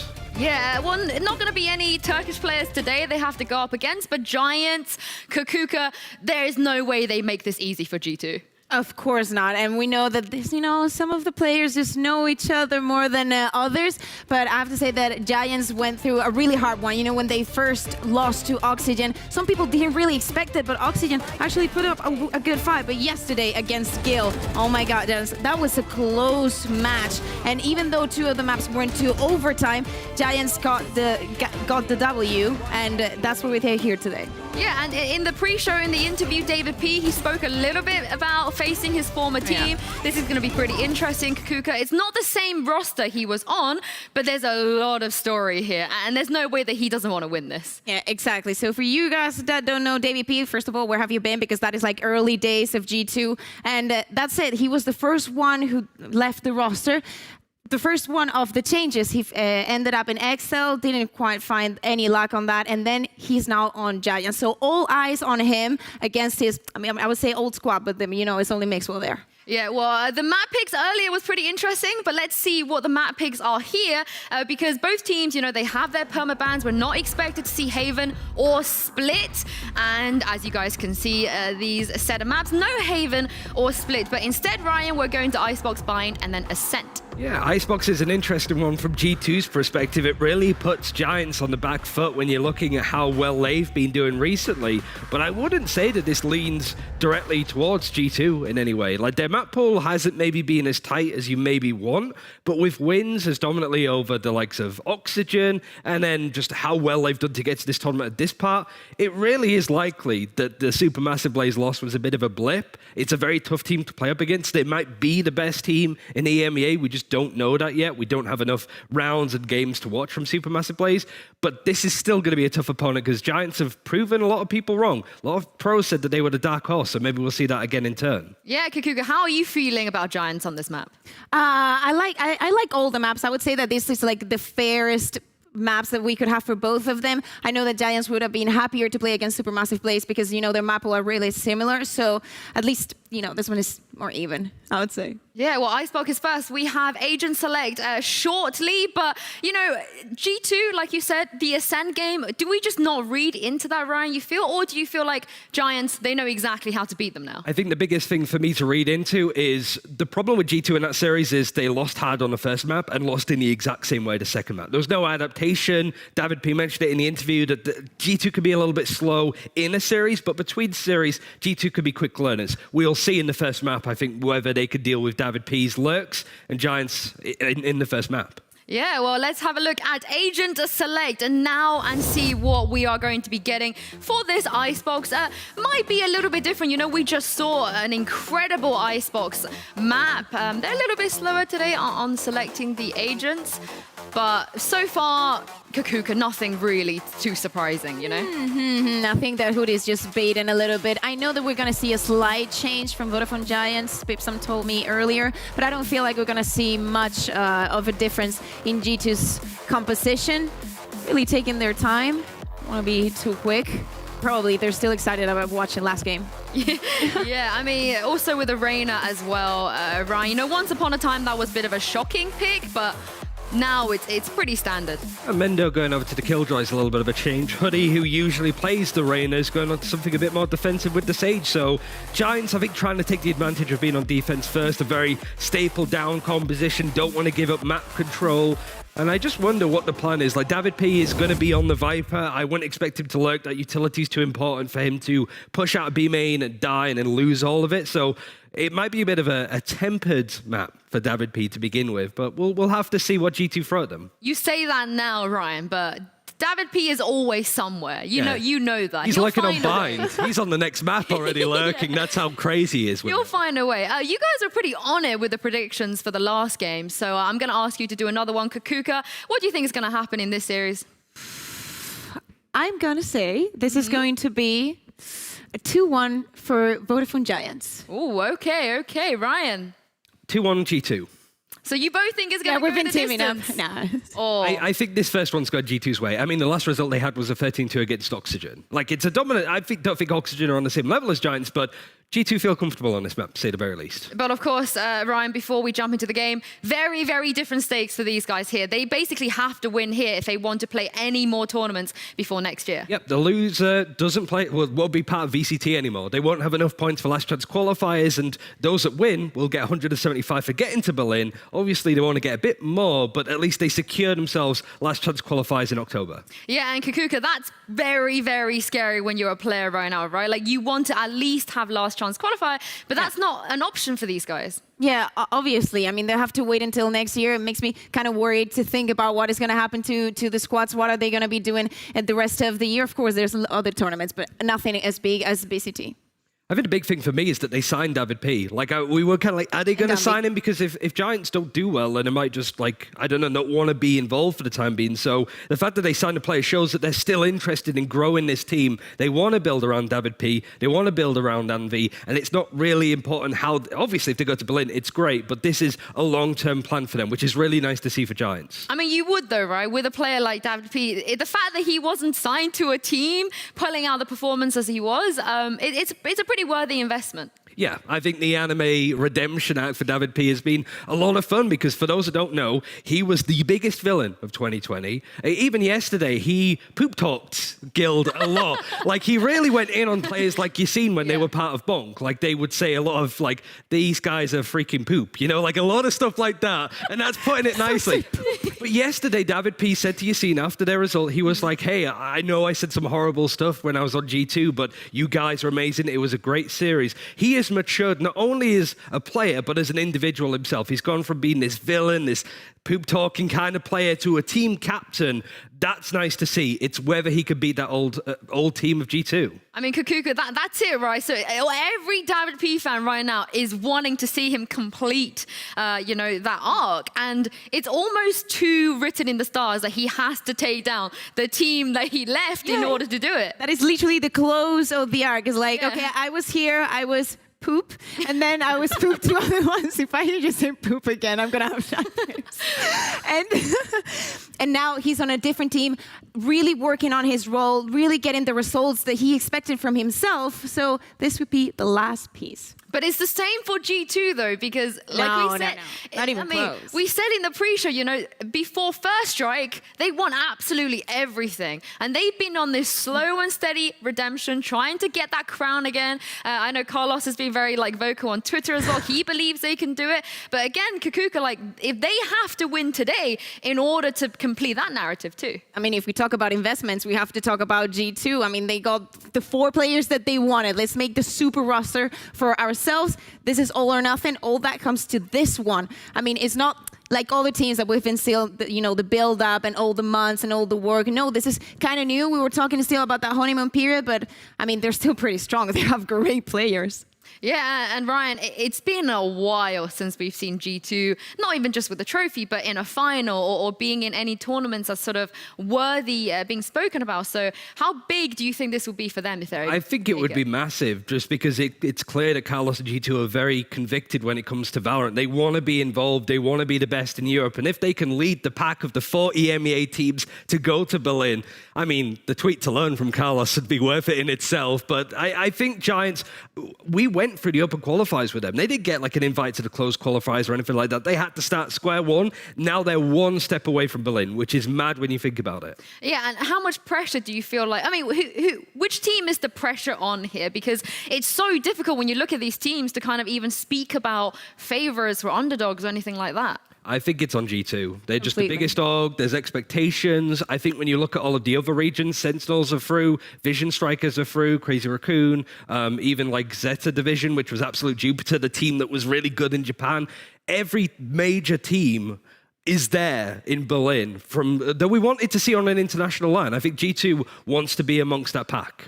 Yeah, we are having some slight technical difficulties for players to get into game right now, but we're on it, guys. Don't worry. We're sorting it. The PCs are probably too excited right now from what happened in the Gambit Team Liquid game, but we'll keep you guys updated. But for now, though, Kaquka, we set the storyline up now. We know what's at stake. We know what they need to do. G2, and we know the maps. And I know you guys have chosen which team you feel like is able to take this, but now we know the agents too for the first map, and I don't think I asked you guys on what you thought of the Asian picks they decided to go with today, especially since like we haven't really seen Giants either play this. Well, I have to say it has to be completely different from what we've seen between Gambit and Liquid, because these teams are very strong attacks.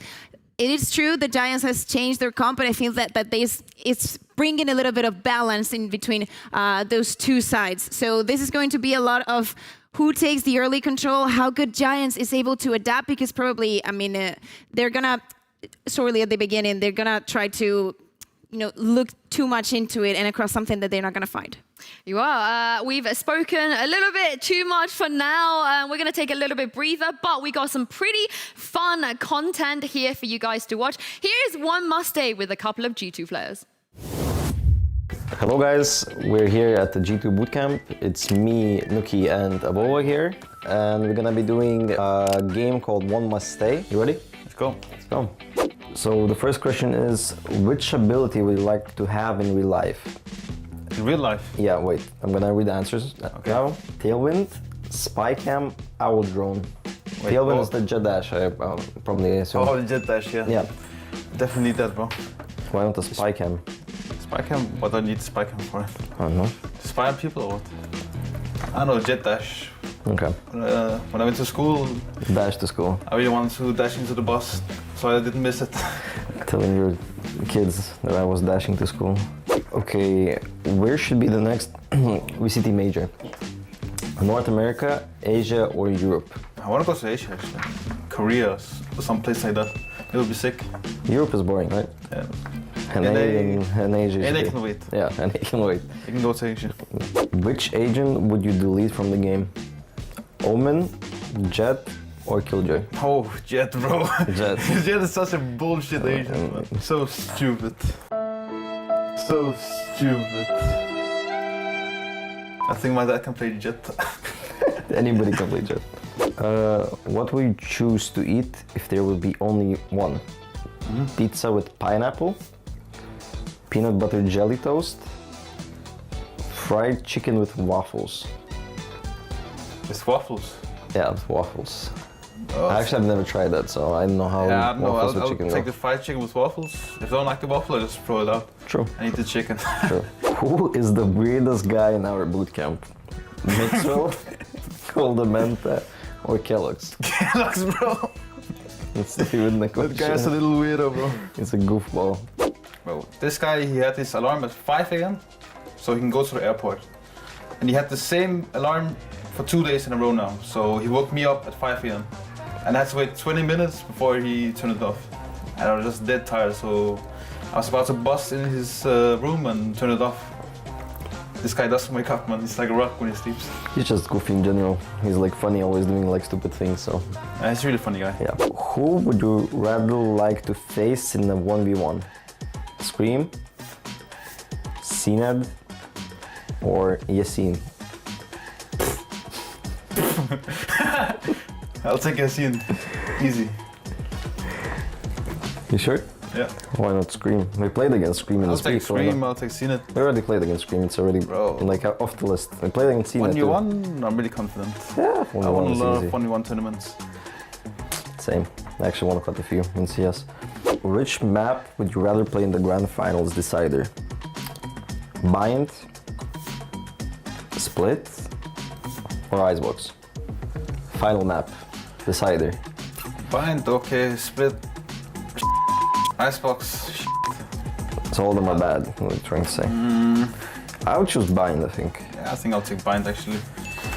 Split is random. Split is random, Icebox can be random, but... Depends on the team, right? Bind, yeah, I think I'll pick Bind. Thank you everybody for watching. This was me, Nuki, and Avova. And I hope you guys had fun watching this video. Yeah, thanks so much for watching. Bye-bye.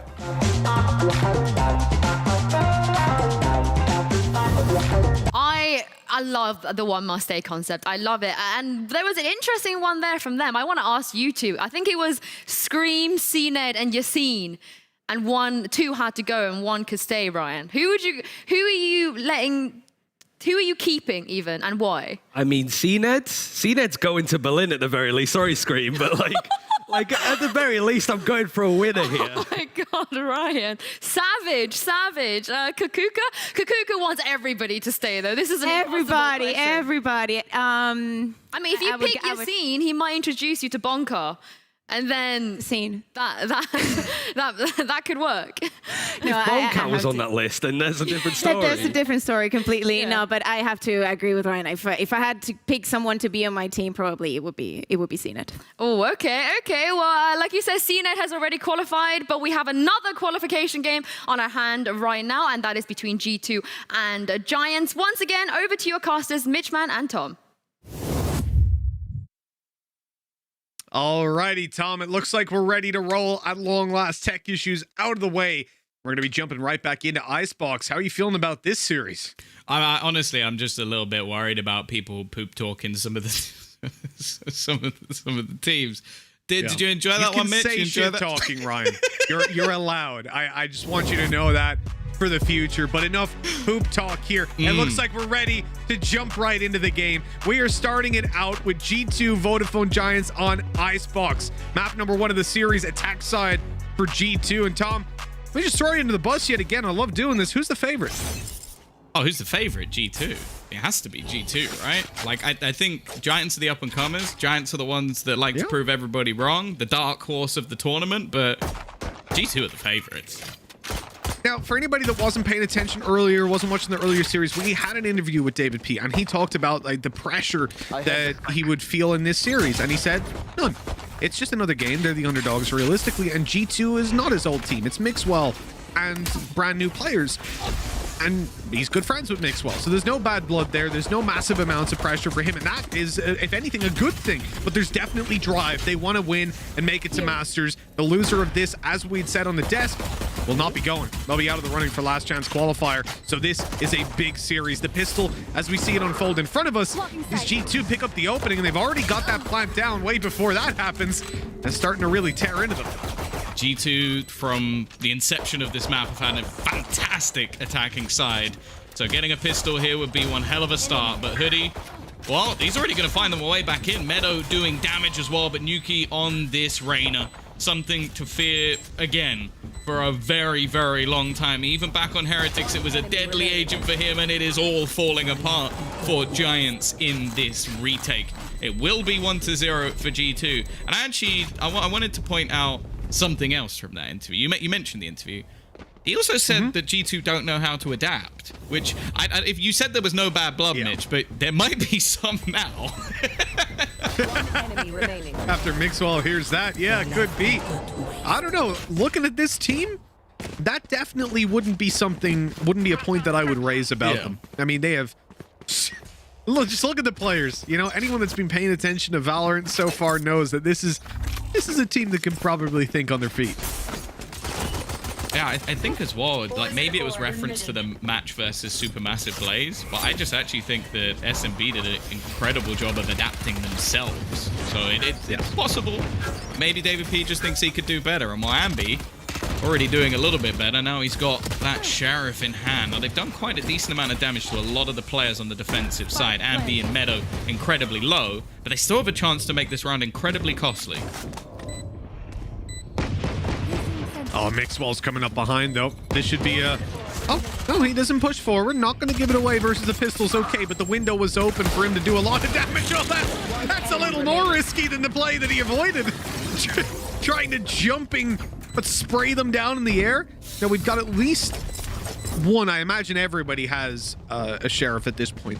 So, whilst they've lost weapons, it means that in this round, the disadvantage is going to be reinvesting into armor, and, of course, they'll have to play with a Sheriff instead of... Full Spectre. Yeah, ultimately in this round anyway, it was... I don't think he expected that many people to be there. Because that was one of those things of just shake your mouse as much as possible and hope that a bullet eventually hits someone's head. But they've already built up a decent amount in terms of ultimates. Like, Avova is only one off the res. And while Kellogg's, he's been known for being a loose cannon, he's going to be looking to get aggressive already. I like how they're about to throw out the drone as if he's not already peeking. Well, Fantino is going to be tagged on up, but he's bailed. He's good. He's safe. Now, I want to look at G2 in this round, right? We said that there wasn't going to be a huge amount of reinvestment, Tom, but they have got a Phantom on Nuki, and that actually gives them a huge opportunity to take ranged duels, which is, well, exactly what he's doing as we look at him up above on the belt. Yeah, he is somebody as well that in the next round, if he drops down to some lower shields, that's absolutely fine because he'll be able to heal himself back up off a single kill, and I'd expect Nuki to get at least a single kill. I think it's a fair assumption. Lots of Viper utility here, but it's going to be fading out in just a moment, and G2 know that. Going to time the push to make it around this corner. David P fully blinded up, and, well, they run right over them. Full buy for Vodafone Giants. It doesn't look like it to start, but he's coming in alongside Meadow, though, to make sure that this ain't going to be quite as clean cut for G2 as it looked. And in fact, they're taking all the kills. What a round by Meadow. Just one away from ulti already. I thought from the point where he drops the spike, they'd won the round, but I did also assume he'd die. Like, he was basically facing their whole team, even with weaker weapons. I didn't think he'd survive that one. He is someone as well, and I know you'd like to highlight a lot, who's thoroughly impressed me coming back into this team. Like, I think he's found his feet really well. I think doing great job as a Sentinel player, but also in some fairly aggressive positions. Just his individual skill has looked very impressive as well. So one of the players I think they need to perform if they're going to have a successful battle with G2. This is aggressive again. How does he win that? Ah, and the second followed up on as well. That play is going to need to be reviewed. Kellogg's with an incredible opening. A lot of hype around this young talent. You can see exactly why. They've now got the B site. All they got to do is go up and plant, and I believe they still have that ice wall to work with. Indeed, they do. So it should be nice and easy. Not even going to be many players nearby to even spam it. Now, they've left Nuki as like this self-sufficient lurk, but it also doubles as a late flank. It depends if they actually go for this, though.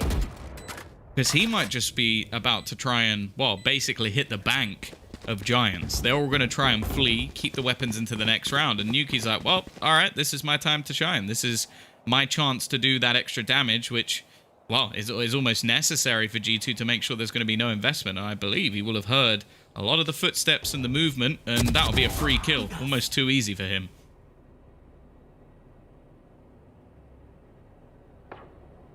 Still a little bit of time left as well for him to continue hunting down. It doesn't look like they'll be finding them. Short of a little spam coming through, and it's close. He chooses the wrong side, though. 3-1. G2 looking good on the attack side early on. And I think it's worth painting some expectations when it comes to Icebox.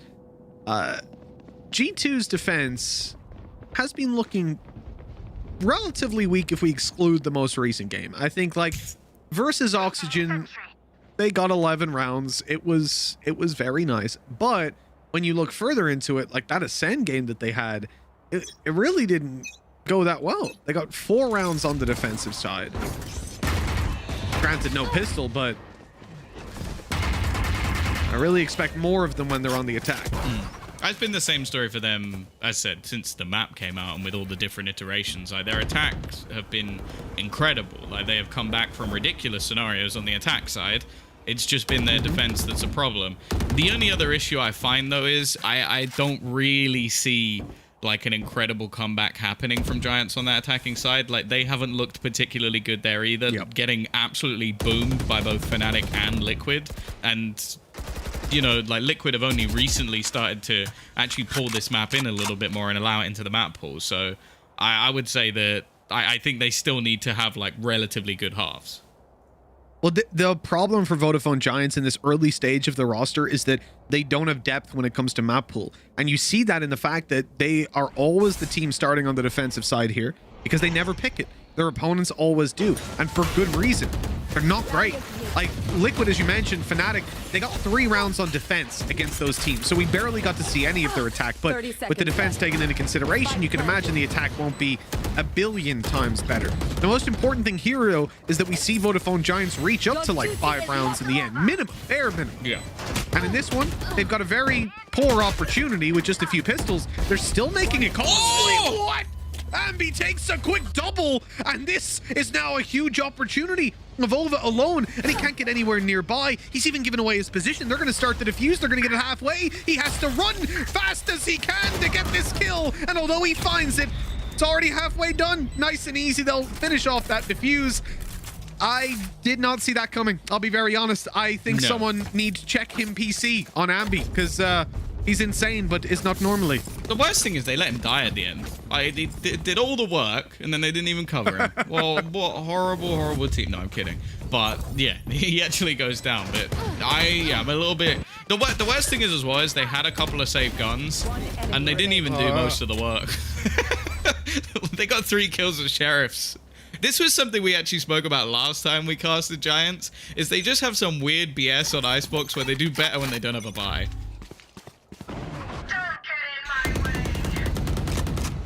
Deep breaths. Deep breaths. Not inside the Viper's pit, though. You don't want to be breathing that in unless you got one of those masks. So unless you're Viper, I'm geared up. is what you're saying. Yeah, I'm geared up. I've got a Viper mask. I can stroll in. I've been trying it in the ranked games. It does still deal damage. That's the problem. Even if I'm physically wearing the mask, it doesn't help. That's a shame. Good to know that you being in full cosplay doesn't affect the game itself. Who could have guessed? I thought that would maybe give me like double abilities, you know, like I can shock dart or I can sending them your camera, just like, look. Guys, I'm Viper, come on. It's broken. Here we go though. Operator in play. Vitinho, this is normally where he shines, although yet to have many of his abilities remaining. He's just going to have to hit the shot and back out of there almost instantly, which, you know what? That's exactly what he does. That's a spike up on site now, and they've taken it down. I mean, they were waiting, leaving themselves options to push up on A. If Viper walked through, they could instantly rotate back. Kellogg's could be cutting off flanks, but nothing happened. The rotates didn't come in to be cut off, and Nukia has it all to do yet again. 1v4 coming out onto the site. He's going to be hurt in a second. He has been now. Everyone's aware of where he is, and Hoodie easily cleans that up. Rez online coming out of this round as well. And a very impressive start for Vodafone Giants. Again, I want to just reference the fact that their defense absolutely sucked against Fnatic and Team Liquid. So having 3 on the board already, I mean, worst case scenario, it's the same as the Liquid Fnatic. Well, that's exactly it. That's what they got last time. And then in some of the matches that they managed to win previously, they did very well when it came to their defensive side. In fact, when it came to Ascend not too long ago, they got 1 round on the defense. So yeah, this is definitely a change. And as we've sort of premised already, G2, they're much more focused around their attack, at least what we've seen in the past. So we'll have to wait and see. Of course, a long way to go in this map. And by the looks of it, we do have a little bit of a pause currently in. It's going to be a small investment coming out from G2. Nuki investing a bit more than anyone else. But again, the attempt to try and do some damage. But they actually committed a couple of decent ultimates in that round. Obviously, the Empress was basically used to try and clutch things out. Chances are it wasn't going to happen. And in terms of Kellogg's, yeah, I think he got a single kill there. So it wasn't really too much of a victory for them. Yeah, I think realistically, first of all, we should address the fact a little bit of a tech issue going on now. So the players are obviously fixing that one. They'll be back in just a moment. But tied up at 3-3, this is a pretty precarious position for the G2 side. You know, they're forced down right now. I know you guys at home can't see the game, but they're in a very... We're cheating. We're on the server. But yeah, like everybody is pretty much like sub 1.5k bar 2 players. It's going to be a sheriff round out.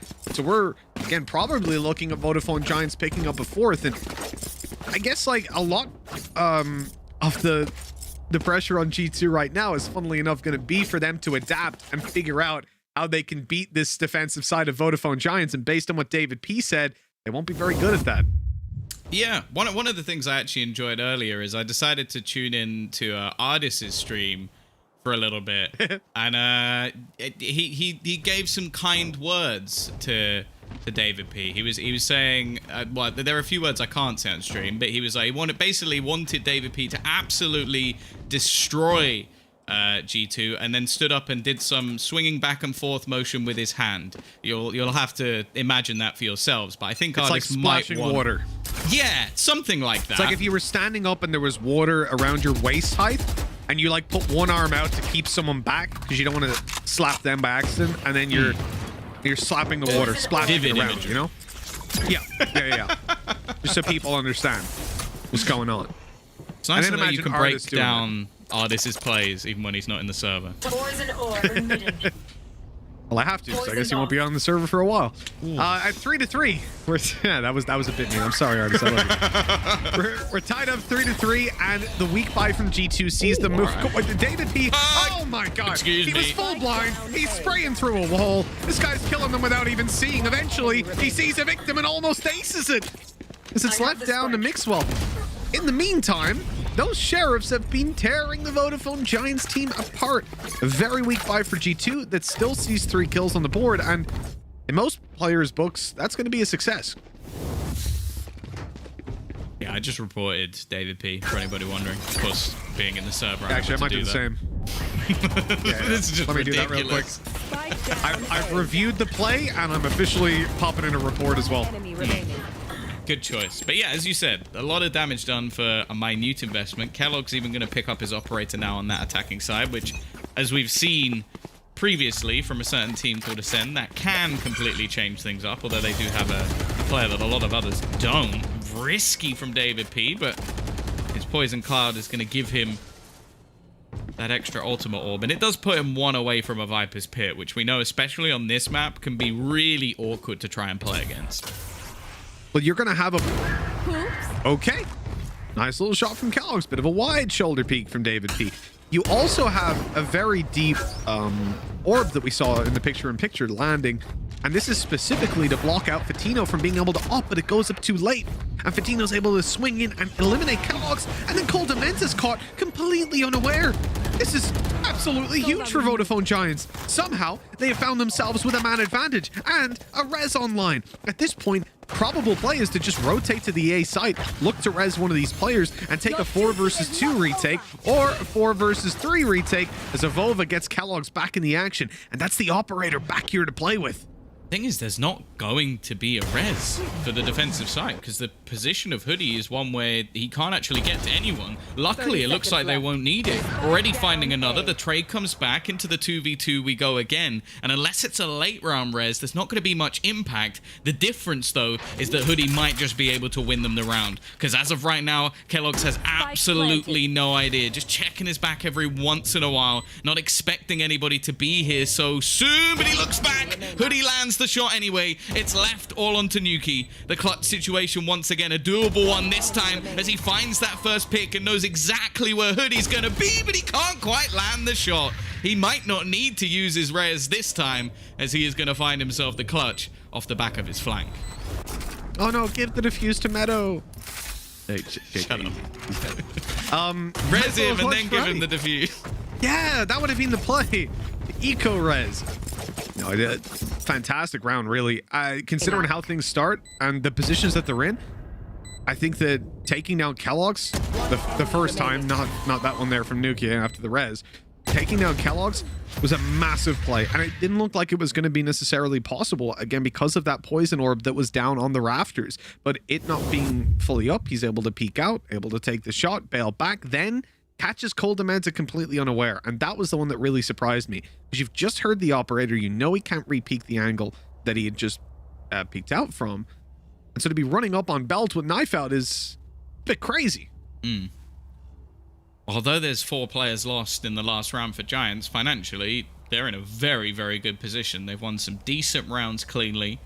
Vitinho's even got enough cash that he could buy another operator if it's needed, and ultimate-wise, they are by far in the lead. The worst thing about this for G2 is they're going to call a tactical pause to try and potentially come up with some sort of counter, but realistically, if you're up against 4, maybe even 5 ultimates, I don't think it really matters what you come up with, because chances are Giants should be able to win that round.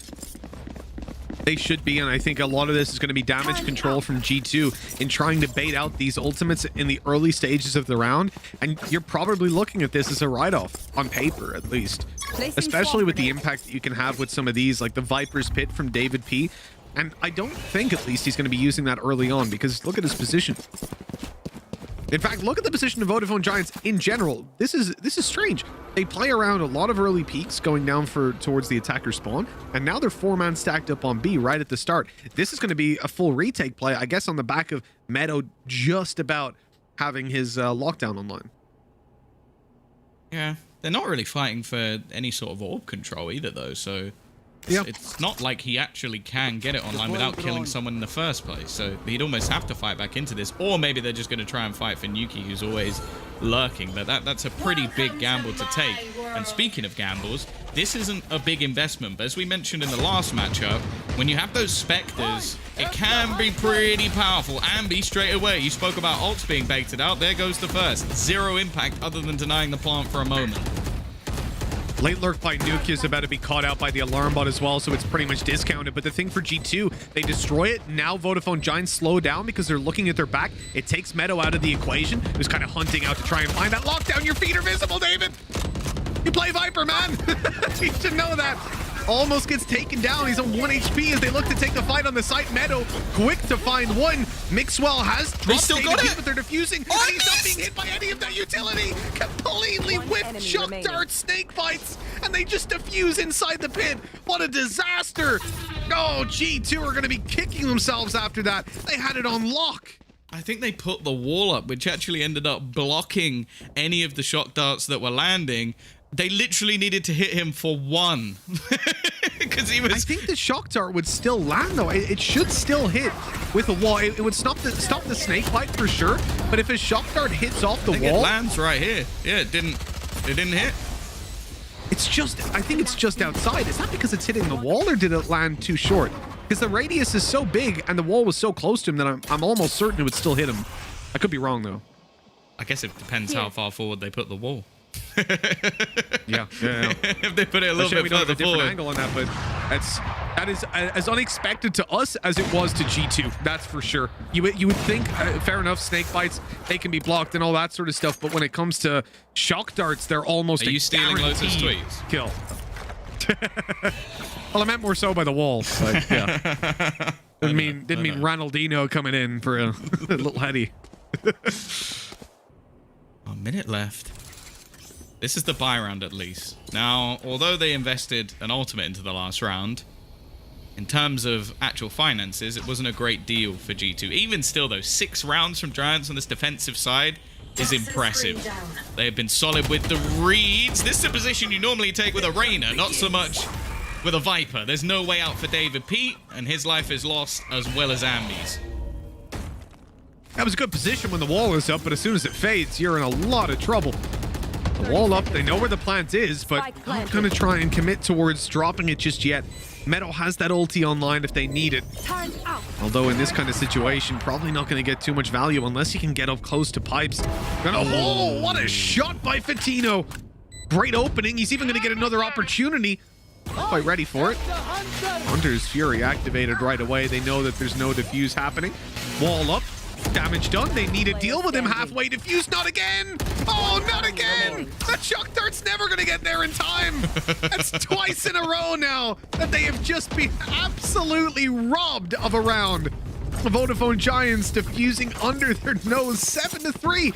Well, Tom, I'm going to eat my words right now, man. I said the Vodafone Giants are pretty trash on the defense, and I stand by that coming into the map. They were, but they're looking incredible right now, and you know what? Maybe David P was right, because we're not seeing G2 adapt to this. Well, I think also the reads from Giants, like placing down the lockdown, the second he uses 2 blasts of it, they start defusing, because they know he can't do anything anymore. They literally played him.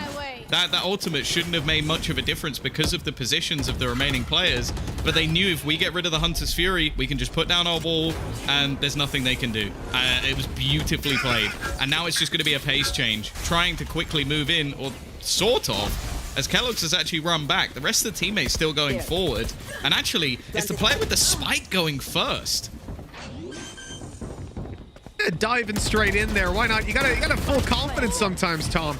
It's paying off for G2, at least in that trade that Mixwell found. Hoodie getting the res immediately, though. And this is where things become a little bit more complicated. The wall is going to allow them to move around, but they'll be spotted out by Dementa first, allowing Mixwell to swing on his contact, but the wall comes up on the other side. They're quick to break it this time. There'll be no sneaky defuse, and a wall bangs down two. Oh, that whoopsie daisies. Did he block a snake bite? No, I went through his legs. Unlucky. They're not going to be able to get on it just yet. Evolva's now spotted out, making his way forward. Ambi just covering. Oh, nice shot again! And he's just going to go for more. Surely not 4 wallbang kills. It can't be. Whoop, whoop. But it's a good job he didn't stick it, I'll say that. Oh god, that was as messy as it gets. But I like that from Avova. Incredibly smart, just using the angle of the box to actually deny anybody defusing. He killed basically their whole team just with that same spam. But it was such a close round needed for G2 to actually win this one, and it came all down to just these individual wallbangs.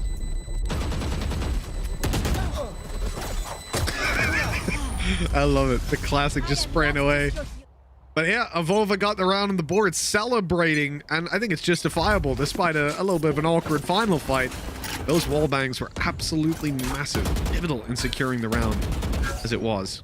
With 4 on the board, G2 stand a chance of making this, you know, not a terrible half, considering how they started. Absolutely a terrible half, but the recovery would be nice. Still a quick double, and look at that push. Oh, so well done. Good timing from David P. 2 players remain on G2. Dementa making a damn good attempt, but it has to be the ace clutch. That was really close, actually. I think if he wasn't able to dash away, that would have been a headshot. And Dementa at least has the spike. It's something to play with. Yeah, there's so much time as well. At least he's not running on the clock, but with 3 players staying here, I think he's almost trying to bait at least one of them into a rotation, but nobody's moving. They're all just sat waiting for him to make the peak. Oh, almost catches the teammate looking the other way, but it is going to be the round going anyway. The replay guy was incredibly fast on this round, dear lord. He was like, I'm ready, I got my replay. He's been holding his finger above that button for the last minute, just waiting for him to die. Well, 8 rounds on the defense is spectacular for Vodafone Giants. Far, far better than I expected. And it's not even like they cheated, right? They were 3-1 down. Well, I'd hope not. Streak of rounds. Well, I mean, you know what I mean? Yeah, well, if you ignore the spin bot for Meadow, it's not like they cheated. Wait, why can they see the outline of their opponents through the walls? Why is that a thing? I got asked that before, Tom. You know that? Oh, dear. Because obviously on the broadcast we see X-ray, and yeah, my parents were just like, "Wait, this game doesn't make sense. They can see so where they easy." are." It's like, yeah, that's how it works. Of course. That's why fakes are so impossible. Oh, we've seen a 9-3 already, literally about 30-40 minutes ago, go all the way back to overtime. So an 8-4 should be a walk in the park for G2. It's definitely not been the match that they were hoping for, that's for sure. Especially on their choice as well. But let's see if they can get something done on this defensive side. As said, not something they're really known for. And actually, a lot of space already managed to be taken. The wall going to deny them at least for the moment, but there is a snake bite that's causing a few problems for them to actually get the plant in. Mixwell as well. It's actually going to start looking for the player from behind. If he can catch out Meadow, this could make all the difference, but he hasn't seen him. And actually, they've got aggressive. David P has helped them take over defensive spawn, and now they're starting to defuse with the flank still coming in from Meadow. However, they might just stick it all the way. G2 haven't been stopped. He was in the perfect position the whole time, but just left it just a second too late. Didn't he also have nano swarms on it? And they would just popped way too late? That is not a round I expected G2 to walk away with, but a lifeline now. They have won both pistols. They need to win this one here. A little bit of a comeback into the half, but if they manage to take the force buy away from Vodafone Giants, they're at 8-7, and that's another point. Vodafone Giants a 4 spot. They are spending all of their credits right here and now to fight back against G2.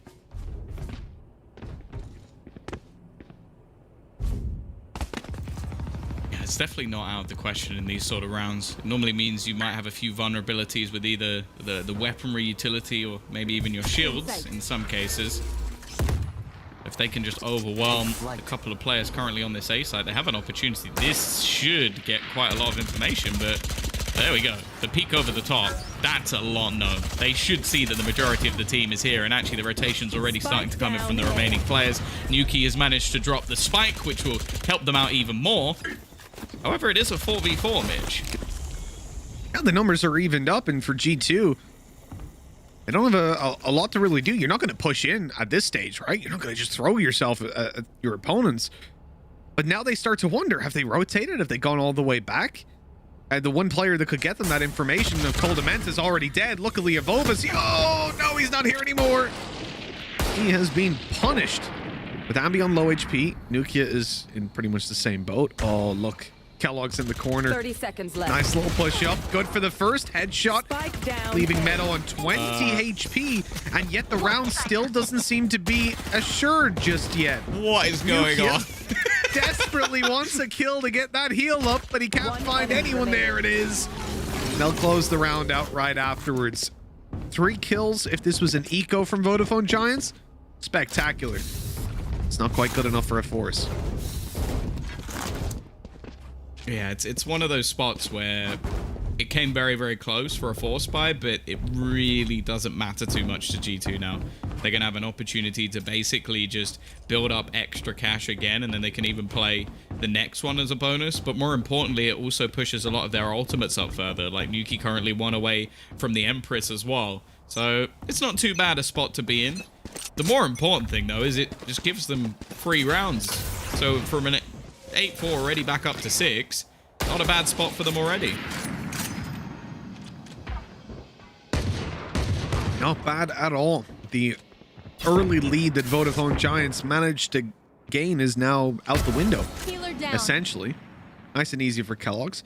I saw in the, I think it's the Frenzy Fire videos, right? That, I can't remember who it was. Is it Meadow? Anyways. That was a questionable play. Coldament is so bad. Like, anyone doing that to you, even in a matchmaking game, is frustrating. But to do that in a professional match, that's going to be so irritating.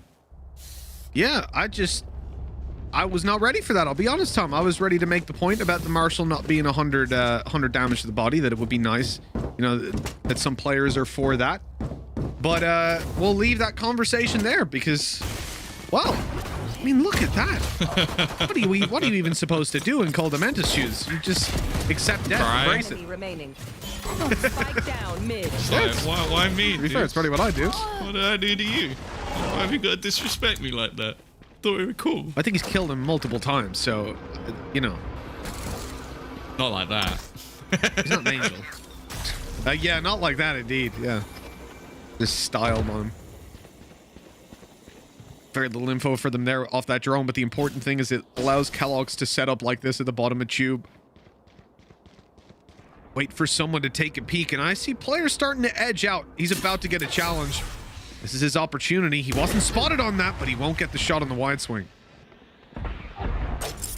This is something you see an awful lot in other titles. The hero operator being brought in to buff what is their bonus round a little bit. They do also have themselves a rifle onto Evolva as well. Might not necessarily be expected, especially in this elevated position, basically just trying to deny them as they look to try and get onto the site. He has shot off a bullet, so that might give the game away at least a little bit. Now he's basically alone. The rotation's yet to come in from the rest of the squad, so chances are this is just going to have to be the retake.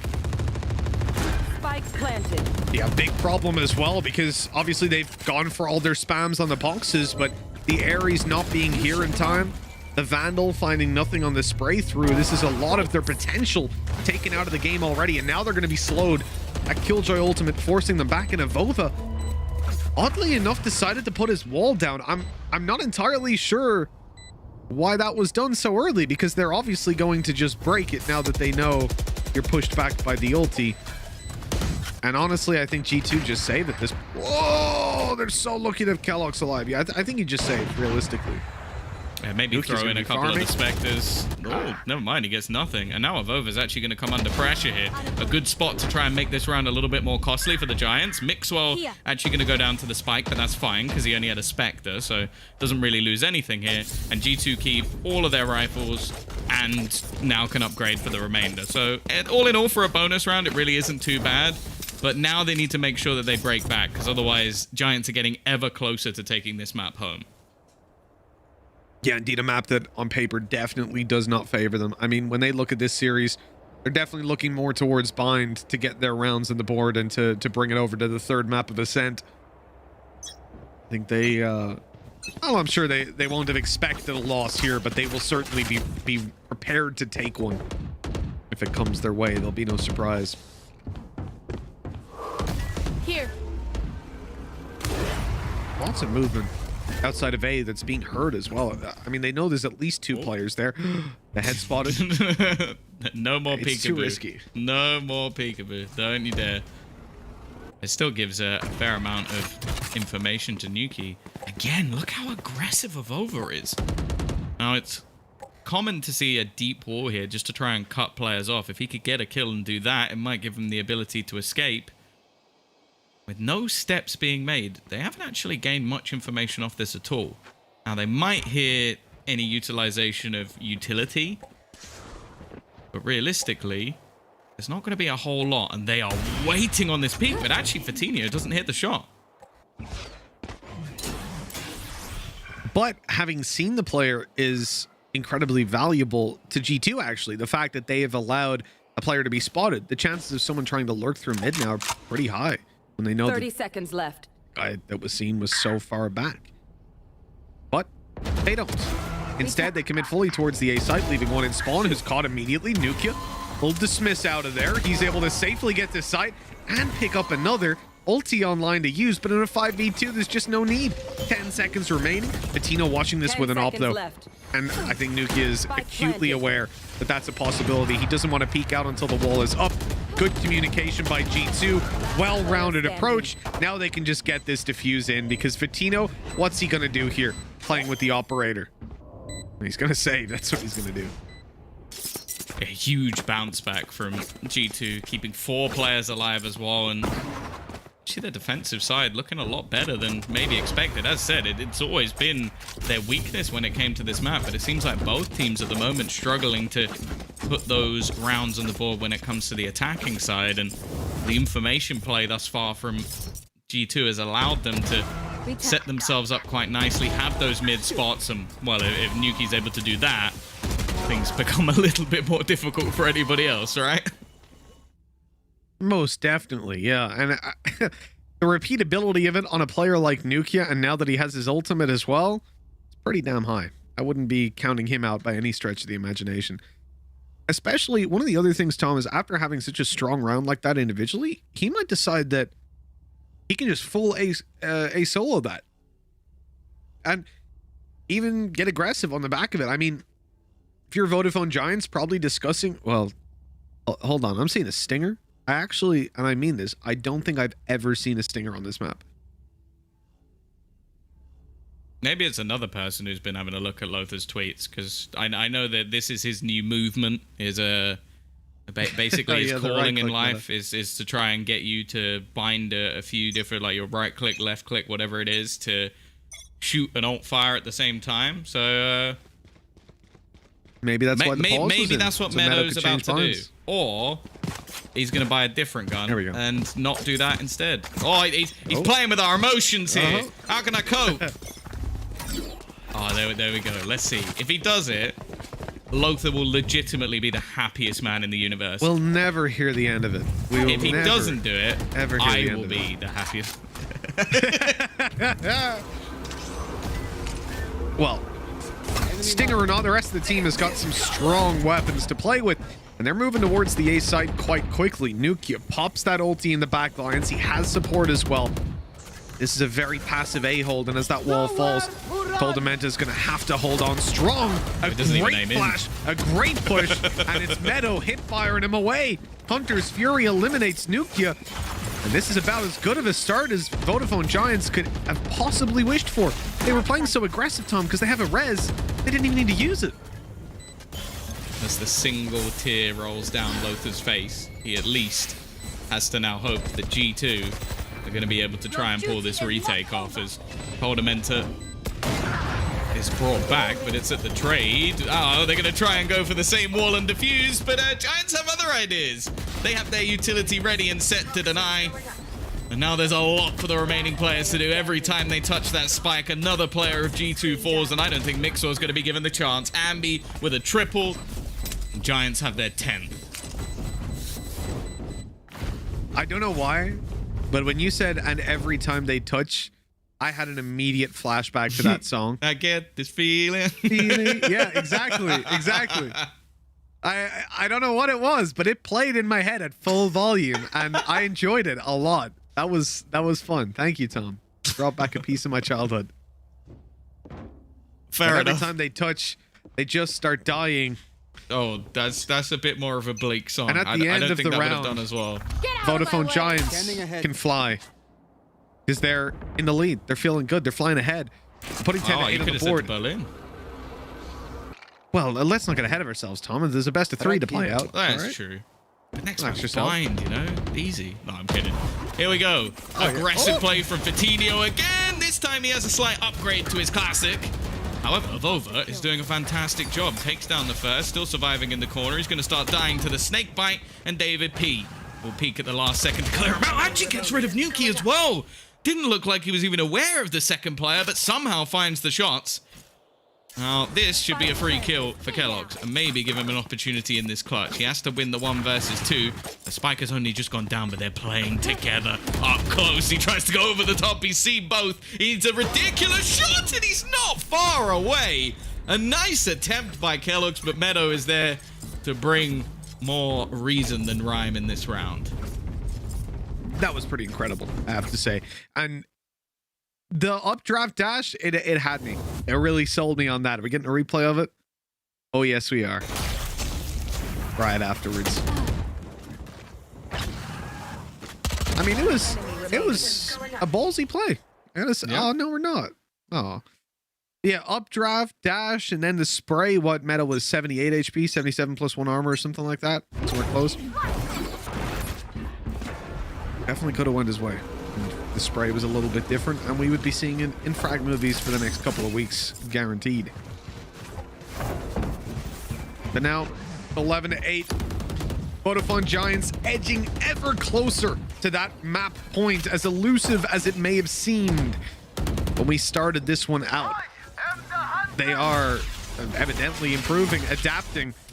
G2 just can't keep up. Not yet anyways, and Fatino is quick to delete Kellogg's, proving that not much is set to change here as the rest of the team play with pistols. Where is he? He's very high up in the air, trying to look over the top, on the top of the Sage Wall. He's trying to pull out some grim boosts, it seems, but they haven't worked out for him.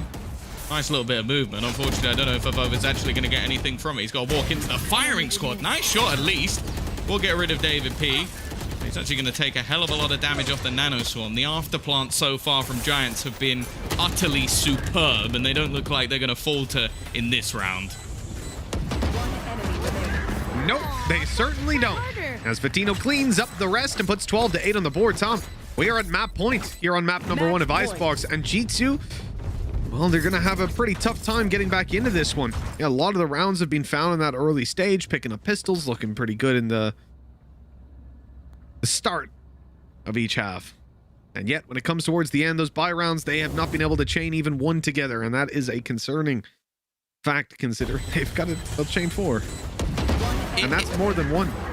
It would legitimately be crazy to me if, like, the EU super team, the big bucks mega squad that came from, like, purchasing players from different rosters, like taking the, like, title-winning Heretics, ripping them apart, taking a player from Ascend, pulling them in, gets beaten by like the ragtag rejects, like the players that came from other organizations that maybe got eliminated from tournaments or were not wanted by other teams, and then they've come together, and it's just like it's a movie. It is a movie. It's a movie in the making. Like, he got left by this team, he got left by this team, and then they've come through and somehow managed to defeat the big bad final boss that is G2. So that would be incredible. Like the Mighty Ducks. Not quite as epic as what I was going for, but sure. You're trying to say the Mighty Ducks are not epic? Are you okay? Maybe. We talking about the same Mighty Ducks? For God's sake, I feel like I've hit a nerve. The movie was a part of my childhood, all right? You leave the ice hockey boys alone. Kellogg's nice opening. Couldn't come at a better time, really. I guess it could. When Hoodie doesn't have a res, would be a better time. And when they don't get traded out instantly. Okay, Vodafone Giants. 4v4. Hoodie extends it even further. Nukia's flank is not going to be caught, though. He's left on 30 HP, unfortunately. Unable to pop the heal up. You have G2 popping a Viper's Pit as well towards the B side. I mean, what is that aggression coming out down on mid? Especially when they have B control and they've pushed up A and seen nothing. You know they have to be around middle. I mean, that was ludicrous from Avova. The worst thing is it's risky on both parts. Fatinho is the one with the spike. If he drops it in that corner, it's atrocious. Like, that duel alone might have decided the round. The only man to stop them, well, it's Nuki, and well, he doesn't quite have the opportunity to get the heals that he desired. It's left onto Mixo. He's in a pretty good position here. He needs to isolate these duels, try and catch one of them out. Now, they might not expect him to be here so soon. So we're going to try and wrap his way back around. Ambi, is he going to check it in time? It doesn't look like it. Tags him low, and Hoodie will be there to close it. A 4K from the Sage to finish off the map, and Giants have already caused a bit of an upset here by taking their opponent's map choice. Yeah, a map that they have fundamentally sucked on when it came to the last games that we saw. Like, all right. Fnatic and Liquid completely rolled them. And they come through with this kind of performance right now. I mean, look, there is a fire lit under these players. That is for damn certain, Tom. But that's map 1. Done and dusted. We move on to Bind, a comfortable map for Vodafone Giants. Certainly on paper, a lot more comfortable than Icebox should have been. And so I'm a little bit concerned for the super team of G2. We'll be back in a little bit with all the action with the breakdown as well, because the analyst desk is coming up right after this break.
ladies and gents, to the EMEA Challengers Playoffs, where Giants have just edged out G2 on Icebox. I'm your host, Yinsu, and I'm joined on the desk once again by RyanCentral and Kaquka. Now, that was a statement from Giants. We spoke about their journey, we spoke about what they need to do, and Ryan, they just went out there and did it. Yeah, and it's the small changes that they made overall to their composition. And it was weird to see Huddy actually top fragging for the team as well. Like, he played on Reyna before from the games that we saw, and then he moved over to the Sage, and apparently that was much more successful. It was a bit of a weird game when it comes to how the teams were fighting, and some of the duels were pretty nuts. But overall, I'd say that Giants just look consistently the best team in Icebox. Yeah, and also, like, I saw DVP just pushing. We were talking about also previous days about his lurks, but on this occasion, especially on attack, even though he was playing Viper, he was just going in and in and in. What can you do against that? Yeah, I mean, they're one map up. Of course, it wasn't even their map pick, Kaquka. So how big of an advantage do you think they have now? I mean, I feel like Bind is a really good map for them. It's not the best for G2. So, I mean, I would be surprised, actually, because, I mean, it's a big surprise that they actually managed to get this Icebox. So...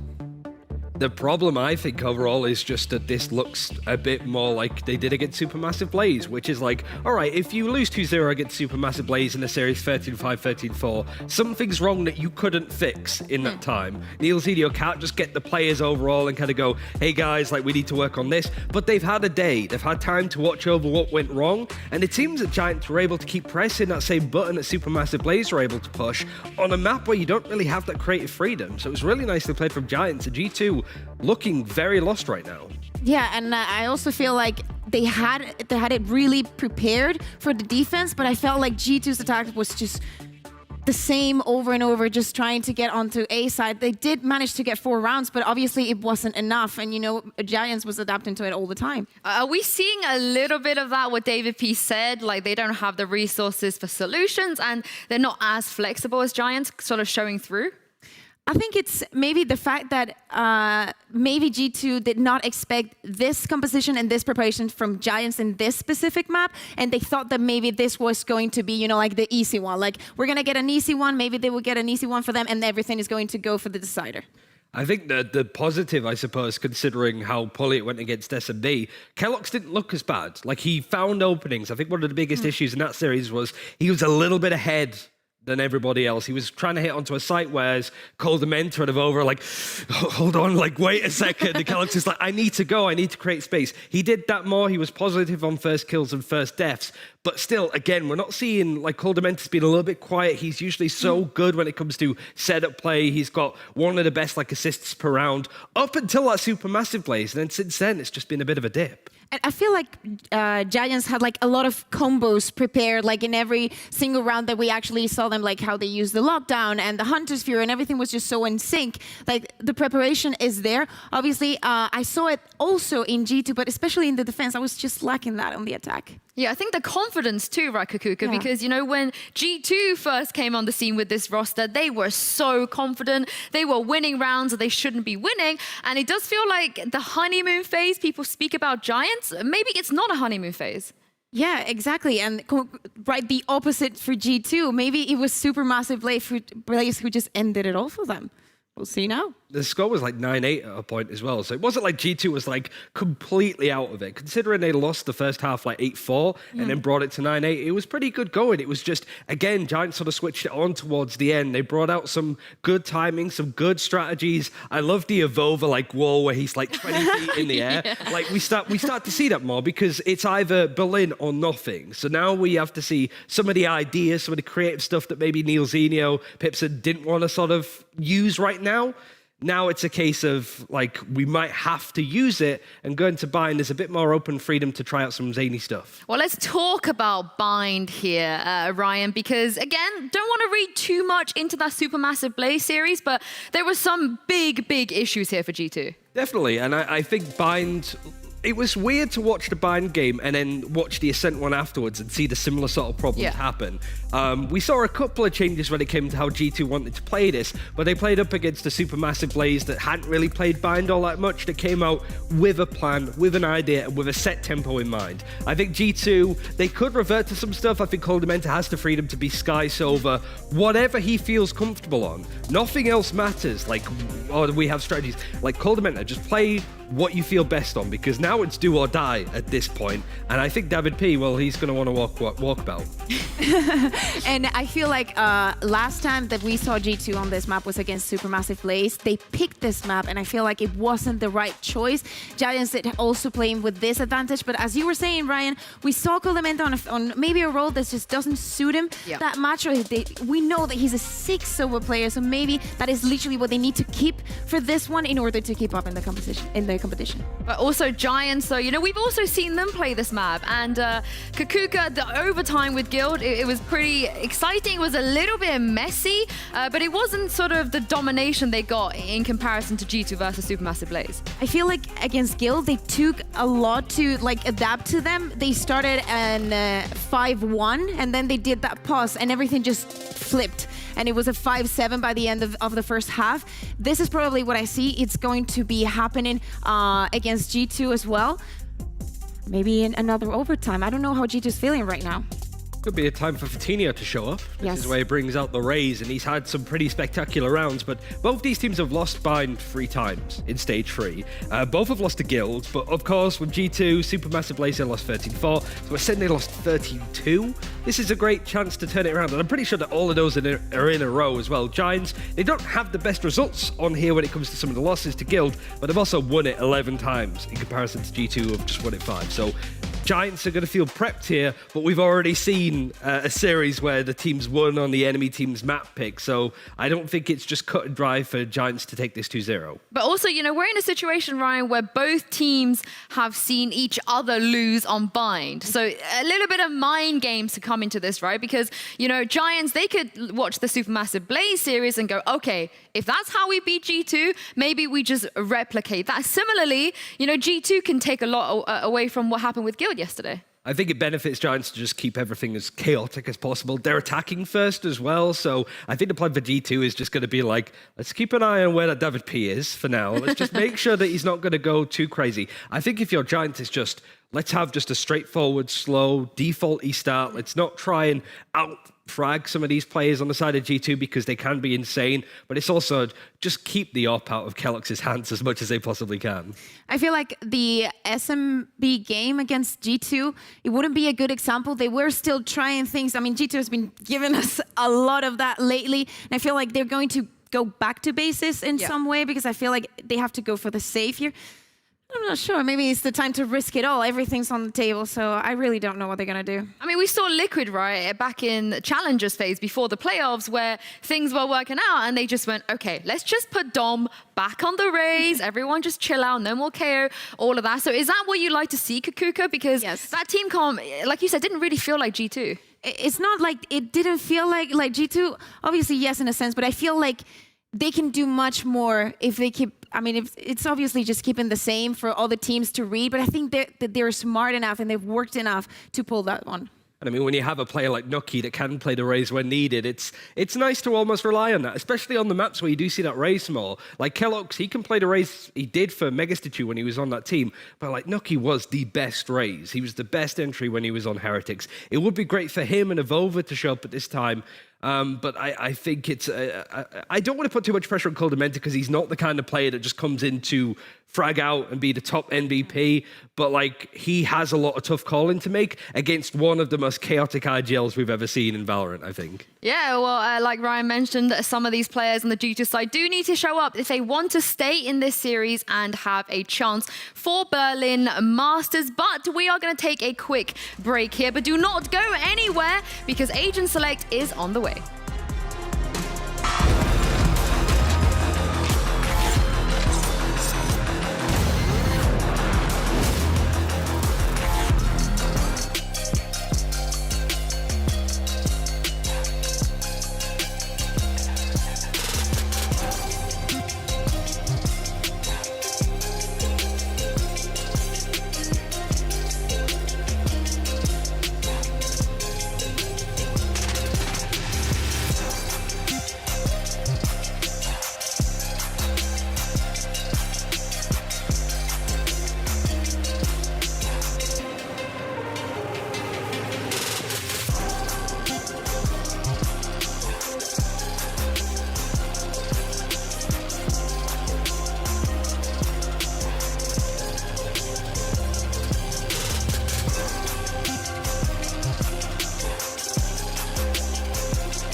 themselves a pretty nice map advantage in this qualification game, but they have to win on a bind if they want to go to Berlin Masters. Now, Ryan, it's not just about Giants in this game. It is also about David P versus G2. Yep, it's his old team. He's going up against it, and he could actually be going to Berlin instead of them. So it's a great journey that he's been on, certainly the last couple of weeks, because it hasn't been that long since David P's come back and suddenly been the joy of Europe, which is a really bizarre thing to say, all things considered. But G2, they came into EMEA looking to be like the second best team in Europe. Now they could go out early, which I don't think many people are expecting. Certainly not to Giants. And as we said, whoever loses here today is done for like the rest of the year, let's say in the major competitions. Well, this is a very, very important match and a very, very important agent select coming up for you guys now. As we had said on the desk before, we're expecting maybe something a little bit more different from G2.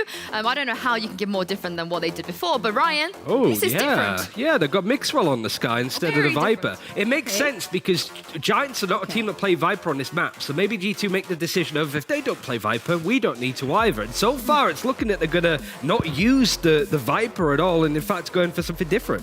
Completely agree. I feel like it's a very smart choice from them. I really like the Mixwell performance on Sky, especially on that Ascent when he decides to pick it. No surprises on the side of Vodafone Giants, and I like Koldamenta. Just if he locks that Sova, I'm gonna be really happy. This is gonna be a super even match. There you go. He's locked it in, Kaquka. They've decided to retain that Astra, which makes sense. Avova, he can play anything that remotely involves a smoke. But tell me why you're so happy to see Koldamenta back on the Sova. Because I feel like he can do as most as for his team, really. Like I feel like Mixwell is smart enough to play any agent. He can play a Sentinel, he can play an Initiator, doesn't even matter. You can put him on Viper as well.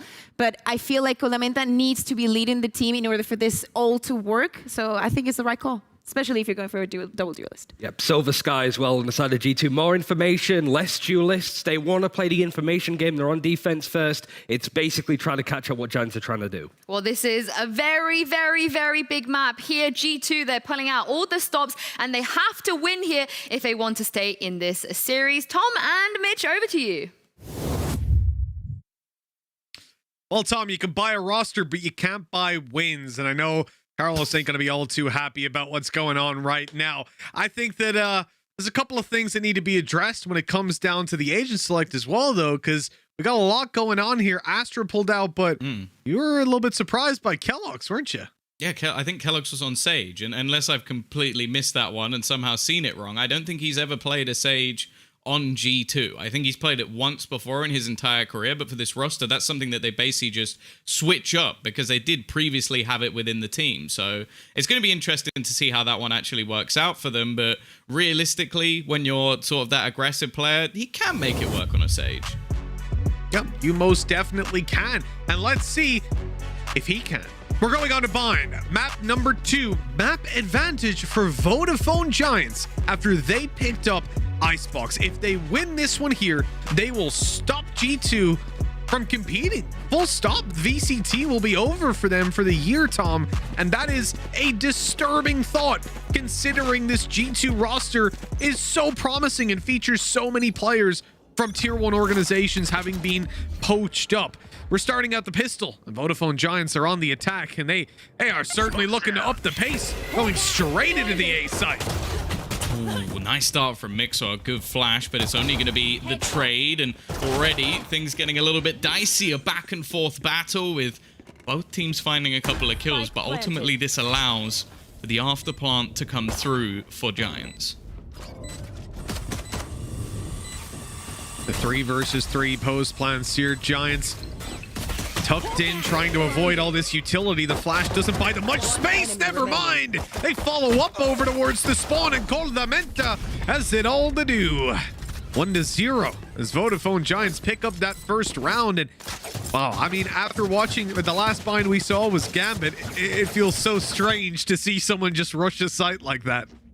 Yeah, when you have like a million incredibly slow rounds, it's definitely not expected for a team to just blast it straight through. But I almost like it. Just go for something a little bit more simplistic.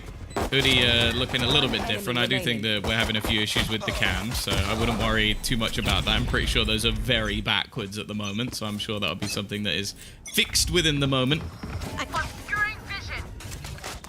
David we P is go. looking great.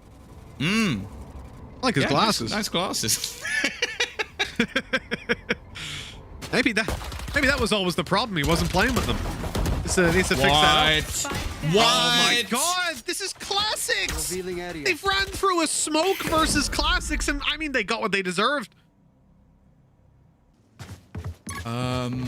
Yeah, that shouldn't have happened. Let's see if they can actually recover it, because none of the weapons have actually been retrieved. So it is still mostly just classics. Going back around to long is going to be a little bit more difficult, although we do still see this rifle in the hands of Hoodie. He could just turn this round on his head, and in fact, that's exactly what he will do! Just shutting them out. That is so important. Yeah, it's pistols. Yeah, it's a triple kill versus them, but considering that was a 4 versus 2, that is huge for the squad. Yeah, they were looking down and out. It is not the ideal scenario. When they started the round, you would have wanted them to lose no more than 1 player. But considering where they ended up, we'll celebrate the win. With Hoodie completely destroying them on this. Again, if they had rifles, he was dead. I mean, he was dead there if they had a rifle, but thankfully this time around they didn't. And a lesson learned, one would hope, for Vodafone Giants is they don't really have the option to play a bonus. Okay, I guess they do. They're going to play with 2 rifles, a Vandal and a Phantom. And then they've got pistols and a Spectre to back them up. This is a very mixed buy. We'll see what opportunities they can create with those bigger rifles. Yeah, now we get to see if it will mix well. Haha! It's going to be Meadow already finding the opener. If I just keep casting, you can't be frustrated. Just keep talking and talking all the way through.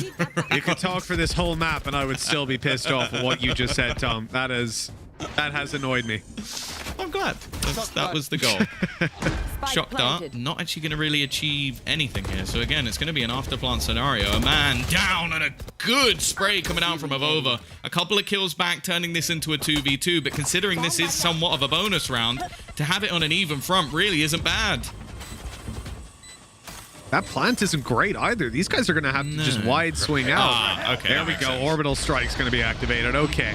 They're comfortable buying themselves a little bit of extra time. Now, Last player the standing. swing comes in. Nice and easy. Nukia in a 1 versus 2. He has to be so quick on this. The spin is there. He's gotten it done. Has he got enough time, though? It is ticking quite quickly, but I think he's just about got it. Close. Oh, that is ridiculous. They had a crossfire, Tom. Yeah. He just 180'd. 180'd straight back around, knew exactly where the other player would be. Unbelievable stuff from Nuki. He has been long considered one of the best players in Europe, and these are the exact reasons why. He had no right whatsoever in winning that round. I am quite surprised, though, that if you've got a player in David P looking the other way, I know they could have lined up. You have the turret as well. I feel like just having your back there is so risky, so reliant on that kill. But as I said, like, it's just ludicrous stuff coming out from the likes of Nuki. And, yeah, you know, a little bit of a tickle. Nice little shocky shock from Cordamenta. I like it. Beautiful stuff. Scanning ahead. Hypok really ruined my day yesterday, Tom. You know that? I was making a good joke about how there's no PUBG players really in VALORANT, like at the top level. And I obviously know Cordamenta from my time in Battalion, where he was competing, but he actually played PUBG as well. And he's one of the serial players of your favorite gun. But that's why I forgive him. I forgive him for that. the Odin can forgive any of your previous sins. Well, they managed to do a pretty good job considering the opening duel was taken with a Spectre and they're already out. I mean, Vodafone Giants are kind of struggling to get anything here. Showstopper out, not much damage done, but they're spraying away to save the day. And we're tied up at 2-2. Yeah, nice round. That was actually a much worse purchase for G2 as well, because they had to reinvest into so many of the weapons after the clutch that Giants still had enough cash to actually buy. So the fact that they win that with 4 players alive is impressive. And well, it's been a bit of a slow start to some of the players that you're usually almost waiting and watching for when it comes to this Giants roster. Like Fatinho on this map has been a force to be reckoned with. I do remember a lot of what he was able to do being on the defensive side, but even still, he's basically the hard entry for this team a lot of the time. So if he's having a poor map, well, we could be heading to 3.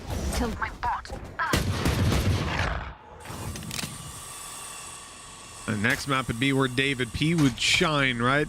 On those little flank plays. The South Vodafone Giants put out a tweet in between the previous map and this, and they were saying it was like a Simpsons thing where they're looking back in the car, and it's G2 looking back, and David P's just stood there. Got her. Nice shot by Dave. Oh, he's getting challenged. He's still alive. Lighting Nukia down to very low HP, just 40 remaining, but it looks like they're cleaning up the rest of these kills for now, at least. Yeah, the problem is the Sheriff versus 2 of the players now is as deadly as any other weapon you will find. It really is just Cold Mentor and Nuki on their last legs, and they're reliant on Avova, but that Hunter's Fury is actually perfect. It's done so much damage, and I think because of it, they don't even realize that there's an extra player here. A costly round for G2, but a victory nonetheless. And while Avova's having a great time. Yeah, understandable. With 3 on the board now, G2 are feeling pretty good. Take a look at this little replay coming up. Yeah, as we were talking about, right? You gotta watch your back for David P. It's his former teammate of Mixwell that he finds with it. I love that he manages to avoid all these shots from Nukia as well, dealing quite a bit of damage. But it wasn't enough. And I think, like, for G2, realistically, a gap like that, it shouldn't exist. Not in a round where you're up against pistols. To let him walk all the way into lamps and blindside you? Yeah. I mean, I'm quite afraid if David P feels that comfortable that early on.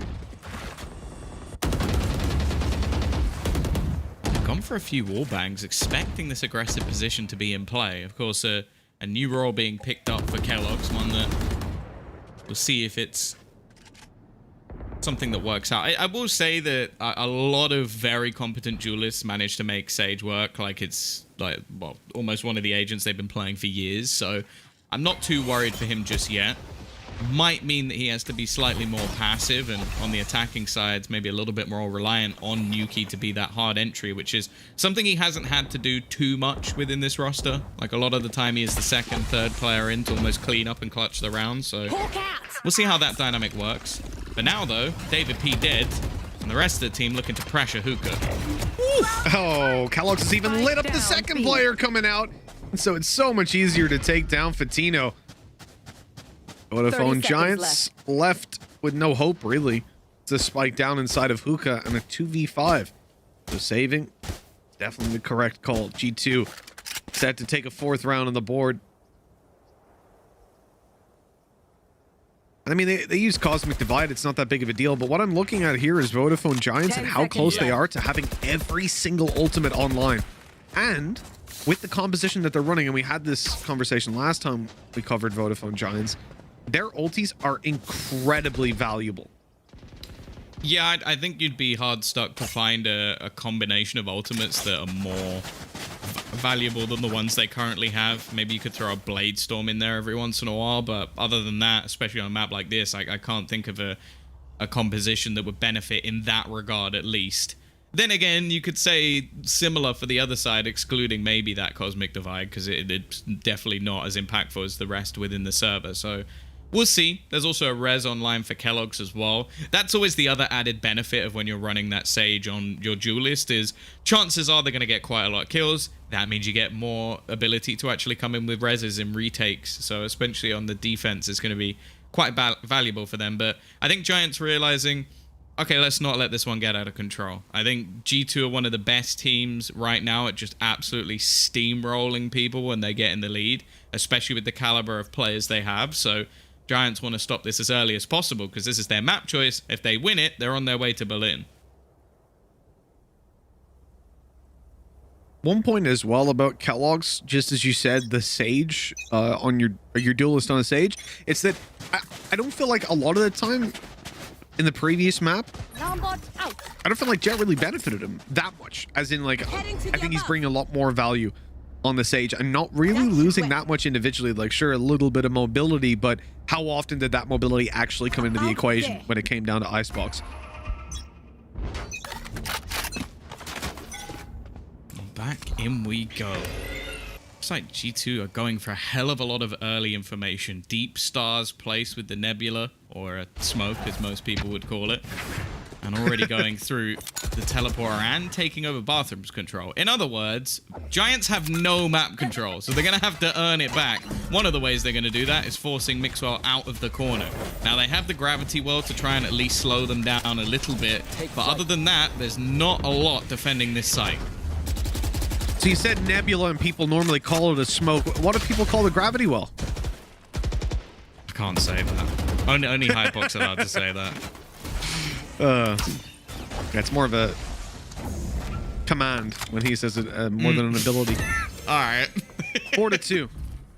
Open up the sky. What? He calls it the back off ability, right? It's just back off. Stay back. Of course. Yeah, that's it. Anyways, Vodafone Giants already lost Fatino through the smoke. Now pushing into the site, though they've dropped down their lockdown, and this should be a nice, easy plan for them. Problem is, there's an early flank from Nukia. He is right up behind. This teleporter going to take the majority of their focus when it comes to players coming up behind them. And he has a chance, an opportunity. The alarm bot reveals him, but he still gets away with one.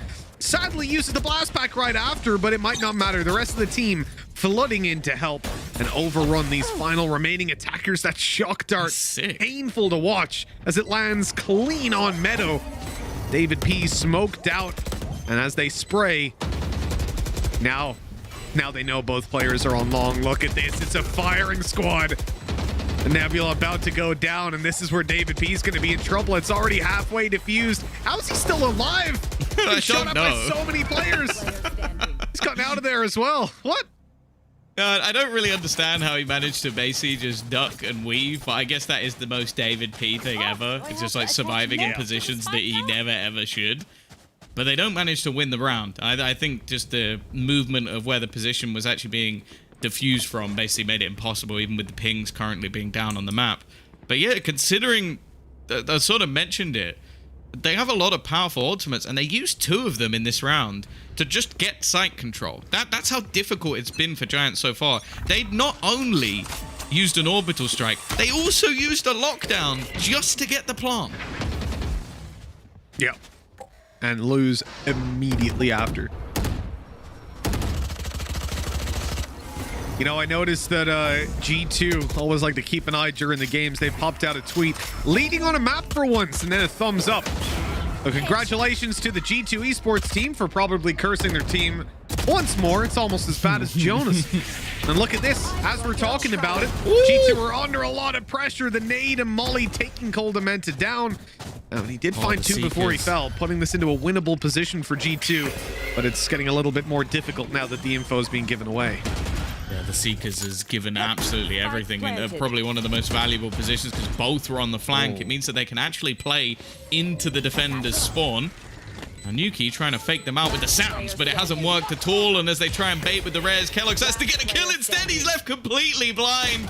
He just sacrifices Mixor and gets nothing in return. Solid round from Giants as they will get themselves a 3rd. And at this very moment, I can already sense the sweat starting to form on the brow of the social media manager from G2. What a good play by Coldamenta, though. He knew he was dead standing inside the nade, but it was well worthwhile to find that double kill. Even despite that, G2 not walking away with the round. We have 2 rockets coming into this round. The showstopper for Fatino and Nukia, both online. And I could see this being a point man for Fatino. Yep, there you go. He's going to be just rushing in towards Nukia, who pops his own one and tries to one-up. Both getting tagged up a little bit, but it is definitely Nukia that ends up on the downside of that engagement. In fact, I noticed Fatino didn't even get hit. He was way ahead of it on the blast pack out. Yeah, the thing is, though, we've seen double ultimates utilized here from Giants, and they've gained nothing. Like, they've thrown in a showstopper, and they actually used a Hunter's Fury in the mix of all of that. And it hasn't really helped them out at all. Well, for their trouble, they've ended up losing Hoodie, so... Yeah, exactly. Yeah, not great. That shock dart again coming through. Great angle cut by our observers here. You can see it bouncing off the arch and landing right on Ambi for some big damage. Vodafone Giants are just being chipped away at. They've lost a player, they've lost HP. And for their trouble, Tom, they've lost all of the map control too, so it's quite tough actually. Yeah, they've only been going B thus far. Like it's been B site execution after B site execution, so there haven't really been too many early rotations. Although I say that, Coldamenta actually starts running in the wrong direction. Now they've still got 2 players here, and more importantly, they fully think this is an A take because Nuki's gone pushing all the way around. So there's almost has to be a retake on this side of the map. Avova's just trying to hold on to elbow. If he goes down here, it really isn't worth it. But luckily for them, he's going to fight and he's going to win at least 1 duel. Now the remaining player's going to come back in through Hookah, and they don't know how far forward the other couple are. David P caught completely out of position, and now they can even heal up onto Nuki. It won't help him out as the bullet takes his head clean off, but the diffuser's already started. They're just sticking this all the way. The plant is in a horrible position, and it's all too easy for G2. Even after making the wrong call and giving up the site, the retake is flawless. The amount of diffuses just being stuck today is ridiculous, and the success rate on it as well. I guess pros, some of them do fake, but maybe not for much longer with the way things are going. It's 6-3. G2 pick up another, and their streak of 5 rounds sees a return with a 6th. And I think at this point as well, they have Seekers to play with, and they're just about to get Hunter's Fury online, Cosmic Divide as well. They're in a really, really solid spot. I mean, Vodafone Giants playing it slow. Oh, here we go. The wall's going to be broken up. I don't really see slow play as an option here if they try to sell fakes like they have before. G2 don't see slow play as an option either. Look where Nuki is. He's going all the way down middle, looking for David P, hunting him down. And he's got him as well. It seemed like David P was even waiting for that push, but it doesn't matter. Oh, the timing could have been perfect for Kellogg's. Just a split second too late to actually catch that kill, but they won't mind. They've already got themselves the advantage. A change of pace as well, because Giants have been playing so slow. But G2, up until this point, haven't really needed to get aggressive. They've got Astra to slow down a lot of the plays. They've got Sage, and then a huge amount of information available to them off Sova and Sky. And then you got this guy, who just peeks out and wrecks their whole team. 3 kills already for Nuki. He's been given the call that there's a player back on the other side. I think he wants to try and get himself the ace, but he has to be a little bit more careful. These shock darts from Coldamenta must be so annoying. They always seem to be on point. Yeah, they do not miss their mark, that's for sure. Hoodie and Ambi left alive. Make that just Ambi. He was rotating around to help his buddy. Well, they went B every single time pretty much, and now the A attempt has not quite worked out. In fact, G2 pushing A worked out more. They pushed it twice this round. 10 seconds Went left. down at the start with Nukia. And now we've got Kellogg's clearing out the rest alongside Coldamenta. They're about to go all the way through and find Ambi. The first kill's his, and the second, and he's still going. He's looking for this extra on the MitchMan, and he lands that too. Great exits for Ambi, farming up his ultimate and making sure that at least it's going to be a costly round for G2. They're going to have to reinvest, but with only 2 rounds remaining, I'm not sure that that's really going to have any impact other than just him possibly having his Hunter's Fury enabled. Has anybody thought about playing that guy on a duelist? That'd be a really good call. Yeah, it could be interesting. I wonder if he's ever thought about it. Yeah, maybe on a previous team, something like that. Who knows? But yeah, Ambi, ridiculous individual skill. I do love when they sort of set him free a little bit. I think it's on Split, where he's allowed, or at least the map, to have his duelist back. But yeah, it's looking rough because at the moment they are just getting schooled. As said, in the majority of rounds, G2 are just happy to sit back, delay for as long as possible, and the executions from Giants, I'll be honest, just haven't really been good enough. No way! He's just shock darted him. Look where Ambi was, and he shock darted him from spawn, bouncing it down. That's sick. And it landed on him. That headbutt him. Oh my god! Which also, aside from the damage, worth pointing out, that cancelled his drone. Yeah, basically made it worthless. So even the small investment that they have into this round is not really going to garner them very much. And again, we're getting into that sort of latter half of this round, and there is nothing. Like, they have no map control. They haven't taken hookah. They're only just taking long. And the fact is, long is not being battled for whatsoever. It's just a completely passive hold. If they do go pushing into this site, they've got to try and get past the utility of Astra, which is going to pull them in. That flash was good, though. It's pulled them off the spot. They've not actually checked for hookah, and Kellogg's is just able to destroy them. One enemy remaining. Well, that's the res back online right away for the final round. Okay, Meadow. Meadow getting a couple of little headies in there. It's a 1 versus 3.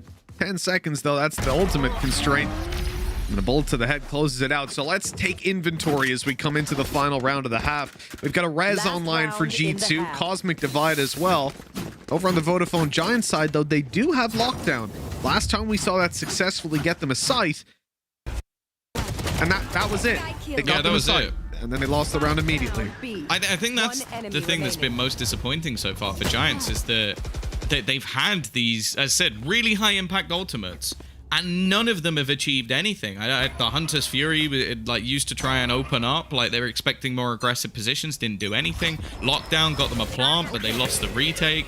The same with pretty much everything that's going through for them at the moment. And Yuki, I think he's just realized, I can just get aggressive now. I can just take risks. That is my role for this map, and it's a role that, well, I find a player better at it, to be honest. Orb control found, so they also have Hunter's Fury to work with. That was over on B long, and Nukia one away from ulti, coming up behind. He's flanking them out. That's Showstopper online. Double blast backs. He's not going to get it off, but David P is down on 17 HP, so a worthwhile trade, realistically. Yeah, and again, just the Battle of Nuki has left them wounded, scarred, and they've still got to try and fight the other 4 members of G2 before anything gets done. That's a nice little bait almost to try and get him a little bit off kilter as he pushes. Peek back in, though. Kellogg's just isn't missing. He's doing a fantastic job as well, and they are smashing Giants. That was a stellar defensive half from G2. You know what, man? I saw before we started the game, Carlos tweeted out, "Time to choke, come watch." That was before we started the first map. Maybe Carlos shouldn't tweet before the games. That's another call. Is it just everyone? If anyone who is anything to do with the team, if you're related to the team, maybe don't say you're gonna choke, because maybe you will. but this time it's all good. Things are looking very good. I mean, the defense has certainly been spectacular. Now they push a little bit further. They're on the attacking side. And for G2, winning the pistol here, I mean, come on. I want to say it's going to guarantee them the game, a map, that is. But based on what we saw earlier, based on what we saw in the last series, especially with Gambit Liquid, I want to withhold any sort of predictions on the future.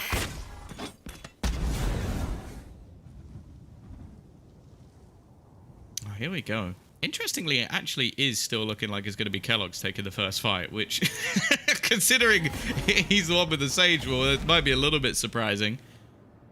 Oh, they've got the callback. Oh, the timing could have been nice there for Ambi, but he's actually going to get spotted out by the drone. Hoodie's been forced out of position as well. Kellogg's, after utilizing his wall, will fall, but the trades are back thick and fast once again. An easy afterplant already, Mitch. Yep, it should be. It should be. They can walk past the wall. Afterplants. It doesn't even cover off the angle.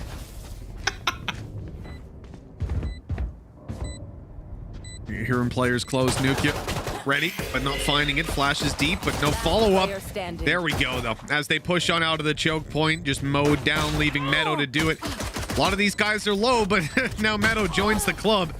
And Nixwell to finish him off. 10-3, double digits for G2. And probably an eco out of Giants. This map is looking like it might be over pretty soon. Are we about to just mirror the last series? Is that what's happening? Like the middle map is just going to be an absolute stomp. Like Ryan warned us of this. He said that we've already seen a series where both teams, win their opponent's map pick. Evidently, Screw that's what you, Ryan. we're going for. Yeah. Thanks a lot, Ryan. Mr. Poop Talker. Yeah. If people didn't watch the desk, they're going to think you're very weird. Yeah, Ryan likes to be referred to like that, just so you guys know for the future. That is his nickname, other than birthday boy. Yeah. By the way, yeah, we didn't wish him a happy birthday. We'll get that later. Spray downs. Kellogg's good for the first. Couple of players low right down below, and they are dealing with them so easily. Jump shot just came out of Mixwell. Tried it again. Didn't quite work the second time, but hey, look, they're solid. They've got everything under control. You'd imagine just don't want to lose any more players at this point if you're G2.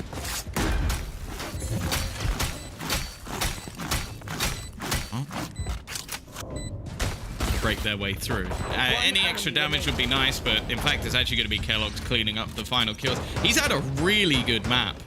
I've been impressed. That said, I feel like it's one of those agents that duelists just still seem to thrive on. But it's been enjoyable to see him actually be able to delay teams quite a bit. Like, wall positioning is... Okay, there was one that was a little bit off, but it didn't really matter too much. And he's still taking a lot of the early fights. So, still just using it to almost try and just earn that res as quickly as possible. Nuki as well. Like, I will never not enjoy watching him on Raze. Like, it's never going to happen. No matter how long he is playing Valorant, I'm always going to enjoy watching him on that agent. A technical timeout pulled in here. Damn it, Hypoc. He's left Hypoc, his mark now, hasn't he? That's what this is. Like, He's infected us, yeah. Yeah. Well, you. I wasn't here. He didn't infect me. Like... No. You've caught something from Hypoc, and now we're getting tech issues because this never used to happen. But before, he's done this to many people. Replace me in for the a past. day. This is what happens, Mitch. It's on you.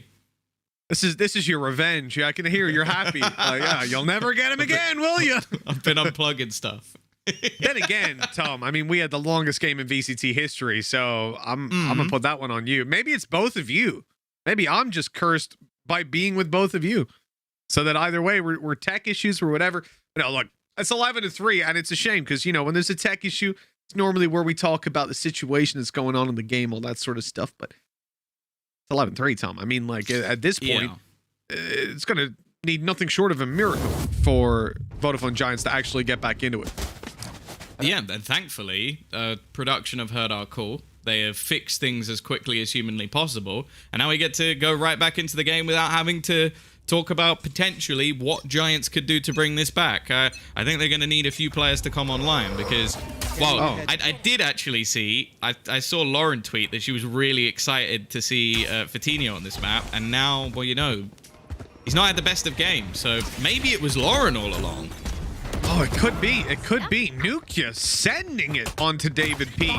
This is, again, a full buy for Vodafone Giants, and so there is a rifle on the floor to be...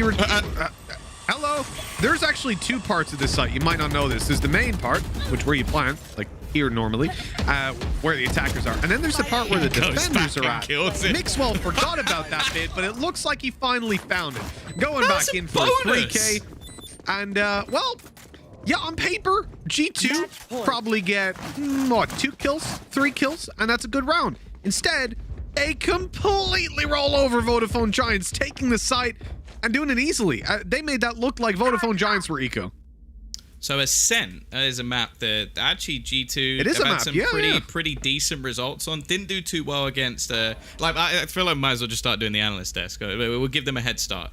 So yeah, and then if you go over and have a look, a close 15-13 victory over Guild. Some really close games coming out for Giants on that map. So I think that's going to be a close one. Over to you, Ryan. Oh wait, that's me. Anyway, that's you, carrying on. We're going to have them now try and take some hookah control. There's a judge there. Be careful, Mixwell. They're being cautious for a moment, waiting for the repeat to come out for these players to get a little bit itchy. Go out for a swing. There's actually 3 inside of hookah and 1 on the B site. G2 have decided at 12-3. 12-3, Tom. After they smashed Vodafone Giants on their full buy, they faked it. And they have hard faked it. There are so many players here for, well, it doesn't really matter, does it? There's a solo player out in the B site killing everyone. Kellogg's is just destroying a Vova in with another. This is, if you screen grab this, it looks just a mini map. It'll be a death match, only for the spike is there. And now it's just Hoodie and Fatino to try and close this out. It is Kellogg's. He's still winning. What? It's planted on the other side of the site. Kellogg's literally lurked, but he didn't really. He just walked out long and killed everyone. 13-3. Well, We could have just not come back in after the technical pause. This has been a lightning round of Valorant speed running bind. G2 have taken it, and now we'll go all the way to map 3 of Ascent Top. Wow, I have to say, I expected this to be a map that G2 could compete on, but I thought it would be over by now, considering Vodafone Giants, they did the hard work. They won the map that traditionally, in the last 2 games we've seen them especially, they sucked. And now they come into a map where they should be comfortable.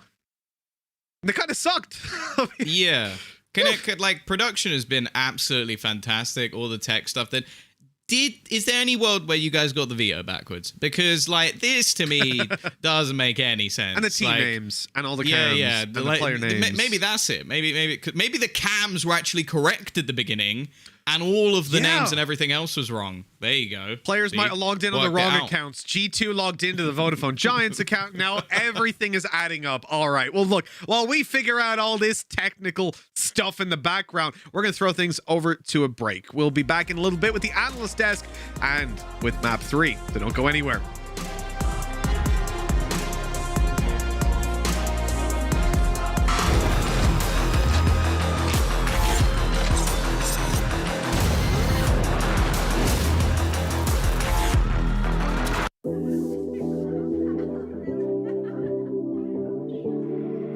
Baby, I'm a trapper. Trapper of the year, my heart got broken. Wiping my tears with a brand new Rolex. Money coming in, my heart got stolen. Had to go and get the AP frozen. Trapper of the year, my heart got broken. Wiping my tears with a brand new Rolex. Money coming in, my heart got stolen. Had to go and get the AP frozen. I can't buy love. I can't buy love. I can't buy love. Had to go and get the AP frozen. I can't buy love. I can't buy love. I can't buy love. Had to go and get the AP frozen. After the year, my heart got broken. Went through my tears with a brand new Rolex. Money coming in, my heart got stolen. Had to go and get the AP frozen. Driving in the rain and I crashed the foreign. Wearing 6 rings like I'm Michael Jordan. Money in the safe and it's talking dirty. Shawty left me and it really hurt me. I got my growing. I'm in my feelings. Whole lot of gang shit. I miss my main chick. I got my growing. I'm in my feelings. Whole lot of gang shit. I miss my main chick. Trapper of the year, my heart got broken. Wiping my tears with a brand new Rolex. Money coming in, my heart got stolen. Had to go and get the AP frozen. Trapper of the year, my heart got broken. Wiping my tears with a brand new Rolex. Money coming in, my heart got stolen. Had to go and get the AP frozen. I can't buy love. I can't buy love. I can't buy love. Had to go and get the AP frozen. I can't buy love. I can't buy love. I can't buy love. Had to go and get the AP frozen. I got my growing. I'm in my feelings. Whole lot of gang shit. I miss my main chick. I got my growing. I'm in my feelings. Whole lot of gang shit. I miss my main chick. Trapper of the year, my heart got broke. Wiping my tears with a brand new Rolex. Money coming in, my heart got stolen. Had to go and get the AP frozen. Trapper of the year, my heart got broken. Wiping my tears with a brand new Rolex. Money coming in, my heart got stolen. Had to go and get the AP frozen. I can't buy love. I can't buy love. I can't buy love. Had to go and get the AP frozen. I can't buy love. I can't buy love. I can't buy love. Had to go and get the AP frozen.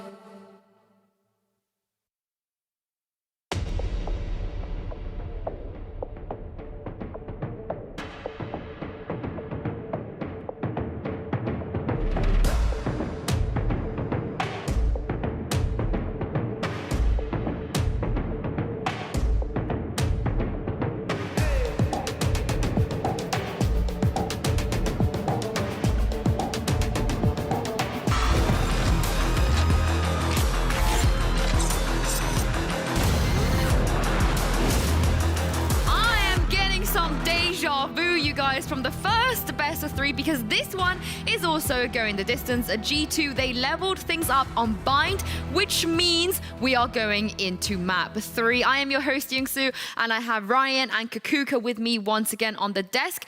I think we maybe didn't give G2 enough credit before that map, but Ryan, if there was ever a time to make a statement the way that Gambit did against Team Liquid, it is now. Yeah, I mean, it was always going to be a bit of a tough series overall. Giants are going to be a tricky team, but G2 clearly worked on some of the stuff when it came to their game on Bind against Supermassive Blaze. They controlled the tempo a lot more, and I think after this clutch that Nuki had, it felt really that G2 had control over the game, and whilst David P a little bit of lurking, he was shut down hard in this series. Yeah, they tried. I mean, at the beginning of the map, we could see that it was going to be an even one, but what happened to G2? We talk a lot about momentum, but when these guys are staying at the same place all together and they're building this trust, and we can see on the cameras that they're just pumping each other up. I mean, what can you do against them? They were just reckless completely. We knew that obviously Giants had prepared that icebox, but definitely G2 also prepared this Bind. I think one of the things that we kept an eye on was just like how's Coldamenta going to do, because in the last 3 series that they've last 3 maps that they've lost, he was quiet. 10 assists this game. He was the king. He's in control. And whilst it's the usual names like Nuki came out on top, I do think that Coldamenta finding that vibe, Mixwell helping him out with the support and the initiating with the Sky, G2 just looked coherent again. Kaquka, do you almost feel like, you know, after that Supermassive Blaze series, it kind of did something to this G2 team that they managed to identify the issues and solve them? Obviously, it's not a good taste to lose, but I think that it worked for them in that sense. I told you before we started this map that I needed to see some changes on the comp because I don't want to say that I know, but I've seen what works for them, and that is what I want to keep seeing from them because obviously I want to see them perform at the best level. This was it. A lot of mistakes on the hands of Giants, especially on the post plants. I think G2 took a good opportunity here as well of like, okay, Giants don't play Viper. Yeah. Let's not play Viper as well. I know Lofar sat in the other room going like, how can you do this? How can you not play Viper? This is Viper's best. Like, he's losing his mind. But like G2 were like, we could just play very neutral here. We can play like a lot of flashes, a lot of intel, a lot of information. And David P and the rest of the Giants weren't able to find an opening. And any opening they found, Nuki was there and he won every duel that he needed to. I mean, they were so consistent, you know, throughout the entire match. The fact that they only lost 3 rounds basically tells a very, very good story. And Ryan, I know you wanted to break down one of the rounds from a little bit earlier on in the game. One round that Giants won that wasn't the pistol, but it was really good. And I think it was one of those moments where I liked the proactivity from G2 here. I also like what Nuki does as well. He tries to get a time in here as the plant goes down, but this Seekers gets all of the information it needs. One of the things that I really wanted to point out is he uses a blast pack here, uses it as bait. It looks like he kind of mucks it up a little bit, but it's just to bait that noise because, I mean, it doesn't matter. He gets domed anyway, but it's a nice little play that comes out of Giants. G2 are trying to make it work. And at this point, I'm thinking, okay, Giants, they're looking strong, and then they lost every round since. I was feeling good about Giants up until that point, but G2 really didn't give Giants that kind of opening anymore. Yeah, it was kind of like a bumpy start, but then Nuki was like, okay, guys, like I really want to win this. I want to go to map 3. And on the other side, we had a Vitinho that I feel like he didn't do as it was expected of him to do for his team, like created an all of space. He was like erratic, for putting it some way. Let's see how he does on Ascent. Well, what do you think, you know, was the issue for this Giants? Because they just never got into the game. And as Ryan said, you know, they just couldn't find the openings, and when they did find the openings, it was just a lot of mistakes. I feel like one is the momentum that G2 got after winning and seeing that every single mistake that they were making, it was being punished all the time, 100%. They couldn't find a way out, and I feel like the same way that it was for Giants, building that confidence in themselves on Icebox, G2 got for this Bind. I think for Giants, if you're attacking first, you want to find a first blood, find an opening mid-round, try and spot the gaps if you can. David P, 0-3, like 3 first deaths. Vitinho, 0-5. Like, neither player, the tips of the spear for Giants, found anything when it came to openings. And Vitinho especially, I know Pansy was like, I want to see him uncaged. Well, he only had 4 kills in the end. So, I mean, it was a really rough one for him, but it's these kind of maps where it matters. And I'm curious how he's going to bounce back playing a Jet, ideally, over on Ascent. Yeah, very uncharacteristic of them. But map 3, this is what it's here for. There's plenty of room for these players to pop off and redeem themselves a little bit. But when it comes to Ascent, Ryan, again, the G2, the last time we saw G2 on here, it does feel like an anomaly. The only thing is kind of like I said before, like it was because we saw them play up against Supermassive Blaze. They lost 13-5 on this map, straight after losing 13-4 on Bind. And it was a lot of the same problems. It was just finding those openings, those timings. Now that they played so well on Bind, I think they could effectively take the composition they just played, carbon copy it over to Ascent and make it work. But I know we've been saying it all day, like David P needs to learn. This is the vanilla map to find those timings. He did so against Xilv. He was exceptional at that. And this is a great map to really lean into those strengths, because right now, David P's had a really quiet series. Yeah, it was a hard one for them yesterday. They still managed to get the map, and that's why they're here. Is it going to be enough? What is G2 going to surprise us with? Because if we were talking about changing compositions, this is the map where they've tried everything. Sage, Raze, Sky, Killjoy. What is it going to be for today for G2? And how are Giants prepared for this moment? I mean, half of those are just Mixwell trying different things on this map. He can play anything he wants to. But I definitely want to circle back to the David P point there. And also, you guys spoke about Fatinho as well, Kaquka. On paper, those two things are Giants' biggest win conditions. So are you concerned that if those two players don't turn up or they don't play to the expectations that we're at least used to, then it's going to be bad news for Giants?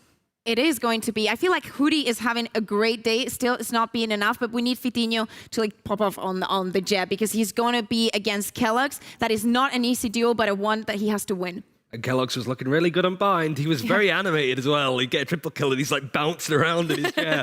And that's playing second fiddle to Nuki as well. Like he's just playing on the Sage, just finding good timings to get kills. I think a lot of it comes down to Pipson as well. Those tactical timeouts, they've been amazing for Giants throughout their tenure in Stage 3. It is just those mid-round calls of, all right, we're going to start on B, we're going to get a kill, let's maneuver around the map. And it's whether G2 let them, because Kellogg's is going to want to push to find information. Mixwell's going to find those timings as well now that he goes over to the Killjoy unless something changes. It's those kind of moments where Giants need to find those opening picks and then use that as leverage for the rest of the round. But the danger is, I guess, is how predictable are Giants now at this point. When we saw them play against Fnatic, we didn't realize that David P could do this. And that kind of, started off this reputation of him being the European lurker. So Ryan, G2, they know this. Neilzinho has studied this probably hundreds and hundreds of times at this point. So we talk about G2 needing to be flexible. How flexible do Giants need to be? I think they need to not panic overall. I think what Liquid did well against them on this map as well, I'm pretty sure, is that they would, on Liquid's attack, they'd hold the default, they'd wait, because at some point David P is just going to be like poke his head around the corner to see any information. He gets domed, it's instantly a 5 versus 4 for Liquid. That's why they were so good in the Challengers Grand Final of Challengers 2, just because we know how antsy and impatient the Giants get. If we just, roll down the clock and force Giants, and certainly David P, to take a peek and find that info, we punish that, we find an opening, and it's difficult then from Giants. Yeah, we've been seeing a very slow-paced Giants throughout these two maps. I think that this is also what we're going to be seeing on Ascent, but I think that a lot comes about to what happens on mid, so we'll see. We will see indeed, but first we're going to go to a quick break. Go get yourselves a drink and snack, but be back in about 2 minutes because you're not going to want to miss the next map.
last night. Now you're lying in my bed. Must have been a dream last night, but I can hear what you're saying. You were shot to death last night. Where's my cup of coffee? I was dreaming something bad last night. Can't you hear what I'm saying? One gunshot.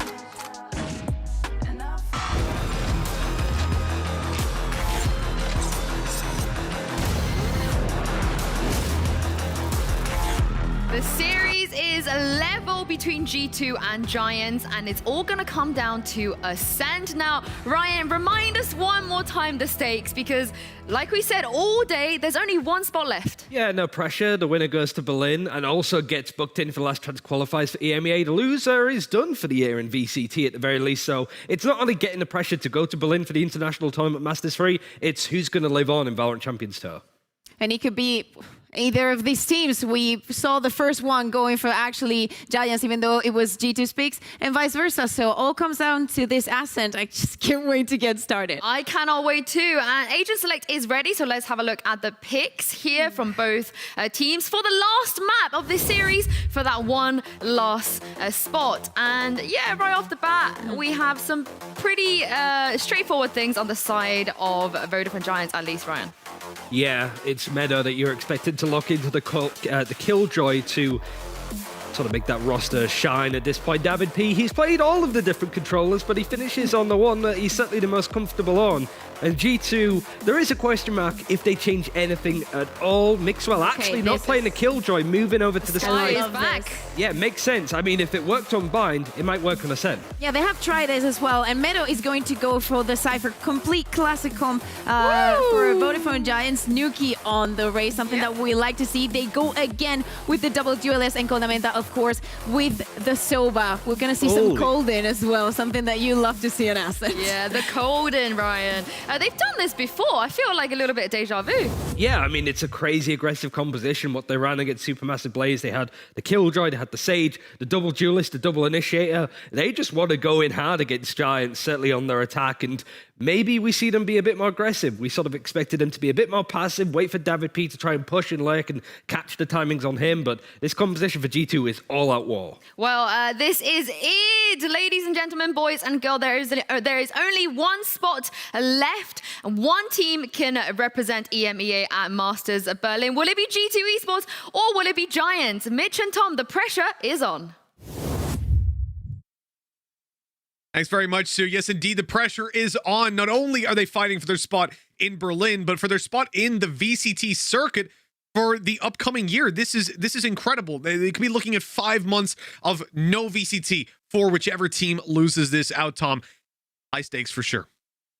Oh, yeah, the highest of stakes. It doesn't get any higher than this for both of these teams, so it's going to be an incredible map, and we're getting into G2 versus Giants into Ascent, as one of these teams is going through to Berlin, and the other is out.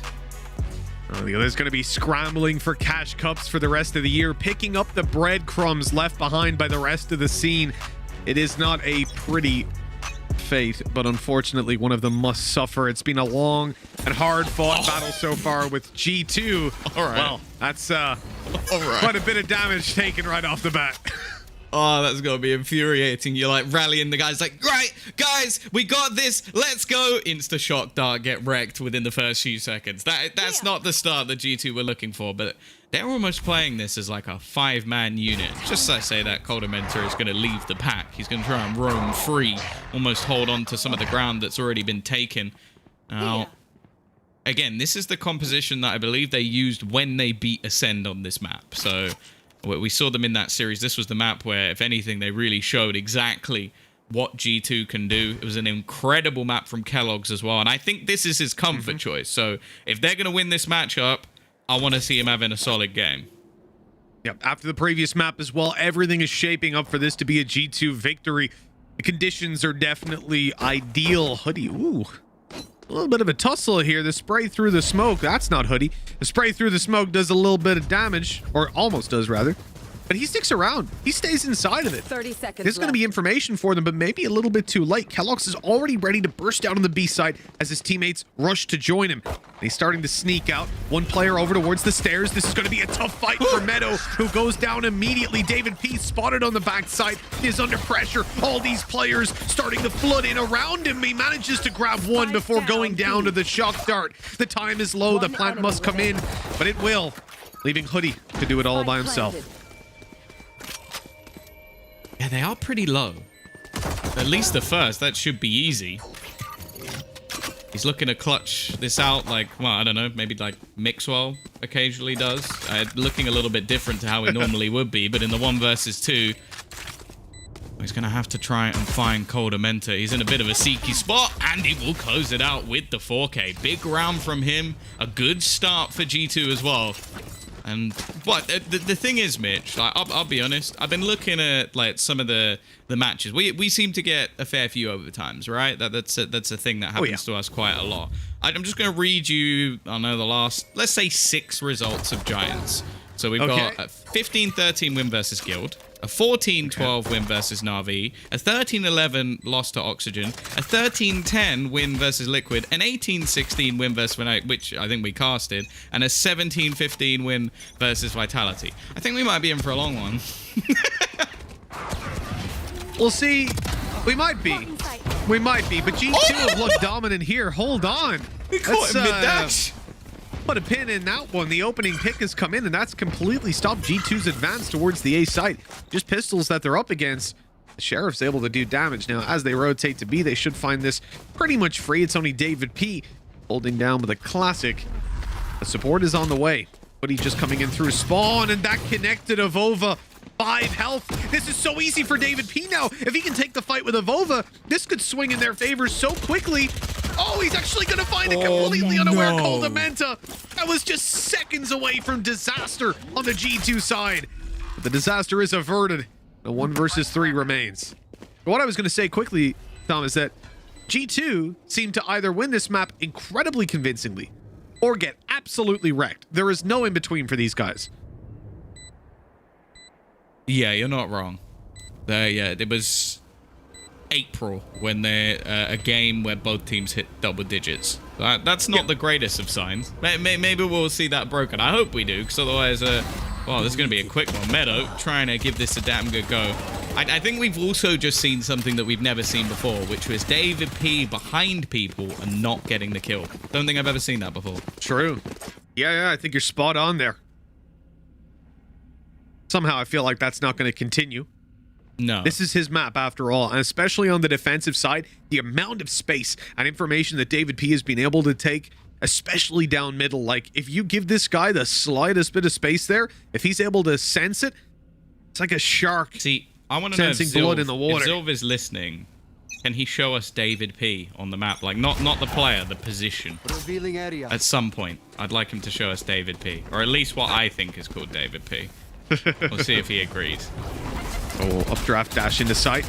Got a little bit of control here now. David P spamming away, and he receives a headshot for his trouble. He'll break the door right away. The plant's coming in. G2 planted it down on their bonus round, and Tom, that's where things get dangerous, because now they can play those close-range duels. God, it gets scary. Especially with the caliber of player they have. Like, keloqz is no slouch with this pistol. One down. Exhibit A. Yep. Or Ambi, as some people would call him. He's going to go for Exhibit P, which is, of course, David, but unfortunately it hasn't quite worked out for him. Already, though, this is starting to get a little bit worrying. This is a heavy investment coming through. Nice shot from Hoodie. Oh, no! He's run out of bullets as he goes to peek, and they've just all been owned by Mixwell. I wasn't really sure about him coming back in on the Sky again, but clearly he's feeling it on this agent. Yeah, you could say that. Maybe not the agent necessarily, more so it's just the Spectre right now. I mean, look at that. The spray down that he found into heaven, those were headshots on guys that I think you could only see the very top of their head. Like he was giving them a haircut. Meadow getting taken down through his hat. 3-0 we go. G2 having an incredibly successful bonus round. And when they came into that and got the side and a couple of kills, it already looked like they'd done their job. And yet they were not here to half-ass it. They wanted the full thing. And those Seekers are destroyed, but they know there's 3 players here. That doesn't stop them. G2 running it in, and Kellogg's allowed the other Jet to dash up behind him. Fatino gets a kill from there, but afterwards, everyone falls. David P, he's behind him. Oh, that's where he does all the damage from. Spike planted. Oh, it's getting a little bit dicey. He managed to get a rifle back, trying to spam through, but actually takes quite a lot of damage. Of course, it's from a shock dart, and no surprise, it's landed. Well, it turns out the paranoia kind of gives away your position. Nice shot from Meadow, though. They're still making these rounds incredibly costly, but they've not really come too close to winning one. 4-0. And maybe we are getting the other side of the coin, Mitch, because so far, well, they've been dominating the rounds. I'm telling you, man, out of the last four games they played here, Supermassive plays, Ascend, Guild, FPX, 19 was the maximum amount of rounds that were played out. They lost 2 of those games, and they won 2 of them. I've never seen a team so consistently avoid hitting 20, hitting those double digits of rounds. It's pretty incredible. And based on what's going on now, Tom, well, if they manage to get another, what, 2 rounds on the board? Through about 3 rounds, statistically, they're guaranteed to win. That's nasty. That has gone incredibly wrong. Fatino's managed to find a shot through seemingly everything. He actually gets away with a second. Impressive from the spot he was in, and Ambi manages to turn it into a 2 versus 2. In fact, they even get one back on the res. Mixwell, he's coming from behind. Call him Mr. Impact. He's getting all the important kills. G2 are just looking too comfortable. Tom, you remember a time where we would see G2 playing on Ascend, and we would already be looking at the next map. We're like, all right, they've won this one. Who's next? Fine, what's up next? This time around, they've returned to form, at least to start this one out. Mixwell relieved to find that kill after running out of ammunition. And with 5-0 on the board, man, I gotta give huge props to Kellogg's in pretty much every round so far, because Mixwell's getting 3Ks. He's closing the rounds. He's going to be the one that gets put in these highlight reels. What the hell was that opening from Kellogg's? He dives on the guy, lands in front of him like, hey, what's up, dude? I'm gonna take this site, all right? I hope you don't miss it. Then goes up into heaven and does a little bit more, dropping the operator of Fatino, who was completely wrecking the push on the A site. And he could have done so much more from that position, especially if he fell back and got the heal off Hoodie. So really, a saving grace that Kellogg's is opening up this much space and allowing the team to succeed. We saw it on the B site when he just keeps on dashing in. And the fact is, Vodafone Giants should be killing him pretty much every time he does it. It's so risky, and yet he's getting away with like 2 kills at a time. Well, I can't remember if it was on broadcast or maybe on Plat Chat, but I remember they were talking to Mixwell about it. Like, why does Kellogg's just always seem to pop off on Ascent? And Mixwell literally said that when it comes to this map, he says, this is my map, guys. This is my map. Like, I'm going to go in and I'm just going to wreck everyone. So Xilv's doing it for you. Look. Xilv's there you doing go. it for you. Yeah, this is what I consider to be David P, the lower bit. If he's hiding there, that's when you know the round is over. Thank you to Xilv. Xilv got it spot on, because I was worried he was going to pick, like, further forward in mid, you know, behind that little box as they go pushing through. If he'd done that, I would have been disappointed. So Xilv gets a gold star that he's never going to receive. Well done, Xilv. Well done. Well done. Yeah, he said he can't really hear us, so hold on. Everyone just mute your volume for a sec. Well done, Xilv. Okay, we're good. He said we're a little quiet in the production room for him, so just had to make sure we give him props. That's just personal preference, I've heard. So he doesn't have a mute key. It's just as low as it can go. Everyone else, all the other casters, he's like, oh, I got them 100%. I hear everything. I hear their breathing. But for us, he's like, oh, can I mute it? Am I allowed to mute it? No? Okay, 1%. Seekers out. A site, 4-man stack from Vodafone Giants. Surely this is a round where they can do damage. A showstopper popped. Oh, and it goes to the back side, but Mixwell's already cleaned it up. It looks like the rest of the team's cleaned it up too, because it's only Ambi left alive. I feel like I just blinked, Tom, so I didn't see any of those kills. There's also a part of me that thinks the goal of G2 to pop a Seekers and go, oh, 4 of them have gone into the A site. That sounds good to me. And just dash straight. Like, that's mental. Like, just every single one of them went forward and they're like, yeah, you know what? I'm going to go in with them. Like, and fair play. They killed everyone. Yeah. I mean, the whole purpose of those Seekers, right, is that you pop them. You go, hey, look, they've stacked up this site. There's a lot of people here. Let's go somewhere else. They pop them, go, oh, there's a lot of people here. And then all the players are like, oh, free kills. I'm going. I want the stats. Hey, it works. Right now, G2 are They're not doing it playing. again. This is just the only gone time again. he's gone into sight. The rest of the team isn't even close by to follow in. This is the confidence Kellogg's has now that he's just. This is versus a full buy, mind you, and he is just running at them. Open the space. They've got a plant, and now they can play the post plant. I mean, Giants haven't had a say in any part of this round. As far as they're concerned, the round just started, and they've got a retake. Mixwell, it's going to be destroyed. I assume they should at least know he's here. Fatinho, he's so good at this. Getting that dash, getting out of the corner, and he has been spotted. Hoodie's going to clear it. The best chance we've seen so far for Giants as Hoodie goes through once again with another clearance. Just a couple of players remaining, and the wall is going to make it impossible. The spam just won't land, and that is brilliant from Giants. A perfect retake, not a single player lost, and finally, they found an answer to everything G2 has been throwing at them. Yeah. I mean, they got the round. I'd say that. They did get the round, but that's one round on a retake. But they catch Mixwell flashing into a smoke as they pass through. The timing was spectacular. No one able to catch them because Mixwell was trying to make a play by himself. Now, if they push that 2 seconds later, I genuinely think they lose the round. At least it's in contention again. And Mixwell blinds them, possibly gets a couple of kills off the back of it based on how the rounds have gone so far. I still need to see a little bit more from Vodafone Giants, but it's a good sign. Round on the board, full buy up for them. Operator on Fatino looking for a pick. And a very, very slow round from G2. They're not looking for the full A rush anymore.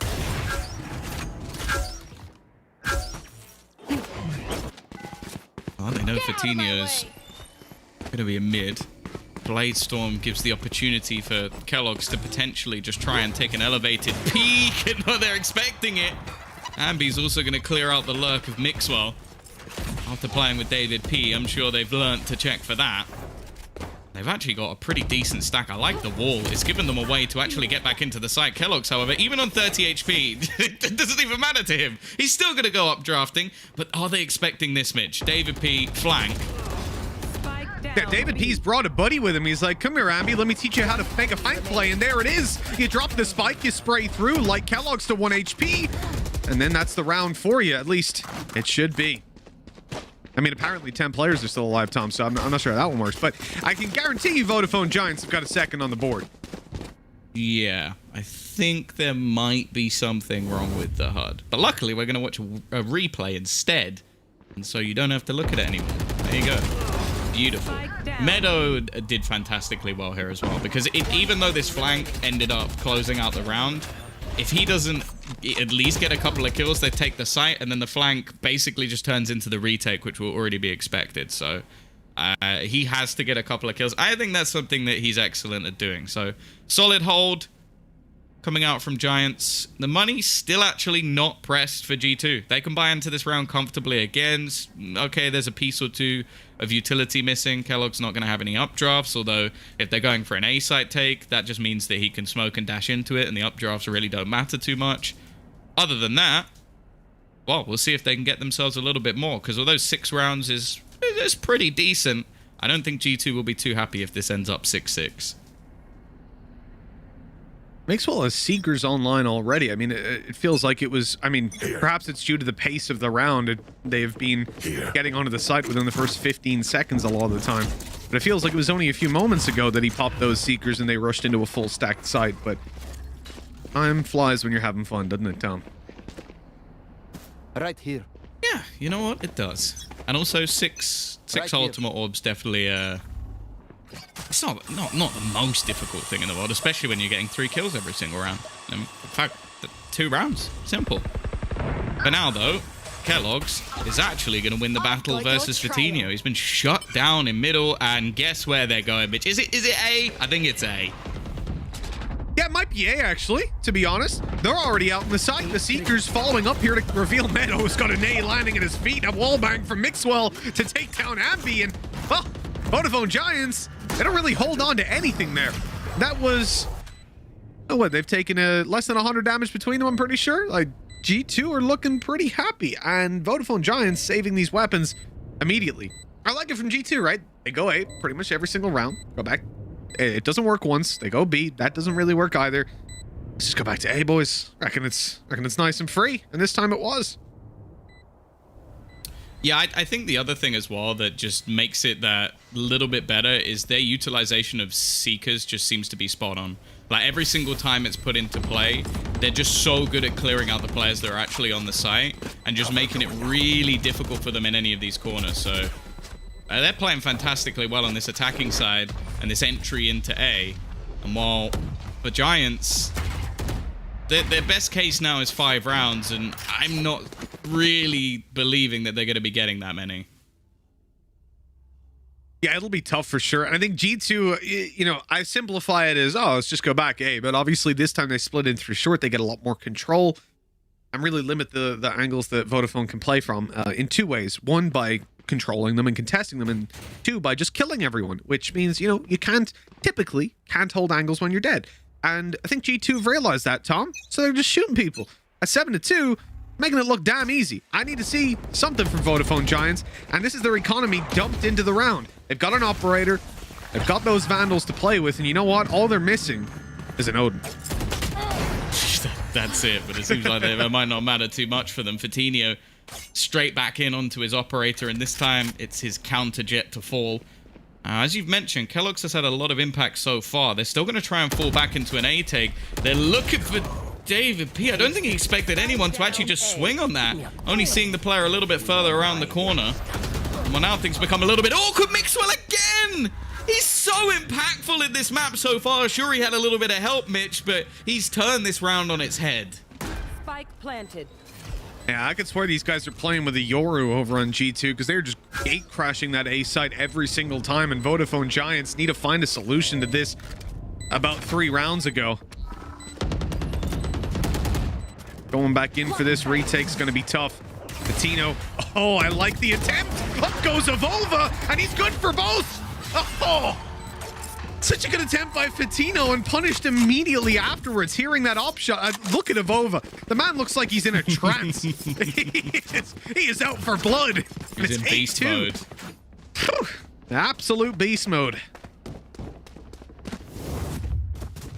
I'm getting deja vu. This is weirdly similar to the last series. Like, it's so peculiar. Like, Gambit win their map, or win the map, and then they go straight back into the next one, and they get off to a dominant start. I'm just wondering if we're gonna have the same repeat of Gambit of Giants actually making themselves an incredible comeback. Because as of right now, it's not looking likely.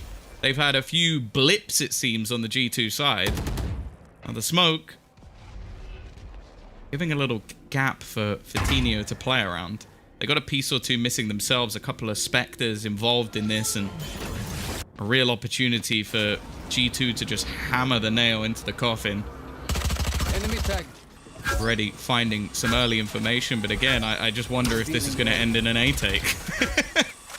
It is. The spikes go that way too. Are we surprised? No. David P goes down, trying to get a little bit aggressive inside of A main. And now the A side's looking all that little bit juicier for G2. Now, they don't have Kellogg's here, so everyone else is like, yo, am I first in? Do you want to? Will I go or you go? Who's going? No, I think you should go. They're slowing it down. No one's made the decision yet. Paranoia goes out. Eventually, Mixwell says, screw it, I'm going. And he pays for it with blood. Taken down immediately. Nukia's got to hold that backside. Meadow creeping in to try and go undetected underneath or take a duel later. But he gets caught as well. And this just feels like Vodafone Giants, they have no say. They really don't. In a lot of these rounds, it's like if G2 want to go away, they go away. And the consistency at which they're doing, you know what, actually, it reminds me of G2 on Ascent way back in the day. Do you remember when David P was still on this roster? Yeah. Obviously now playing on the other side. They went B something like 13 rounds in a row. And I don't mean they went B like they finished B, which is what they're kind of doing now, finishing the A side. Like, they're playing slower for a little bit of map control. They're letting Vodafone Giants push and then punishing them. I mean, these guys ran B. Literally full sprint, started the round into the B site. There was a round where they spotted 4 players and kept running at them and killed them all. They did and that it was, here. it was, but they did exactly. Like, I always thought G2 were crazy, and as an organization, yeah, a little bit. I can see that, but I think it's Mixwell. It must be this guy. He's the only common denominator at this point. He is an absolutely ludicrous player. They're bringing a lot of ludicrous ideas. You know, you can also feel it, Tom, just one little thing. Like, you look at the G2 cams, just pay attention to them. You get a little bit, everyone's smiling, everyone's having a good time, you know? All that's missing is a couple of cocktails and some shorts for them to be on vacation. But Vodafone Giants, it looks like they're doing their taxes right now. They're really not having a good time. No, and it's going to be the same execution once again. Kellogg's has already taken so much ground. He's been clinical at just 2 entries once again. David P lurking within the site, but he's screwed. The nade coming out from Nuki did a lot. Hoodie has found one, and in fact, that's enough to at least bring his teammate back from the fray, and he'll find another. It was looking like it was going to be the same again with the entries coming through from Kellogg's, but it will finally be a 3rd round onto the board. Hey, you know what, Tom? You said this looks like the previous series. You're getting deja vu. It's 9-3 again. This is where Vodafone Giants presumably make that huge comeback for OT. I wouldn't be against it, but I'm starting to think, like, do they have it in their wheelhouse to make these kind of plays? Because honestly, while Mixwell did a lot in cleaning up rounds, Kellogg's is the key player in this team. Without him, none of this works. The fact... we would have to go back and check, because it's not necessarily just opening duels, but the amount of times that he dashed into the site, like, put a cloudburst down, dashed in, and then found at least 1 kill. Like, minimum. I'm trying to think. I don't think he was killed straight away at all. Was he? Did he? I think he got headshotted once when he dashed. I remember that. There was a sheriff shot. Oh, yeah. Hoodie, Yeah. But other than that, no, I think you might be right. Oh, let's see it again. We're going to get it on the other side of the map as well. Fatino's like, you know what? I like that idea. I'm going to take that one for my own, and we'll see if it works for us. I love it, man. There's Vodafone Giants going, hey, guys. It's a retake server. I have a good idea on how we can take the A side. everyone on Vodafone Giants like, wow, Fatino, where'd you come up with that one, huh? Such genius. You see that on Reddit? Oh, okay. A trade back and forth, but it's actually coming out in G2's favor, at least for now. Kellogg's has got himself a sheriff. He was hoping for a couple of battles in mid, I'd imagine. Instead, though, it's going to come down just to Hoodie, and he actually does a lot of damage to Cold Mentor. It doesn't matter, though, and it turns out G2 actually had the counter to their own strat, it seems. So, in terms of the half score, obviously, this does look similar to the game that we saw previously, the final map of the previous series. Yes. However, in terms of the way it's happening, this is so much more dominant. Because at this stage, we were painting the series on Icebox in the previous series of like, oh, you know, Gambit, they're leading, things are looking good, they should be able to close it out, but there's a chance, blah, blah, blah, blah, blah. For G2, they're winning these rounds in such dominant fashion on the attack side, and now with the pistol under their belt, I feel like you would need like a 10-minute tack pause before we'd actually see Vodafone Giants full reset off that. Like, they have got to feel so suppressed right now. I swear they're playing a KO.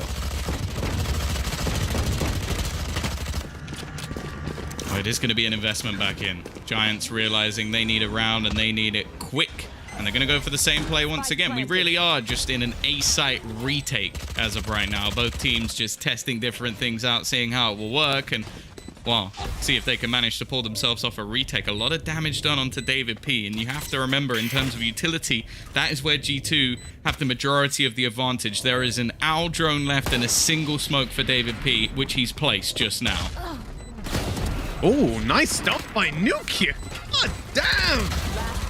They're just tearing them apart. And this had to be the force buyout of Vodafone Giants. They had to invest into it and try to stay alive, but man, it is not looking good. I have to say for G2 as well, look at this defensive side and contrast between what Vodafone Giants have and what they do. They have, I'm talking in terms of agents. On this defensive side, they've got pretty much nothing to stop you. They can slow you with raise nades and boombots and all that sort of stuff, but realistically, in terms of like sentinels, and obviously with Sage, you have the slows and the wall as well. They don't have any of that.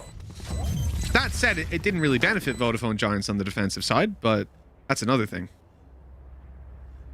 Well, now they have the really horrible choice of, do we just keep forcing until the inevitable happens, or do we save and try and win 9 rounds in a row? Both of those options suck for anybody who didn't realize. I think all of you guys at home were probably capable of working that out. So they're going to go for the force. And I don't really blame them at this stage. It is kind of mad to me to think that at the moment it's looking like G2's map loss will be the one they actually chose. And then the other two maps they've just been utterly dominant on. I don't know if they've set some sort of weird psychological trap. If Carlos told them to try and tell us some storylines by making it a comeback. But for now, it looks like Giants are just completely out of this game. And I'm shocked because... as I said, in this map prior, every game they played was incredibly close.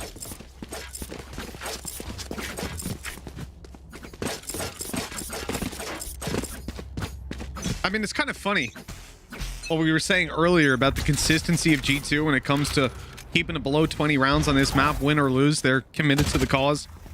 That's a lot of information.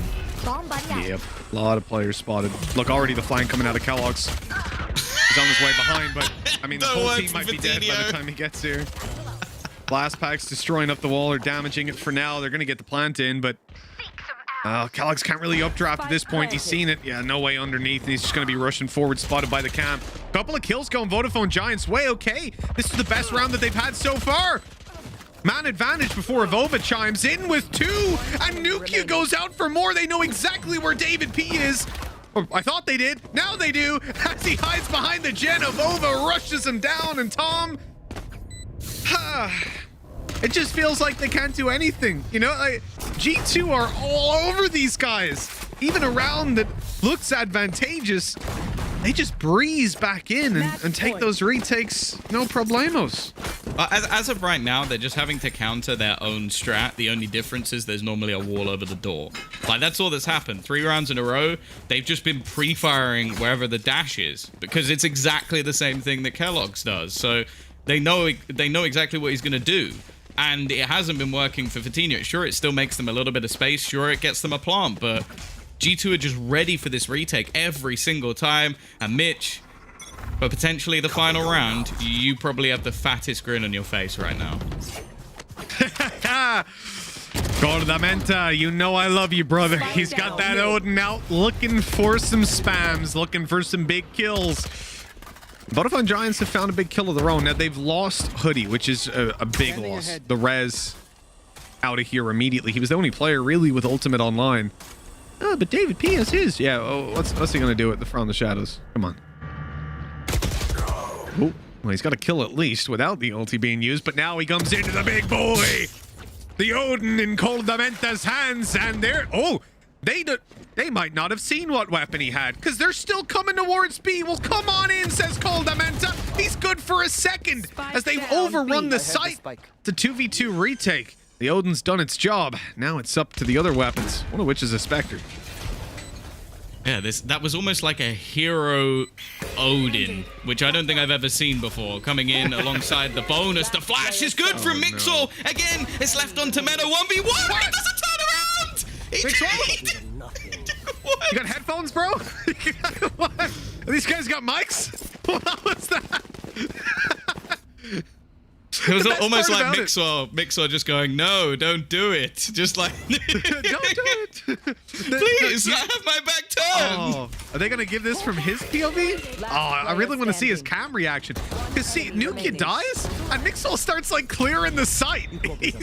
But there's no way that Nukia could have died from the site. Because he was still deep in spawn. So the guy was either market or he was in main. It just looks so silly. But at 12-4... You wouldn't hurt a man with his back turned, would you? You know, the worst part about this is now it's a full buy for G2. That was them on the Rico. That's what they managed to do. Oh, and look at this. Once they get weapons in their hands, man, honestly, it looks like these guys are smurfing. If you look at these last 2 rounds, it looks like G2 are smurfing 100%. It's just ridiculous. Where is he going? Shock dart coming. Kellogg's is just running it in. Oh, the drone spots him. Now he's in a little bit of trouble. I'm gonna dash out of there. Man, I mean, go back. Oh, of course he. I mean, it's 2v3. Yeah, go for it. At 12-4, you can make a couple of ludicrous plays. Try pad those stats up a little bit. They're in spawn. What? And Avova's got wine. Advance pushes up through mid. Yeah, up close in B main. I mean, spawn. Like, they're actually pushing all the way through. Coldamenta needs to get himself a gun, so that's exactly what he's done. He started this with a pistol. Are they even, do they check it at this point? Now, they have two shot darts. 30 seconds left. They also There's no way they don't. have the dart. So if they don't check this, Cam's about to be. I'm Cam's going to online. be infuriated. Cam's online. Meadow? Meadow, Cam's online. Meadow? Okay, he checked it anyways. Sweet, now the operator to deal with, though. Kellogg's holding over towards short, but he's not going to get it. Oh. If he hit that, I think we'd have to ban 10 him. seconds left. I can't ban people, but I would have to. This 2v2 is going to be tight. A couple of players on low HP. He's not going in with a shorty. Put that down, man. Remaining. You savage. He's killed him and pulled out the knives to close it. What a way to finish G2. Welcome to Berlin, guys. Masters 3 is theirs. They've won the series in absolutely disgraceful fashion. Vodafone Giants barely got off their feet in the last two maps, Tom. What a series. Wow. That's the most disrespectful way I've ever seen anyone close out a map. Like, you just lost the final round to a guy doing the old school jet dash with a shorty. 7 first bloods as well for Kellogg's. I want to give that to him. He was superb in this map. He's the young star coming through to basically bring this team some new life alongside the star-studded roster of the guys from Heretics and, of course, Coldamenta from Ascend. Mixwell, the one player left standing, also had a brilliant map. And you know what? I am excited to see them go and play in Berlin. I think this team has a lot of potential from what we're seeing right now. I think you got to be right there, Tom. There's certainly a lot that they have to offer. That first map was looking a little bit shaky, but coming back into the other two, wow. G2 came to play. They came to go to Berlin. They wanted that spot, and they got it. Now they're in Masters, and our roster is completed for EMEA. Now we know who's going to go and slap NA out back to their continent. As long as it's not an NA team that wins, we'll all be happy. We're also going to be very happy to talk about the players of the match. The PaySafe card player of the match picks. We have 3 players who you can go and vote for over on Twitter at @ValleySports_EU. Those players are Mixwell, Kellogg's, and Nukia. You can see them down below at ValleySports_EU. Get your vote in for which player you think deserves it. Hey, it's going to be a pretty tough vote considering how things went down. But after that attacking side on Ascend, kind of feel like Kellogg's deserves it. Tom, what about you? I'd agree. I think also he was fantastic on Bind as well. So is Nuki, but I think because of his Ascent in combination with how he played on Bind on Sage, which was a new agent for him, I think it has to be given to Kellogg's. He was fantastic today. Well, we know our 4 teams that are going to Masters. We know who's going to be slapping NA back to their continent, but we don't know exactly what happened on that map. We haven't managed to break it down here, Tom, and you know what? A little bit tired. I reckon we've got some people who can do it for us. Let's send it over to the analyst desk after this break. They'll be on to break everything down. See you soon.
Esports, they have done it. After 3 maps against the Giants, they have secured that last spot representing EMEA at Masters Berlin. I am your host, Yinsu, and I have Ryan and Kaquka with me here. Ryan, you were the one that was triumphant with the predictions. G2 pulled off the reverse sweep. It was almost identical to what happened in the first series, except for, of course, map 3 was very, very dominant. Yeah, I think it really shows that these 2 qualifying games that we've had today, going to the full best of 3, Team Liquid, they were close against Gambit, but also Giants, they gave it a good game to a certain extent against G2, but they also got 7 rounds and 2 maps, which is kind of considered. But G2, they're expected to be dominant. Giants were going to struggle to be neck and neck, but G2 came in with a huge win considering how hard they lost against Supermassive Blaze. So they're going to Berlin, and they're going to be feeling pretty good about it. And it's also, I told you, before we started the last map, I was like, if they keep this momentum that they have going on, you know, considering that they're in boot camp,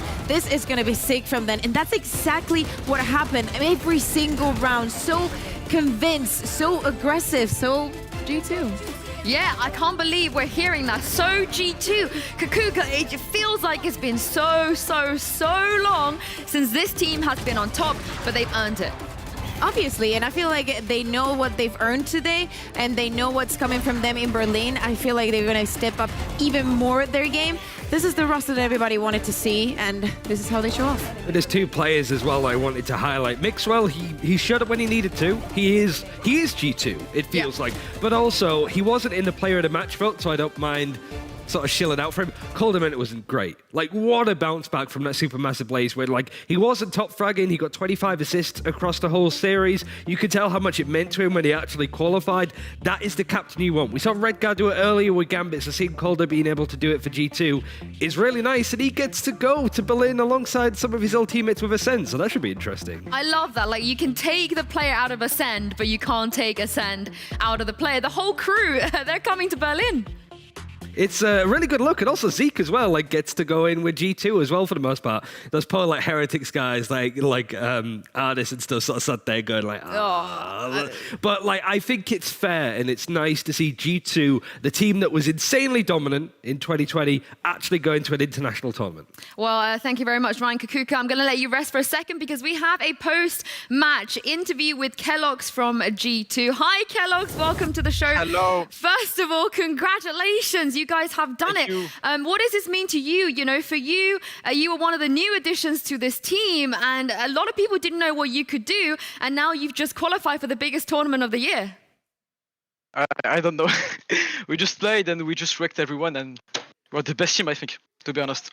I mean, it feels like you guys learned from what happened against Supermassive Blaze. Would that be fair to say? Yeah, we wasn't. I mean, against Supermassive, no one was here, the energy was down, and now here we are, full energy, and we want to win everything. Well, how did you bounce back from that best of 3? Because, you know, dropping into the lower bracket is not an easy thing to deal with, especially, you know, losing in that fashion. No.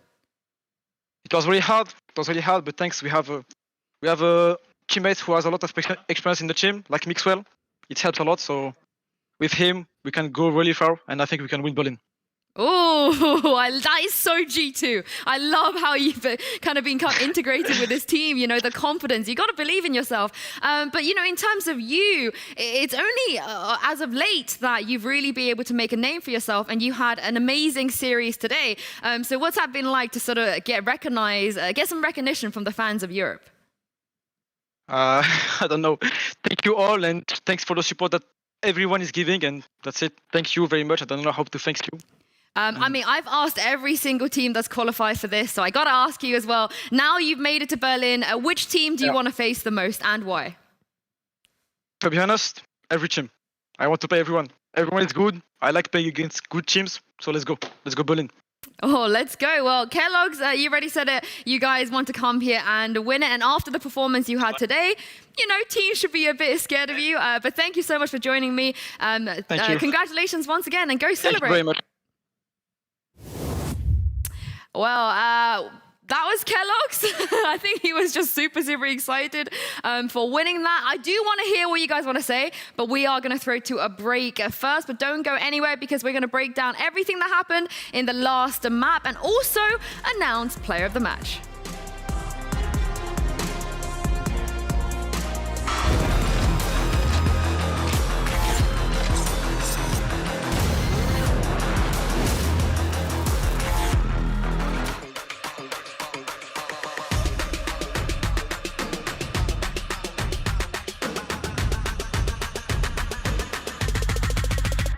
wanna get it crunk in the club, crunk in the club, with a crunk in the club, crunk in the club, crunk in the club, crunk in the club, with a get it crunk with a couple hundred thugs. Crunk in the club, crunk in the club, with a crunk in the club, crunk in the club, crunk in the club, crunk in the club, with a get it crunk with a couple hundred thugs. Everybody round, everybody round, everybody round, everybody round here. Everybody round, everybody round here. Know we getting hype. Everybody round, everybody round, everybody round, everybody round, everybody round here. Know we getting hype.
We wanna get it crunk in the club, crunk in the club, with a crunk in the club, crunk in the club, crunk in the club, crunk in the club, with a get it crunk with a couple hundred thugs.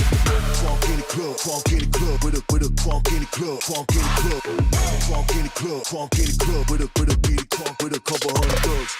Everybody round, everybody round, everybody round, everybody round here. Everybody round, everybody round here. Know we getting hype. Everybody round, everybody round, everybody round, everybody round, everybody round here. Know we getting hype.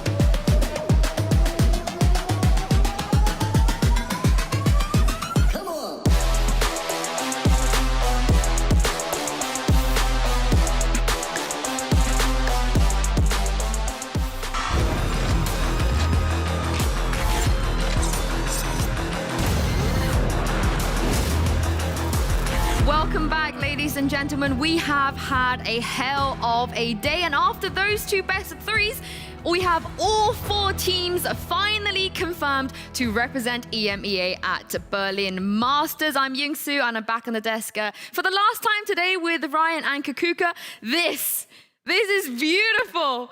You know, stage 3, it's not over just yet. Challengers is not over just yet. We still have some very important finals to play. But Ryan, Ascend, Supermassive, Gambit, and G2, they're going to Berlin. What a mix. Like, not only in playstyles, but in regions. We get a CIS team, a Turkish team. It means that EMEA is like fully pumped to be a competitive region going into Berlin. I'd say Sentinels, be afraid, but I know that like Dapper is just going to be sat in his underwear watching this being like, it's all right, we'll beat them, we'll beat everybody. So I do think this is a really competitive group. It would have been nice to see Liquid, especially with how well they played today, or somebody like Fnatic, but I'm really proud of these four teams, and I think they're the four best teams that we have in the region so far. Yeah, completely agree. Like a sandwich between the Ascent and G2 being the European teams and having Supermassive and Gambit makes me really happy to know that, as Ryan said, we have this good representation from the whole region, you know? Yeah, no, Ryan, I'm going to do the opposite, and I think they should be scared of these teams. You know, these teams, they've really proved themselves, not just within EMEA,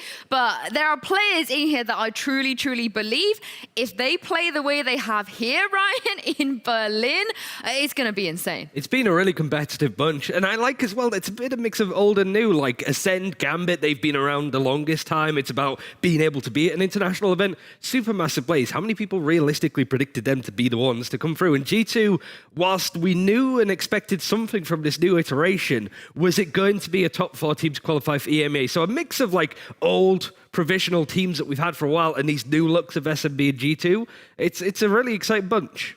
Yeah, and the consistency, as you were saying, from SMB, I think it's going to be great in Berlin. I think that they have a lot to offer. From the G2 squad, I'm happy that they made it to here. I think that they also, I feel like we have a lot of potential. I like that this G2 squad made it because, you know, we technically have a little bit of heretics in there, you know, that counts. Like, we're sending more than just G2 this time around. But one particular player on G2 had a pop-off day today. And I can announce now that Kellogg's is your pay-safe card player of the match. One of the youngest players we have in the region right now, one of the newer players, you know, he wasn't your Avova or your Nuki Kaquka, but he has made a great impression and showed some really good consistency. Yeah, completely. And on this map, the fact that he was able to offer all that, he was so happy when he did the interview. He was so excited. He almost could not believe it. But I feel like he's surrounded by people with a lot of experience, as he said. He's feeling really well, you know, prepared and accompanied. And I feel like him and Mixwell playing with the sky, just using the flash not only for himself but for his team. I think it's a demolishing duo. So quintessentially G2 as well. Like, we're going to win Berlin, and it's like, all right, settle down. Like, give us a second. I know it's Carlos, I know it's G2, so the poop talking is about to skyrocket for these guys. But, like, it is what you want to be seeing, this kind of team in form coming into an event. And, yeah, the tweets from G2 alone are just going to be absolutely fine. I will say, though, like, for Giants, whilst it was a dominating win for G2, nobody expected them to be this far. Like, they had to be giant killers, Giants. They had to do almost the unthinkable, and there was a chance. We sort of believed in them, but G2, with the money that they've just put towards this team, the resources that they want, and they want to be the best team in Europe, they've put their wallet where their mouth is, and at least they're one step into proving that. And I like this David P arc. I feel like this is just another... It's not over yet. Exactly. Yeah. Like, we needed to keep going. I want to see more from him. And as you said, Ryan, you know, this is not a bad result for Giants. I think there's no way that they should be going home disappointed, Kaquka. No, at all. We were talking about the arc, but I feel like there's so much work that is still going to be put into this team. I'm sure there's competitions, especially in Spain, that they're going to be taking part in, and this is only the beginning from them. Of course, we're talking about new squads, but G2 was like the big one for today, and I feel like they did a good part. It's going to hurt. It's hurt for a lot of teams that haven't made it this far, but I'm curious to see how David P grows as a captain, but also plays like Ambi. Ambi's so young and inexperienced. Like, coming into a game like this, it was always going to be hard for him to outdo Kellogg's, who just seems to be an anomaly. When he was on Mega Statue, it was the same thing. He was just a freak in the server. G2 have harnessed that, and it looked awkward. Like Supermassive Blaze, Kellogg's couldn't find that opening. He looked more of a detriment to G2 than a win condition. So the fact that he's able to turn it around, and like Neil, the coach, the Mixwell, Coldamenta are able to position this young player to do what he did today against Giants makes me feel really good about his future, but also some of the young players on Giants as well. Yeah, I mean, he's had more time too than Ambi in terms of coming in and being able to learn, and can't forget Pipson as well. I'm sure he's going to be able to take him under his wing a little bit longer, but that was today. 2 insane best of 3s going all the way to map 3 at both times. But let's take a look at the bracket, because this looks very different from what it looked like in the start of the day. Of course, you guys can see Gambit and G2, they have made it through. Sadly, Kaquka, we've had to say goodbye to Team Liquid and Vodafone Giants. Yeah, but they made it till here. I mean, I'm especially sad about Vodafone Giants because Liquid is going to have that last chance qualifier. I mean, even make it. So, yeah, I feel like that is like the big goodbye, and I'm really excited to see Gambit against G2. I think that one's going to... If G2 is the G2 that we saw today, it's going to go for them. I feel for Team Liquid, though. I saw Soulcast tweeting afterwards just how much it hurt. And, like, I have been a massive critic against Liquid. Certainly since Stage 2, where they've had some weird results, they looked incredible today. I'm excited for them for last chance qualifiers. And for such a young team, they're meshing. There's been a couple of moments where, I don't know, like Cryptix, everybody played well from that Fish 1-2-3 backline. Yampi still finding his feet as an IGL as well. And Screams just scream. There's a lot to come for that Liquid team. It's just that they ran into Gambit finally at their fullest form, so to speak. But also, you know, it's not the end for Liquid either. We will see them again, guaranteed. So I mean, last chance qualifier also looks a little bit different now, Ryan, because G2, they snuck their way into the table and they will have enough points. Yeah, I mean, they're going to be one of the top ones just from doing well at Reykjavik. They're safe at the very least. And there's some other teams that have snuck in there. Now, for example, G2, even if they bomb out of Berlin, they'll be in the last chance qualifier, so that's good for them. For me, it's just, I can imagine it already. We're in October, we're like, all right, who's going to be the one team that qualifies from last chance qualifiers to champions? Nobody's going to say Team Liquid. And I know that Link, I could do the face as well. He's just going to be like, all right, here we go again. And they'll have a point to prove. And that's when Team Liquid look lethal. And I'm excited to see what Guild could do as well, how they bounce back. It's a long time to take a break at the very least. But yeah, in October, we might see like a whole new meta, a couple of months, like whatever new episodes and acts bring. I'm excited to see how those teams bounce back because that's it, last chance in the last chance qualifiers. Yeah, and also I think that Liquid has to be one of those teams, especially when the meta evolves, in implementing all those changes. We know that they love changes and applying them and trying. That is what we appreciate a lot of the times in teams. I think that they have actually a great shot to make it to champions. Yeah, they always do. They're always in the running. Sadly, we had to say goodbye to Liquid and Giants, but this is not over yet, you guys. We have some insane finals, lower finals, upper finals, and a grand final coming up. So let's take a look at the schedule because tomorrow, you guys, we have some of the most competitive games I feel like we could potentially see here. Ascend versus Supermassive Blaze. This is Russ versus CNED. You know, Turkey versus the guy that kind of left Turkey. And then, of course, Gambit versus G2. Now, I don't want to be that guy, but depending on how the bracket looks like for Masters Berlin, Ryan, I don't honestly think that Ascend versus Supermassive is a semi-final game. Yeah, I mean, it could be the final of Berlin maybe at some point. Like, I'm excited to see more of Supermassive Blaze because a lot of people ask, like, how good are they? And it's like, well, it's difficult because they're in the Turkish vacuum. We don't know how they compare to teams. And apparently, the answer is very, very well. I do think, if I'm to predict, Gambit beat everybody up until this point. The weight is off their shoulders, and now they're just like, all right, we're in Berlin, let's have some fun. And they just dunk on everybody. Redgar on Jet. Like, I think it's me, Tom, and Hypok that predicted Gambit, so I'm full Gambit all the way at this point. I actually want to see more of SMB. I feel like, as Ryan said, it's one of the teams that we've seen the fewest, so I would like to see some more. I want to see Pauda running over the map and Turco with the clutches. I just love the team. I just want to see more and more. Yeah, me too. And Ryan, one more point from you? I was only going to say, I want to, as toxic as it sounds, I want to see Supermassive Blaze lose to see how they bounce back. That's a bit like if they go into Berlin not losing a map or a game or whatever, that's really exciting. But that's the test of the big teams like G2. They were so good for so long, then they started losing, and they struggled to bounce back at least with that original roster earlier this year. So Supermassive Blaze, I want to see them maybe take that loss against Ace, Ascend even, to then bounce back and, you know, prepare better for Berlin. Because if they go in not losing, I'm a little bit worried how they'll do against international opponents. Really hope we don't have any Turkish fans watching right now, Ryan, because... It makes sense. Man, Jonas has been on me for being... I don't... like, Saturday, I'm going to be less toxic. Can you believe this, Kaquka? Ryan wants Turkey to lose. What is this? No, he actually... I know Ryan's plan, and he wants Supermassive Blaze to lose so they can come off of the lower bracket and get to fight against Ascend again. Yeah. Okay, that's an acceptable explanation. Thank you. Gotcha.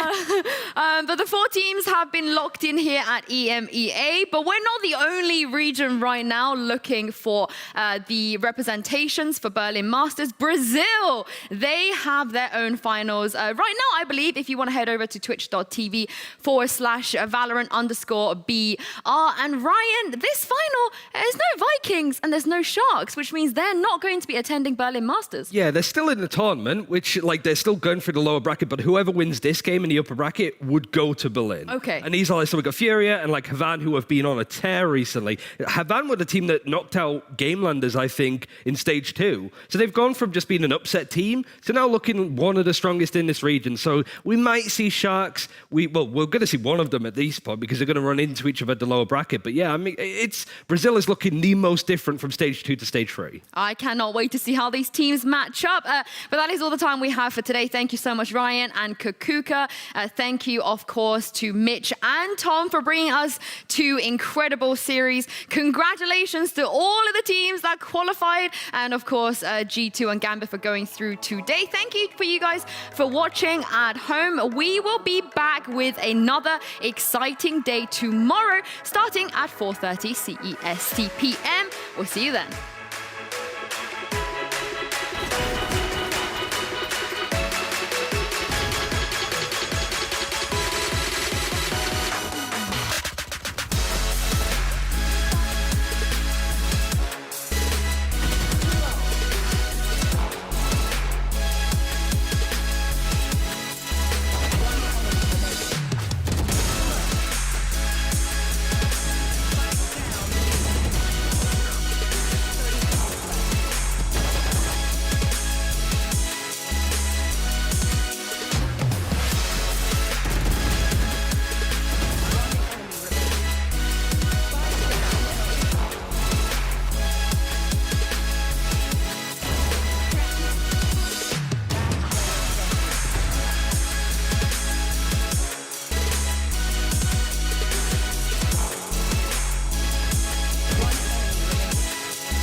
heart got broken. Wiping my tears with a brand new Rolex. Money coming in, my heart got stolen. Had to go and get the AP frozen. Trapper of the year, my heart got broken. Wiping my tears with a brand new Rolex. Money coming in, my heart got stolen. Had to go and get the AP frozen. I can't buy love.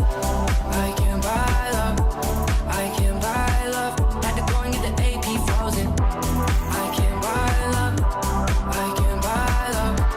I can't buy love. Had to go and get the AP frozen. Yeah, my heart got broken. Wiping my tears with a brand new Rolex. Money coming in, my heart got stolen. Had to go and get the AP frozen. Driving in the rain and I crashed the foreign. Wearing 6 rings like I'm Michael Jordan. Money in the safe and it's talking dirty. Shawty left me and it really hurt me. I got my growing.